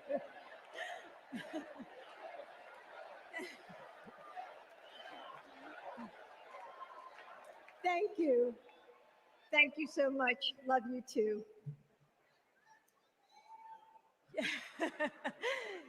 Joe and I have been together for almost 50 years. He feels good too for being And around still, husband. there are moments years. when I fall in love with him all over again. That's great. Like when I handed him our baby Ashley for the first time and saw the smile that lit up his face. Or on nights after an exhausting day working in the Senate, when he would read one more bedtime story just because the kids asked. When he stops on a rope line because he sees someone grieving who needs to know that everything is going to be all right one day. Or to encourage that child with a stutter to find the confidence she needs. Those moments when I'm reminded of all he's accomplished in the name of something bigger than himself. Mm-hmm. Receiving the Medal of Freedom with humility.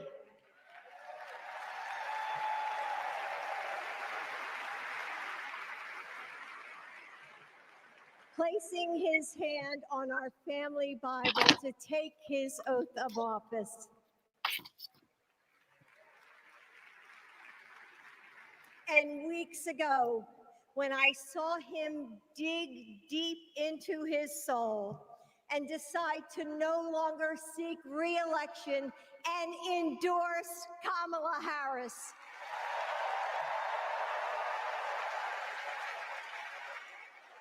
Interesting moment for him. With faith and conviction, Joe knows that our nation's strength doesn't come from intimidation or cruelty. It comes from the small acts of kindness that heal deep wounds, from service to the communities that make us who we are, from love of a country that shines with promise and renewal. Kamala Harris knows that too.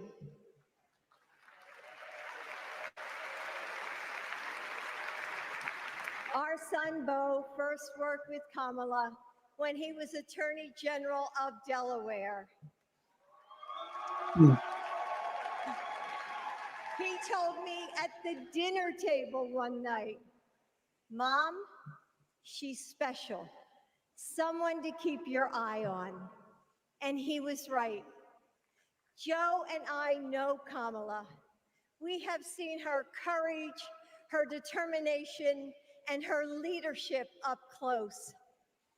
Kamala and Tim, you will win.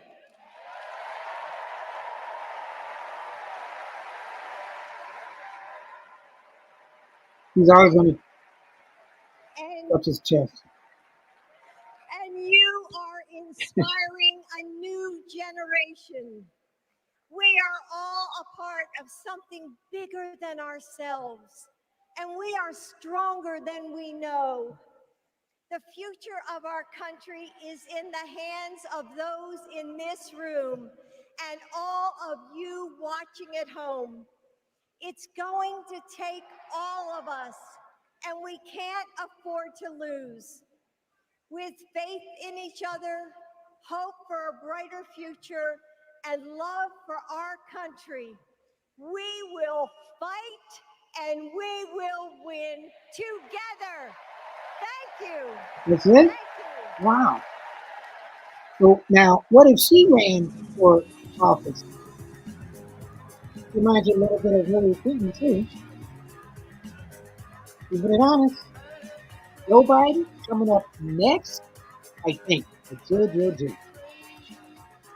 Why Please wouldn't she welcome introduce? first daughter, Ashley Biden. Jill wouldn't introduce her husband, so I guess his daughter is going to introduce her dad. All right. I don't know who she is, but Good this will evening. I'll find out. I have this memory. It's the eve of my 8th birthday. Dad is still in DC, tending to urgent matters in the Senate. That night, as a surprise, Mom told me, Bo, and Hunter to get in the car.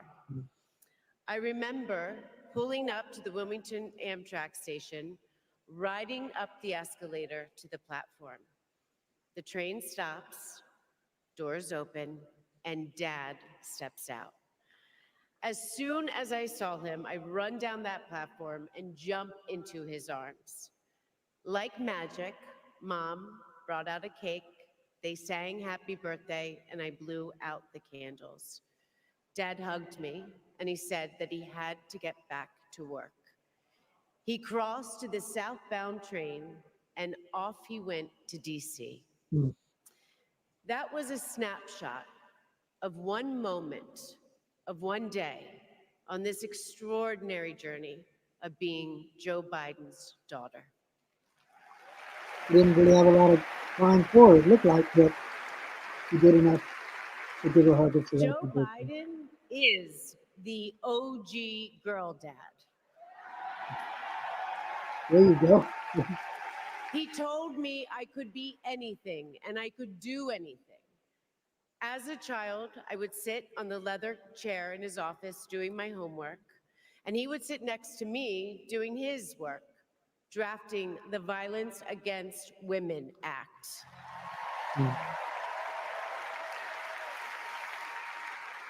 Not a word. And he wasn't just a girl dad. I could see, and he wasn't just a girl dad, I could see that he valued and trusted women. Okay.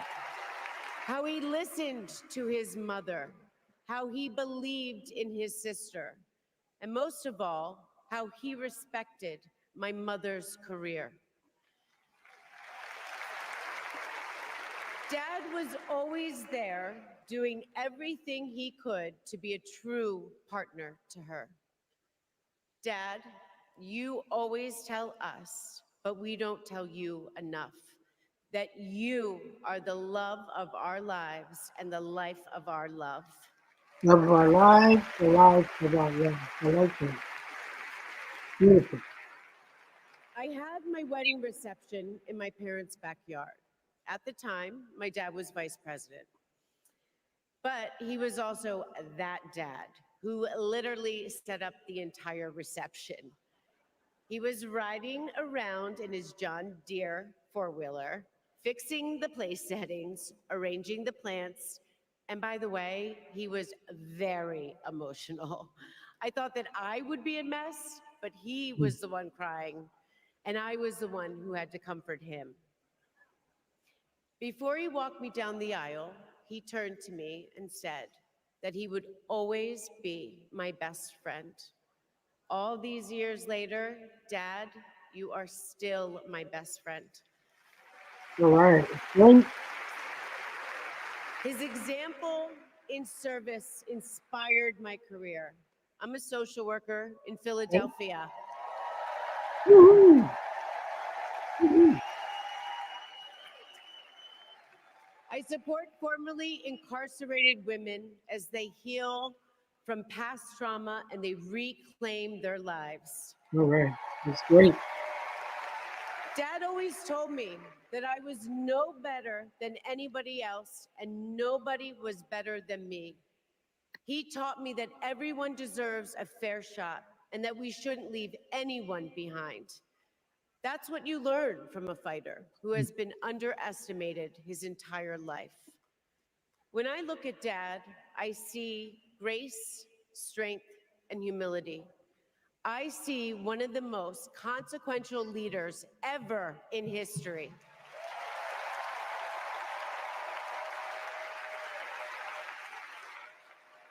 And I also know that he never stops thinking about you, about your dreams, about your dignity, about your opportunities, about your family.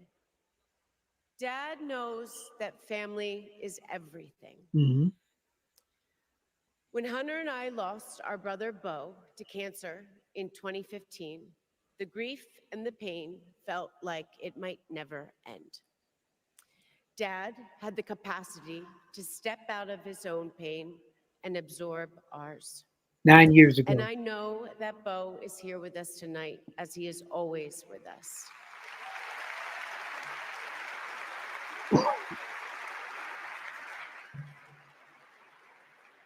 After Bo passed, I got this tattoo on my wrist. It says, "Courage, dear heart." A reminder to myself to keep going, to get back up, like my dad has always done. He has taught me that a courageous heart is a miraculous thing. A courageous heart can heal a family. A courageous heart can heal a nation, and maybe even the world. And now, this election requires the courageous hearts of all of us. In 2020, my dad selected Kamala Harris to beat Donald Trump. And he knows in 2024, she will beat Donald Trump again. All right.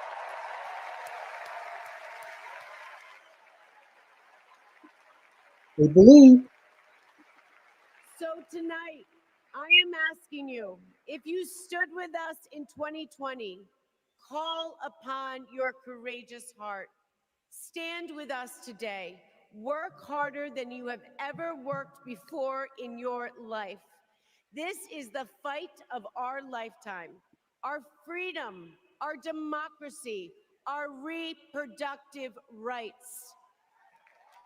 All of this, all of it is on the ballot. And I know together we can do this because my dad helped show us the way. Is she introducing And now, her dad? I would like to introduce Here he comes. my father, your 46th President of the United States, Joe Biden. And here he comes. Joe Biden, over 50 years of service. And now he's doing his farewell dance, I guess, to him, and passing that baton over. You're watching, keeping it honest. Yours truly, Anthony Parker Alexander. Let me know what you think of the show so far. We've been on for some hours. It looks like he's crying. Let's pray he has a great week. One of the last times we'll see him speaking to this many people. Show the love to Joe Biden. We love you, Joe. We love you, Joe. You got to do your dream. Make it so, Joe. Make it so. Make it so.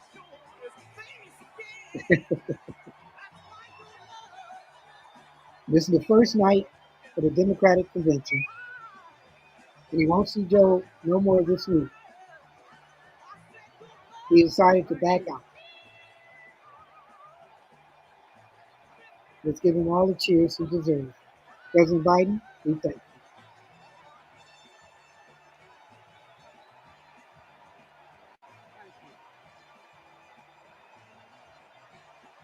Oh gosh, she's doing the hard thing too.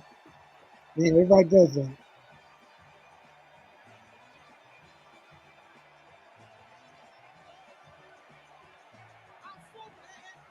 Thank you. What if he would have been running? He backed down. Thank you. Let's go, Joe.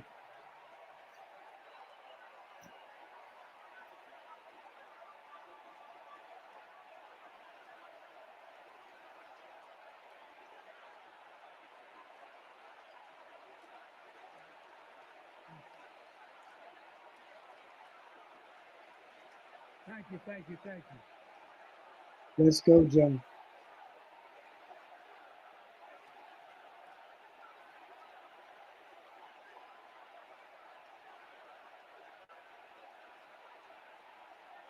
He's getting that applause. Thank you, thank you, thank you.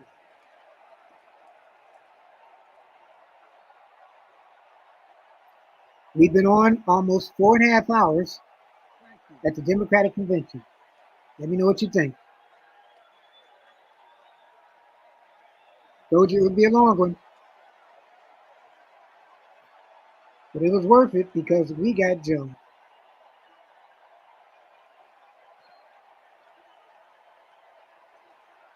I hope we have Joe. He's going to be talking. I love you. Thank you. They're giving him all the acclaim. Thank you.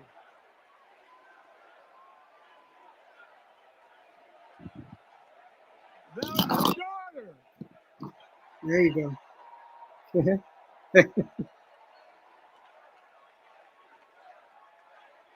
Thank you. Thank you, Joe.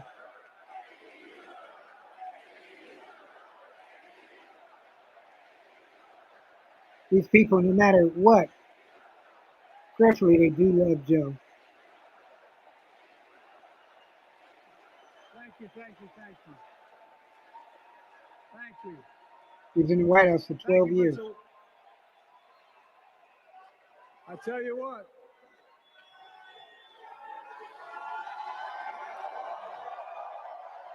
Mm-hmm.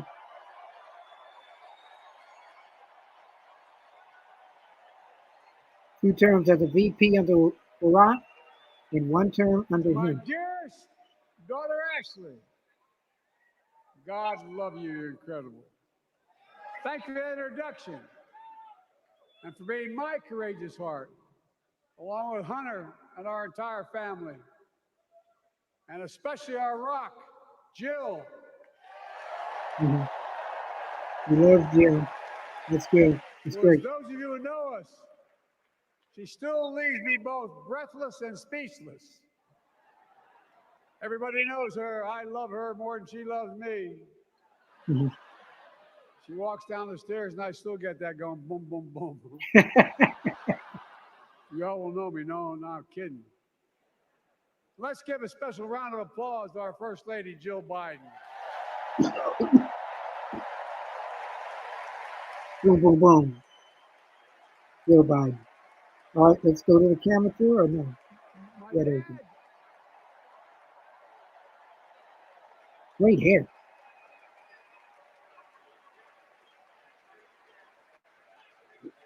My dad used to have an expression, for real. He'd say, Joey, family is the beginning, the middle, and the end.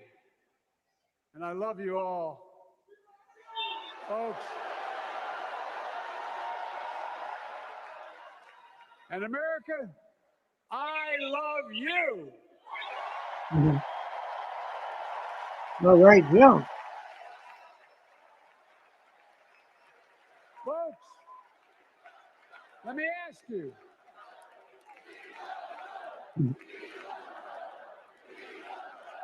They're never going to let him even start.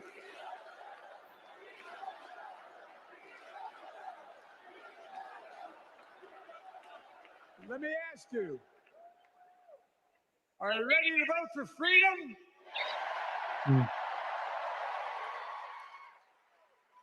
Are you ready to vote for democracy and for America? Let me ask you, are you ready to elect Kamala Harris and Tim Walz, President and Vice President of the United States? Boy, Tim's excited. My fellow Democrats, my fellow Americans, nearly 4 years ago, in winter, on the steps of the Capitol, on a cold January day, I raised my right hand and I swore an oath to you and to God to preserve, protect, and defend the Constitution and to faithfully execute the office of the President of the United States. In front of me was the city surrounded by the National Guard. Behind me, a Capitol just 2 weeks before had been overrun by a violent mob. But I knew then, Yes. from the bottom of my heart, that I knew now, there is no place in America for political violence. None. He has had an interesting You tenure. cannot say you love your country only when you win. That's going to be a quote. You cannot say you love your country only when you win. In that moment, I wasn't looking to the past. I was looking to the future. I spoke of the work at hand, the moment we had to meet. It was, as I told you then, a winter of peril and possibility. Of peril and possibility. We're in the grip of a once-in-a-century pandemic, historic joblessness, a call for racial justice long overdue, clear and present threats to our very democracy. Thank you. Here we go again.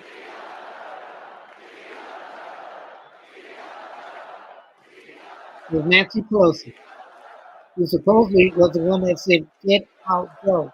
Get out, go." Yet I believe then, and I believe now, that progress was and is possible. Justice is achievable. And our best days are not behind us, they're before us. Yes, we agree with that. Now it's summer. The winter has passed. And with a grateful heart, I stand before you now on this August night to report that democracy has prevailed. Democracy has delivered. And now democracy must be preserved. Yes. What is democracy? It's freedom. Oh, it's Kamala's slogan. You've heard me say it before. We're facing an inflection point. One of those rare moments in history when the decisions we make now will determine the fate of our nation and the world for decades to come. That's not hyperbole. I mean it literally. We're in a battle for the very soul of America. I ran for president in 2020 because of what I saw in Charlottesville in August of 2017. That's what he says. Extremists coming out of the woods, carrying torches, their veins bulging from their necks, carrying Nazi swastikas, and chanting the same exact anti-Semitic bile that was heard in Germany in the early 30s. Neo-Nazis, white supremacists, the Ku Klux Klan, so emboldened by a president then in the White House that they saw as an ally. They didn't even bother to wear their hoods. Hate was on the march in America. Old ghosts and new garments, stirring up the oldest divisions, stoking the oldest fears, giving oxygen to the oldest forces that they long sought to tear apart America. In the process, a young woman was killed. When I contacted her mother, I asked about what happened. She told me. When the president was asked what he thought had happened, Donald Trump said, and I quote, "There are very fine people on both sides."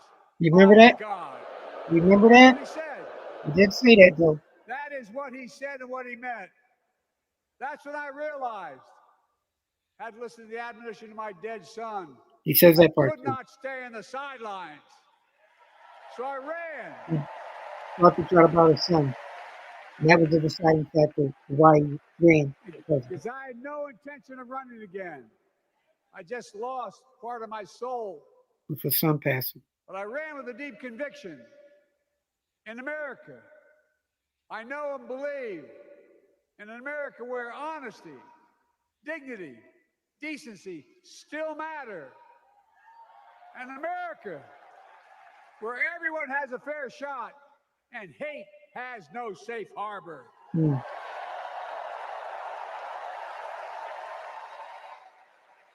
An America where the fundamental creed of this nation, that all of us are created equal, is still very much alive. And a broad coalition of Americans joined with me. 81 million voters voted for us. A lot of people. More than any time in all of history. Because of all of you in this room and others, we came together in 2020 to save democracy. Did you guys save it? Or are we on the edge of losing it again? As your president, I've been determined to keep America moving forward, not going back. Not going back. To stand against hate and violence in all its forms. To be a nation where we not only live with but thrive on diversity. Demonizing no one, leaving no one behind, and becoming the nation that we profess to be. Mm. I also ran to rebuild the backbone of America, the middle class. Mm-hmm. The middle class.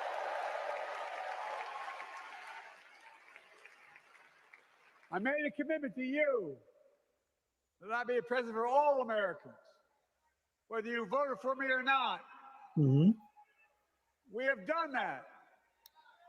Studies show the major bills we have passed actually delivered more to red states than blue.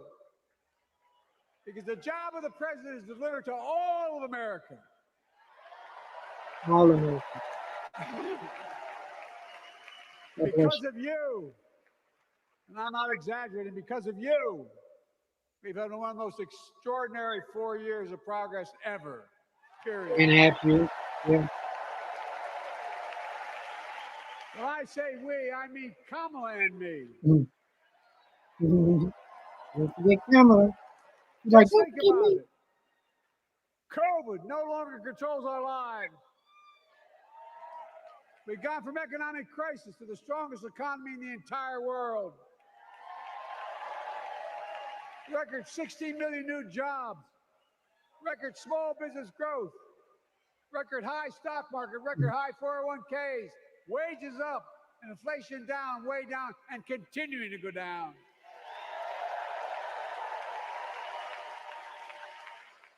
The smallest racial wealth gap in 20 years. And yes,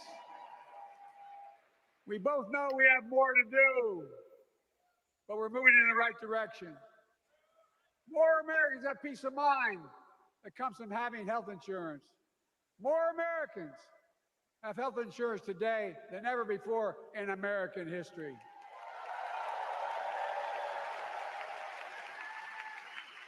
And after, as a young senator beginning to fight for 50 years to give Medicare the power to negotiate lower prescription drug prices, we finally beat Big Pharma. Yeah. You think? And guess who cast the tie-breaking vote? Kamala. Vice President, soon-to-be President Kamala Harris.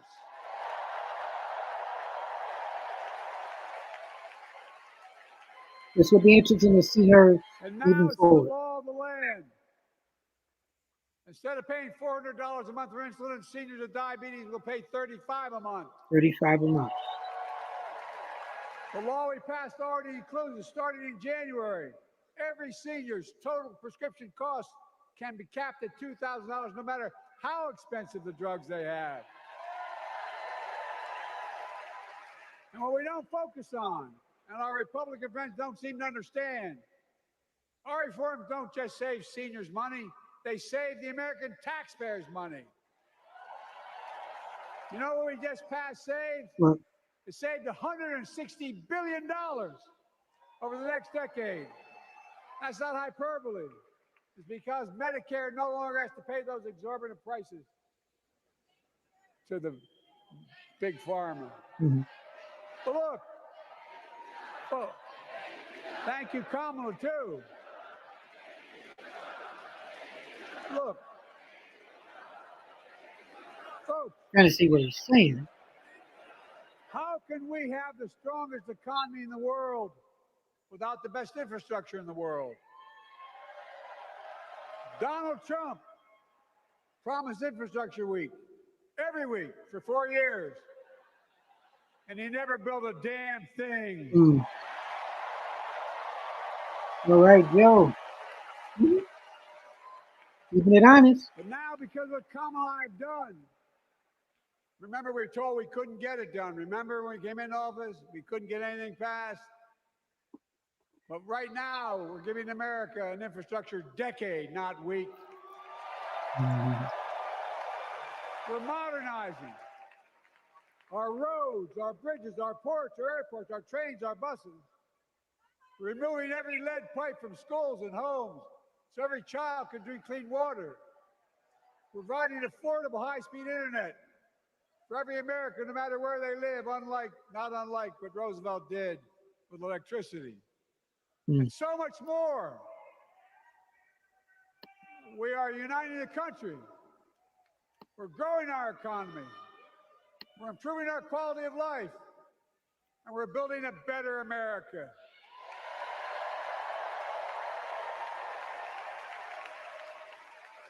Because that's who we are.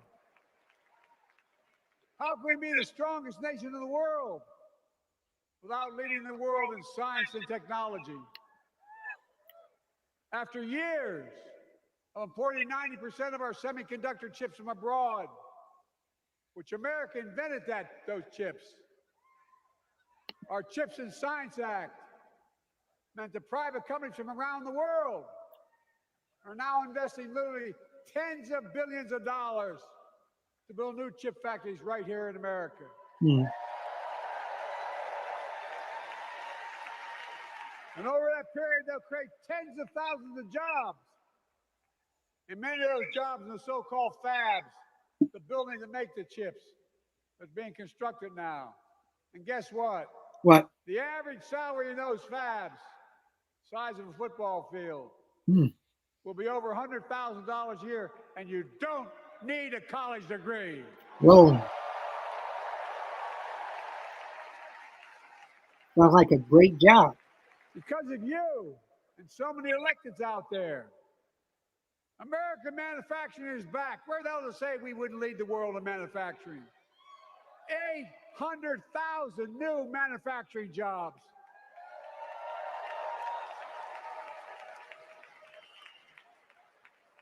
Our Republican friends and others made sure they'd go abroad to get the cheapest labor. We used to import products and export jobs.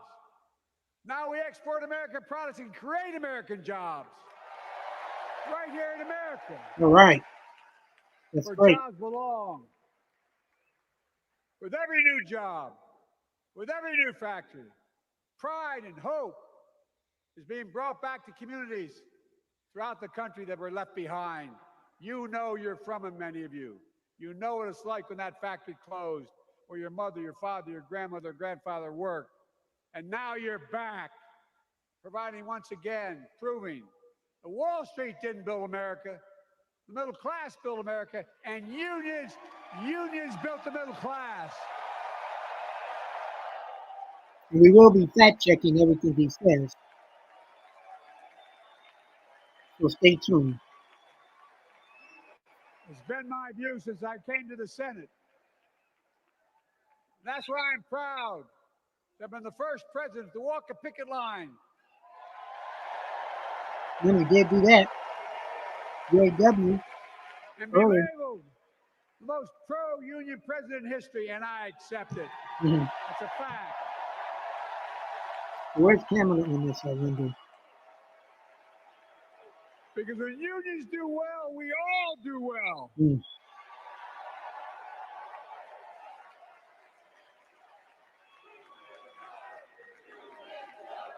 You got it, man. You got it.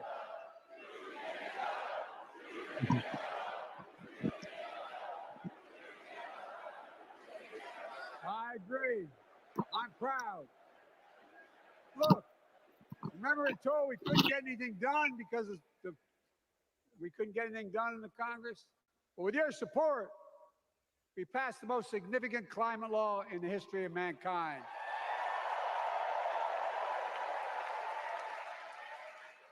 For $370 billion. Cutting carbon emissions in half by 2030. Launching a climate corps, similar to AmeriCorps and Peace Corps, creating tens of thousands of jobs for young people of the future who are going to make sure this continues. Creating hundreds of thousands of jobs in clean energy for American workers, including the IBEW installing 500,000 charging stations all across America. They're trying that for real. And in the process, reducing carbon emissions. And we're seeing it. We're seeing to it that the first beneficiaries of environmental initiatives are those fence-lined communities that have been smothered by the legacy of pollution. Louisiana and Delaware, Route 9, all the factories, all those chemical factories are right next to the poorest neighborhoods. They're the ones we're going to bring back. Whoa, that sounds scary. And how? How can we be the greatest nation in the world without the best education system in the world? Yeah. Donald Trump and the Republican friends, they not only can't think, they can't read very well. Ouch. Uh-oh. Seriously, think about it. Be careful. Look at their Project 2025. There we go. Want to do away with the Department of Education. Well, during the pandemic, Kamala and I helped states and cities get back their schools back open. And we gave public school teachers a raise. That's great. We created apprenticeships with businesses and communities, putting students on a path to a good paying job, whether or not they go to college. And by the way, we're making college a hell of a lot more affordable. Increasing Pell Grants by $900. That part is good. Over $15 billion to HBCUs. Minority service education. That's great too. Including Hispanic institutions and tribal colleges. We kept our commitment to provide more student relief than ever by lifting the burden of helping millions of families so they can get married, start a family, buy a home, and begin to build family wealth and contribute to the community and grow our economy. It's not costing us, it's creating more wealth. We've fundamentally transformed how our economy grows, from the middle out and the bottom up instead of the top down. Okay. I think I missed that. My dad used to say there wasn't a whole hell of a lot to drop down on my kitchen table at the end of the month. I come from a basic middle-class family, 3-bedroom house, 4 kids, a grandpop living with us, decent neighborhood, but never a penny to spare. And look, that top-down notion never worked. A lot of Democrats didn't think it worked, thought it worked, but it doesn't. And when we did all that, what we've done, everybody can do well. Everybody.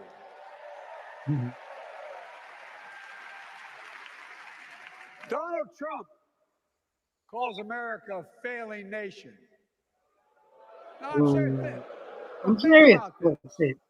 Think about this. He publicly says to the whole world, I'm going to say something outrageous. I know more foreign leaders by their first names and know them well than anybody alive.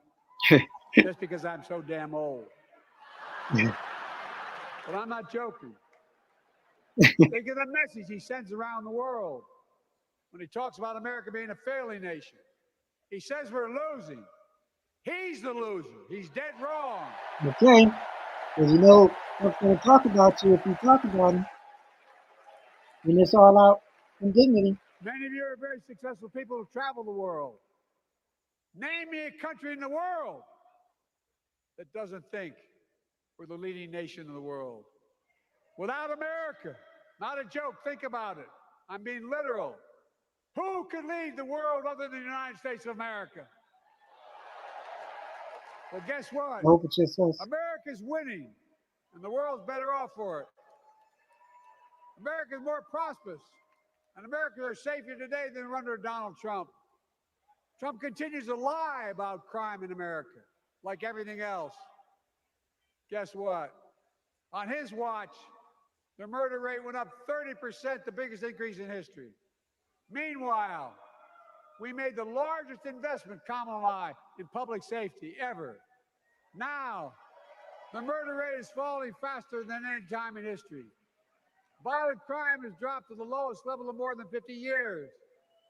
And crime will keep coming down when we put a prosecutor in the Oval Office instead of a convicted felon. Felons prosecuted. Well, if he wouldn't have been convicted, what would you guys call him now then? I just hate the name calling. Distinguished senator from the C Senate from California and I passed the first ban on assault weapons. And guess what? It worked. Mm. If we care about public safety, we need to prevent gun violence. And what makes me ashamed when I travel the world, which I do, more children in America are killed by a gunshot than any other cause in the United States. More die from a bullet than cancer, accidents, or anything else in the United States of America. My God. That's why Kamala and I are proud. We beat the NRA when we passed the first major bipartisan gun safety law in 30 years. That part's really good. I'm serious. That comes from here. And now it's time to ban assault weapons again. It's going to be interesting. And demand universal background checks. That part I do believe in. It's hard. I never thought I'd stand before a crowd of Democrats and refer to a president as a liar so many times. No, I'm not trying to be funny. Nope, okay. It's sad. Trump continues to lie about the border. Here's what he won't tell you. Trump killed the strongest bipartisan border deal in the history of the United States. That we negotiated with the Senate Republicans. It took 4 weeks. Once it passed, and then we acknowledged the most expansive border change in American history. He called senators to say, don't support the bipartisan bill. He said it would help me politically and hurt him politically. Mm-hmm. My God. No, I'm serious. Think about it. Not a joke. Ask even the press who doesn't like me. They'll tell you that's true. Typically Trump, once again, putting himself first and America last. Then I had to take executive action. The result of the executive action I took, border encounters have dropped over 50%. In fact, there are fewer border crossings today than when Donald Trump left office. And unlike Trump, we will not demonize immigrants, saying they're the poison of blood of America, poison the blood of our country. Kamala and I are committed to strengthening legal immigration, including protecting dreamers and more.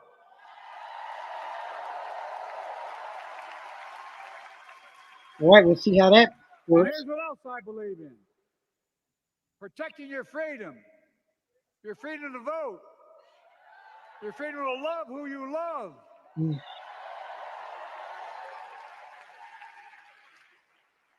And your freedom to choose.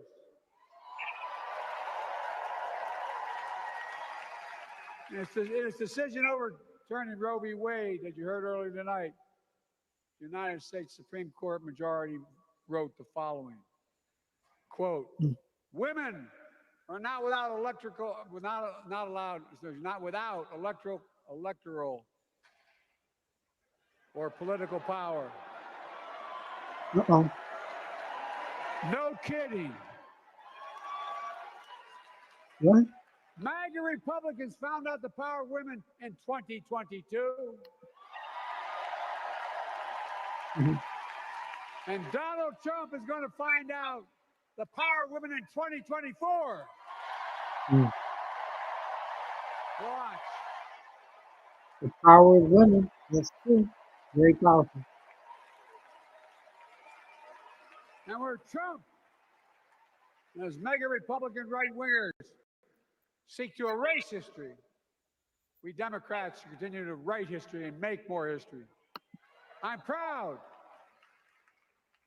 to have kept my commitment to appoint the first black woman in the United States Supreme Court.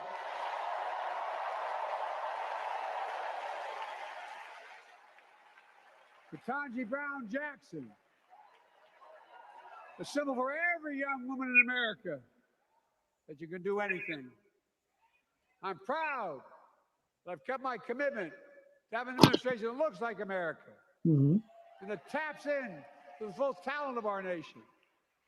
Most diverse cabinet in history, including the first black woman of South Asian descent to serve as vice president. South Asian And will descent. soon serve as the 47th president of the United States.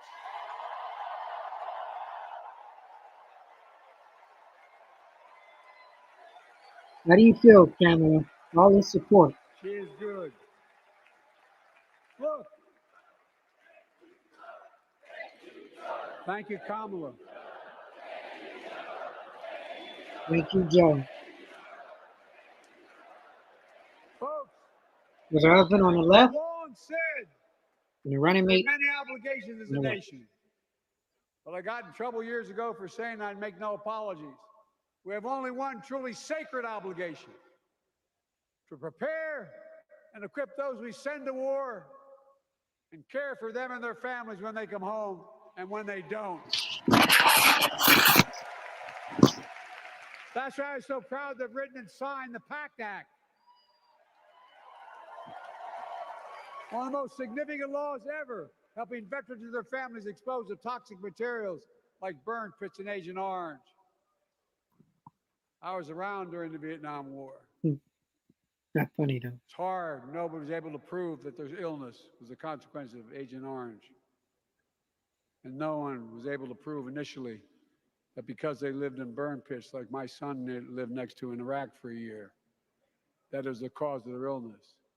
But because of the PACT Act, a surviving spouse with 2 children is now eligible for a stipend of about $3,000 a month. And those children who lost a parent are eligible for tuition benefits to go to college and to get job training. It's already helping over 1 million veterans and their families just so far. Well, I love them, and I'm so proud of my son's service. Mm-hmm. We get it. But guess who doesn't get it? Who? And doesn't respect our veterans? We know from his own chief of staff, the 4-star General John Kelly, that Trump, when in Europe, would not go to the grave sites in France. The brave service members who gave their lives to this country. He called them suckers and losers. Who in the hell does he think he is? Whoa. Who does he think he is?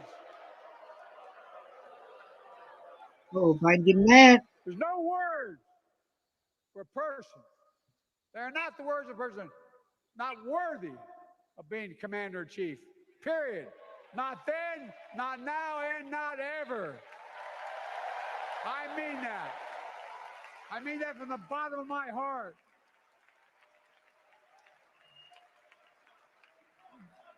Just as no commander-in-chief should ever bow down to a dictator, the way Trump bows down to Putin. I never have, and I promise you, Kamala Harris will never do it. will never bow down. Mm. All right, you When let Trump me left know. office, Europe and NATO was in tatters. Not a joke. America First doctrine changed our whole image in the world. Well, they gave the hours, about 190 hours, sum total. Even my counterparts or heads of state in Europe to strengthen NATO. We did. We united Europe like it hadn't been united for years, adding Finland and Sweden to NATO. 10 days before he died, Henry Kissinger called and said, not since Napoleon has Europe not looked over their shoulder at Russia with dread until now. Mm. Until now. Well, guess what? What? Putin thought he'd take Kyiv in 3 days. 3 years later, Ukraine is still free. Yes, it is. We're still fighting. When I came to office, the conventional wisdom was that China would inevitably surpass the United States. They haven't noticed. No one's saying that now. Mm. With China and Russia, I guess they're watching us. And we'll keep working to bring hostages home and end the war in Gaza and bring peace and security in the Middle East. That's what people want. Yeah. As you know, I wrote a peace treaty for Gaza. A few days ago, I put forward a proposal that brought us closer to doing that than we've done since October 7th. We're working around the clock, my Secretary of State, to prevent a wider war and reunite hostages with their families and surge humanitarian health and food assistance into Gaza now. Mm. To end You're right. He wants to end the it. civilian suffering of the Palestinian people. And finally deliver a ceasefire and end this war. I wonder how do the protesters outside feel? They're going to make them more for Kamala or less. But this is what Joe Biden wants. Those protesters out in the street, they have a point. A lot of innocent people are being killed on both sides. Mm. Oh, you say both sides. Just as we worked around the clock to bring home wrongfully detained Americans and others from Russia in one of the most complicated swaps in history. Yes, that's But true. they're home. Kamala and I are going to keep working to bring all Americans wrongfully detained around the world home. No. I mean it. Folks, I've got 5 months left in my presidency. 5 months. I've got a lot to do. What you gonna do? You got a lot to I do. intend to get it done. A lot to do. You intend to get it done. You're gonna find out everything you want to do. It's been the honor of my lifetime to serve as your president. I love the job, but I love my country more. Mm. I love my country more. That's why you stepped down. Still don't understand.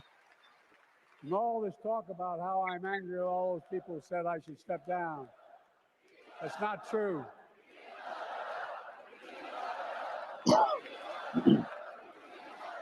Let him finish though. He was on to something. Why did he I step love down? my country more, and we need to preserve our democracy. In 2024, we need you to vote. We need you to keep the Senate. We need you to win back the House of Representatives. And above all, we need you to beat Donald Trump.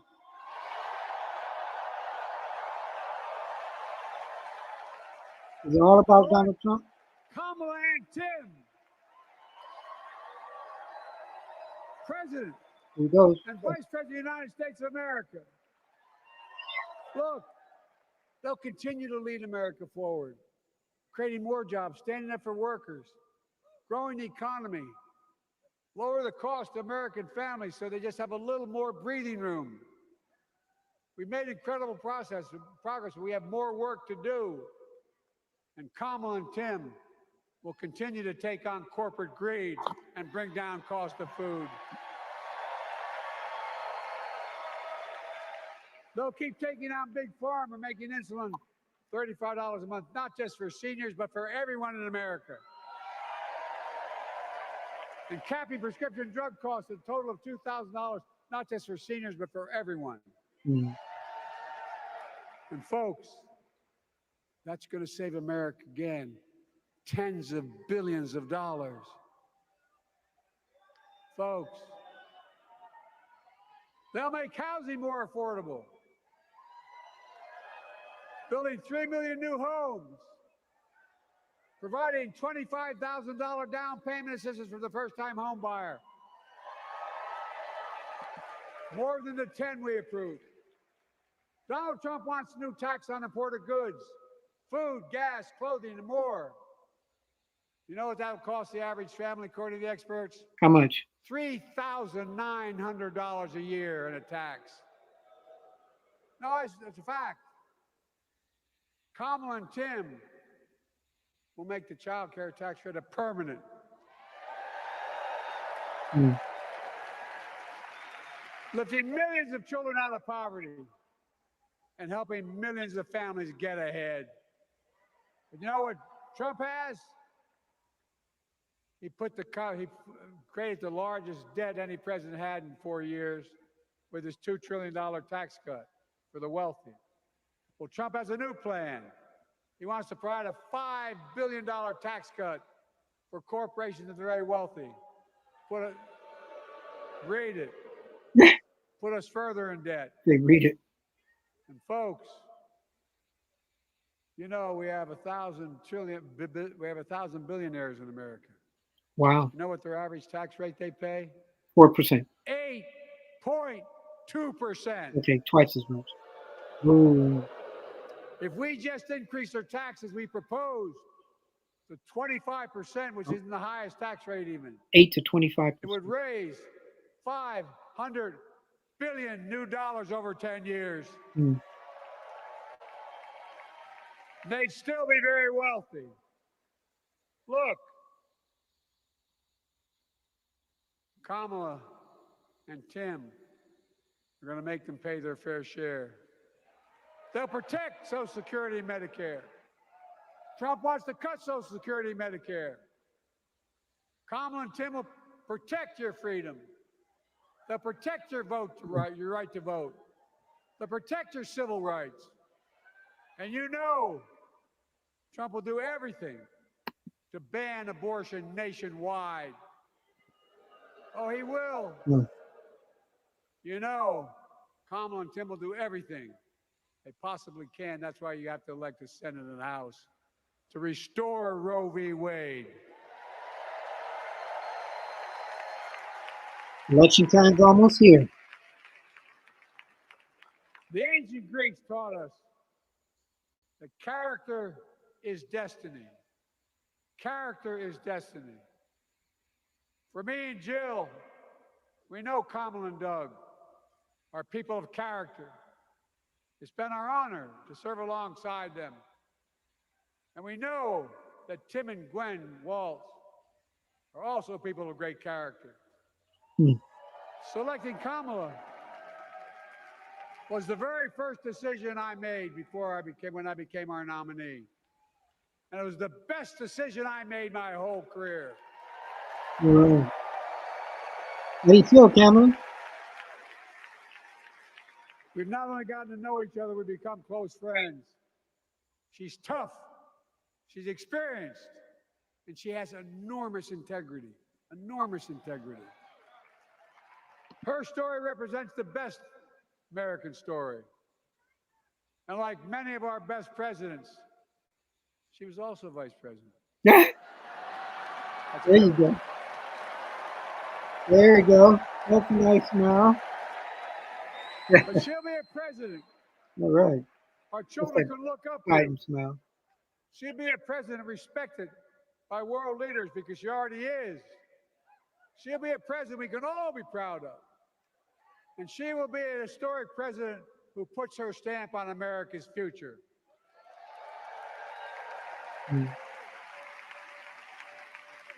This will be the first presidential election since January 6th. On that day, we almost lost everything about who we are as a country. And that threat, this is not hyperbole, that threat is still very much alive. Donald Trump says he will refuse to accept the election result if he loses again. Did he say that? I thought he said he would. He means it. Think about that. He's promising a bloodbath if he loses, in his words. And that he'll be a dictator on day one, in his own words. By the way, this sucker means it. Whoa, called a name. No, I'm not joking. Think about it. Anybody else said that in the past, you'd think he was crazy. He is crazy, but you'd think it was an exaggeration, but he means it. We can't let that happen. Folks, all of us carry a special obligation. Independents, Republicans, Democrats. We saved democracy in 2020, and now we must save it again in 2024.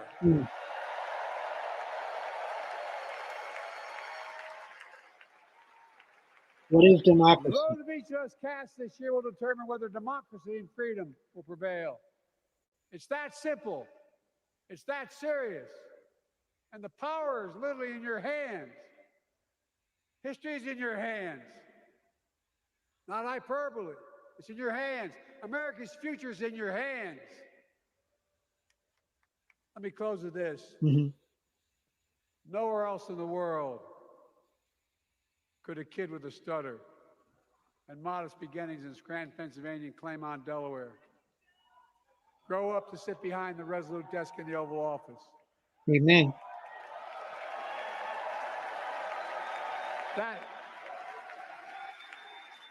That's because America is and always has been a nation of possibilities. Possibilities.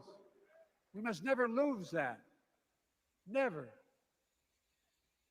Kamala and Tim understand that this nation must continue to be a place of possibilities, not just for the few of us, but for all of us. But join me in promising your whole heart to this effort, and where my heart will be. I promise I'll be the best volunteer Harrison Waltz has Cam ever seen. There we go, Joe. The greatest volunteer. As a part in the American story, for me and my family, there's a song that means a lot to us. It captures the best of who we are as a nation. The song is called American Anthem. There's one verse that stands out, and I can't sing worth a damn, so I'm not going to try. I'll just quote it. The work and prayers of centuries have brought us to this day.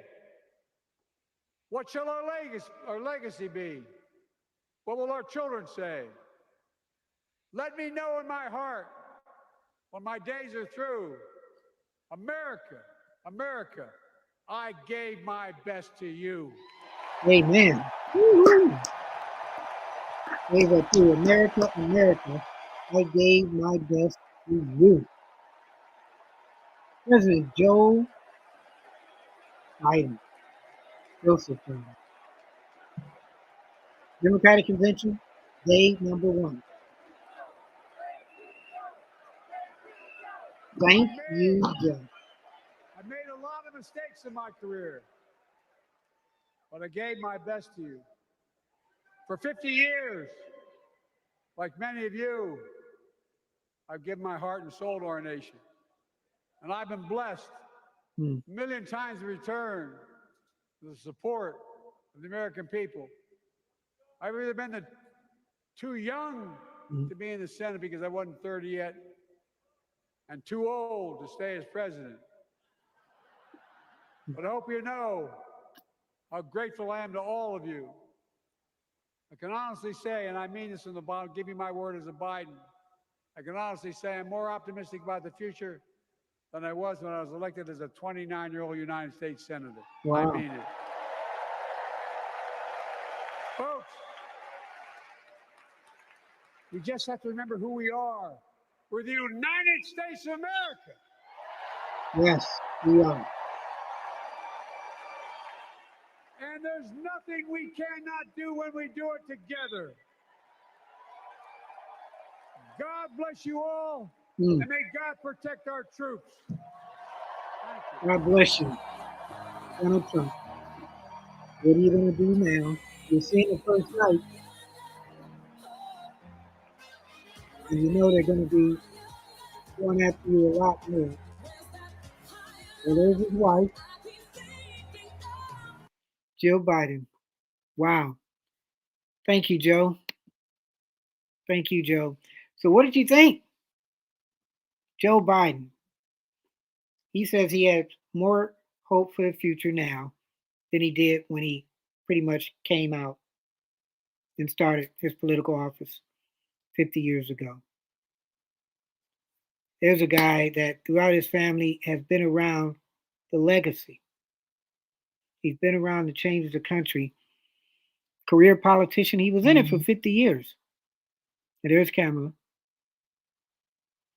She's out there. They're giving each other a hug. He has literally passed the torch, said he'd be a great volunteer. And there's Mr. First Lady, or Vice President, First Lady, First Man, sorry about that. And if Kamala wins, he'll be First Man. Yeah, there you go. So what'd you think about this? This was on. We've been doing this for literally 5 hours. A little bit over 5 hours. You're watching Keeping It Honest, Democratic National Convention, Day 1. You have any questions or comments, you can email yours truly. It's parkerman2011 at gmail.com, parkerman2011 at gmail.com. You can leave me a message, 216-702-3718, 216-702-3718. Normally, we would be in the middle of Midnight at the Oasis, which is a show that we do literally every night at around this time.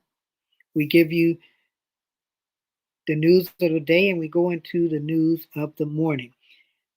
This is a long convention. First time for me, first time for you. Longest show I've ever done. What I say, 5 hours? 5 hours. We got 3 more days of this. Our times may be a little bit different when we do the show. This is the first one. Talked a little bit about the demonstrators, showed you some demonstrators out there. Had different people on different sites giving their different perspectives. NBC News, we did. We've had a lot of people. We had AOC. We had Miss Clinton. So tomorrow, day 2, it is going to be Bill Clinton. President Clinton will be talking. The next day will be, let's see, Barack Obama. Oh, wait a minute. Barack Obama is the next one. Day 2. President Clinton is the next day. And there goes Biden with a granddaughter. This would probably be, again, one of the biggest speeches, probably the biggest speech of Biden's life, of his career. And was it a great farewell speech? Because he's not going to be around anymore, meaning out speaking to people unless it's about doing it for Kamala. What did you think about that? Did you really enjoy it? So what we're going to do is we're going to see what's happening. Again, seems like we're doing this station a lot, but what's happening again as far as people giving their reviews, other stations giving their reviews as far as this first night of the convention. So we're going to keep it honest.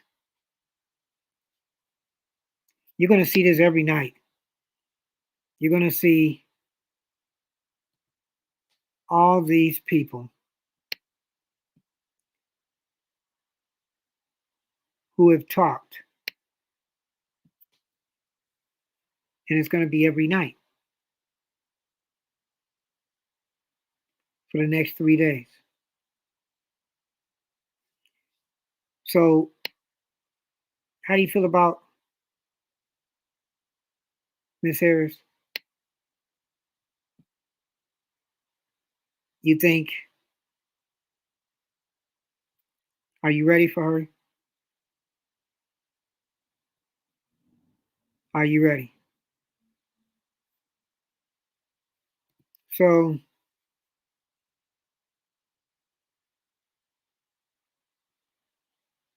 I thank you too for supporting the show. Continue, like, subscribe, and please continue to subscribe. I really appreciate it. All right, so let me see. We're going to go to this one here.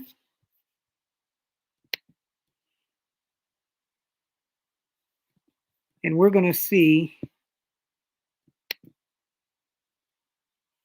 how this station analyzes this convention. We're operating this. And next time, make sure you got something to drink too.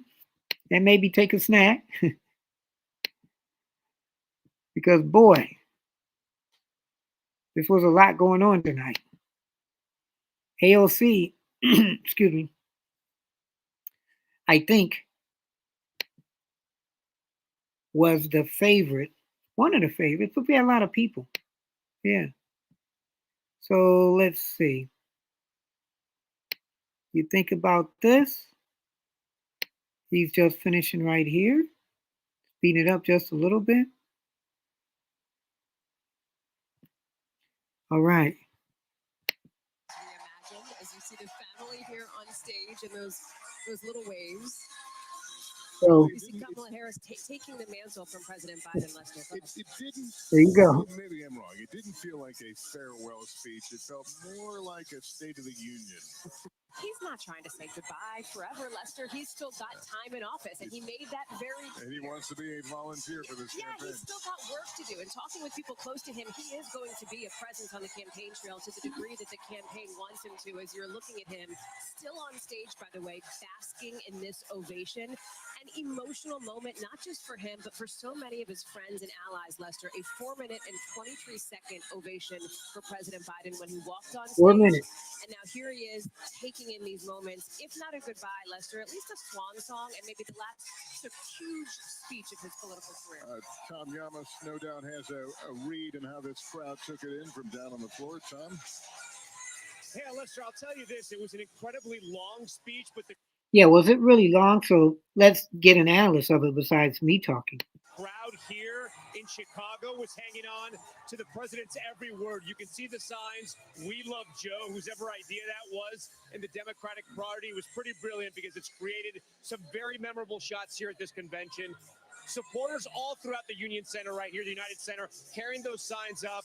And again, I got to tell you, I mean, every part of that speech, the people here in this convention hall were supporting Joe Biden. They were clapping. There were people crying. There were people cheering. And again, at the end, I mean, when he wrapped that speech up with those lyrics from the song, you could hear everything. There are a small number of protesters. They have sort of gathered around me right now as we started this. But I would say they're a very, very, very minuscule part of this convention right now. It's a tiny population of people that are protesting right now. They're obviously protesting the war in Gaza and the U.S.'s role in that. But for the most part, there's joy, there's celebration on this floor. I'm going to send it back to you guys. And as Hallie noted, this is night one of the Democratic National Convention. Our coverage continues from Chicago right after this break.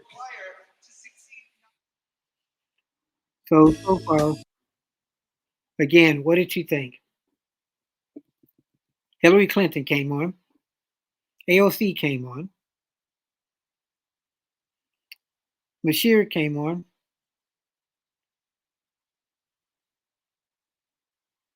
Joe Biden's daughter was there, and she spoke. Oh, yeah, Jill Biden was there. So many speeches. How do you compare this to, excuse me, the Republican convention? You got 3 more nights of this. Okay, 3 more nights. Thank you again for sending me comments. Let me see if I can pull one up real quick. This one's about Kamala's lead. Somebody said, what lead? That was Scott. And Patrick said, she's telling her, you too can get ahead. You just need to learn how to relax your throat. Okay, let's see if I can pull one more up real quick. And let's see. Here we go. This one's not a good one. Kamala's a drunk. Look it up. Well, they're being honest with what they say. Crazy Kamala Harris. Forget Boo Donald. That's another video. Keeping it honest. Yours truly, Anthony Parker Alexander. Democratic Convention. They won. What a long day. Welcome back to our special coverage of the Democratic National Convention here on NBC. We just heard President Biden's keynote address. The president making a forceful case for why he wants Vice President Harris to take on former President Trump. A historic speech, really unlike anything we've seen in modern American history, with the president appearing on stage with Harris to pass the torch. Want to bring back our panel here. And Kristen, give us a sense what to watch for now. This was obviously a huge speech. This is night one. How does this mesh with what we're going to see over the next 3 nights? Yeah. It is incredible to think this is night one. President Biden and the First Lady will now go to California. They'll watch the rest of this convention on TV. Like the rest of us, we are going to hear from the biggest names, the biggest stars in the Democratic Party, including former President Barack Obama, former President Bill Clinton. I am told that former President Obama will view this as an all hands on deck moment. That's going to be his call to action. And then, of course, we're going to be hearing from Tim Walz, Governor Tim Walz, a chance for him to introduce himself to the American public. Of course, he's a teacher, he's a coach, he'll talk, I am told, in deeply personal tones.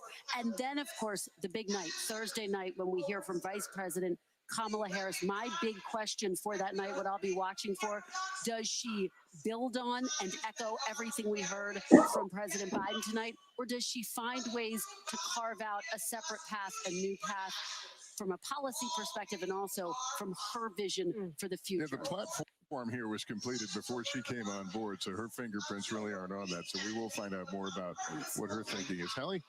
To Kristen's point here, this is a moment for Kamala Harris to define who she is. People know her, of course, as the vice president, but not as the presidential nominee for the Democratic Party. And so, as one campaign source put it to me, the function of this week is to make that clear to the American public who exactly she is. So we'll be watching for her to do that with the speeches now really turning to focus on Kamala Harris. So many, look at the signage in the hall about Joe Biden. Thank you, Joe. We love you, Joe. That will likely shift throughout the course of this week to focus more on the vice president herself.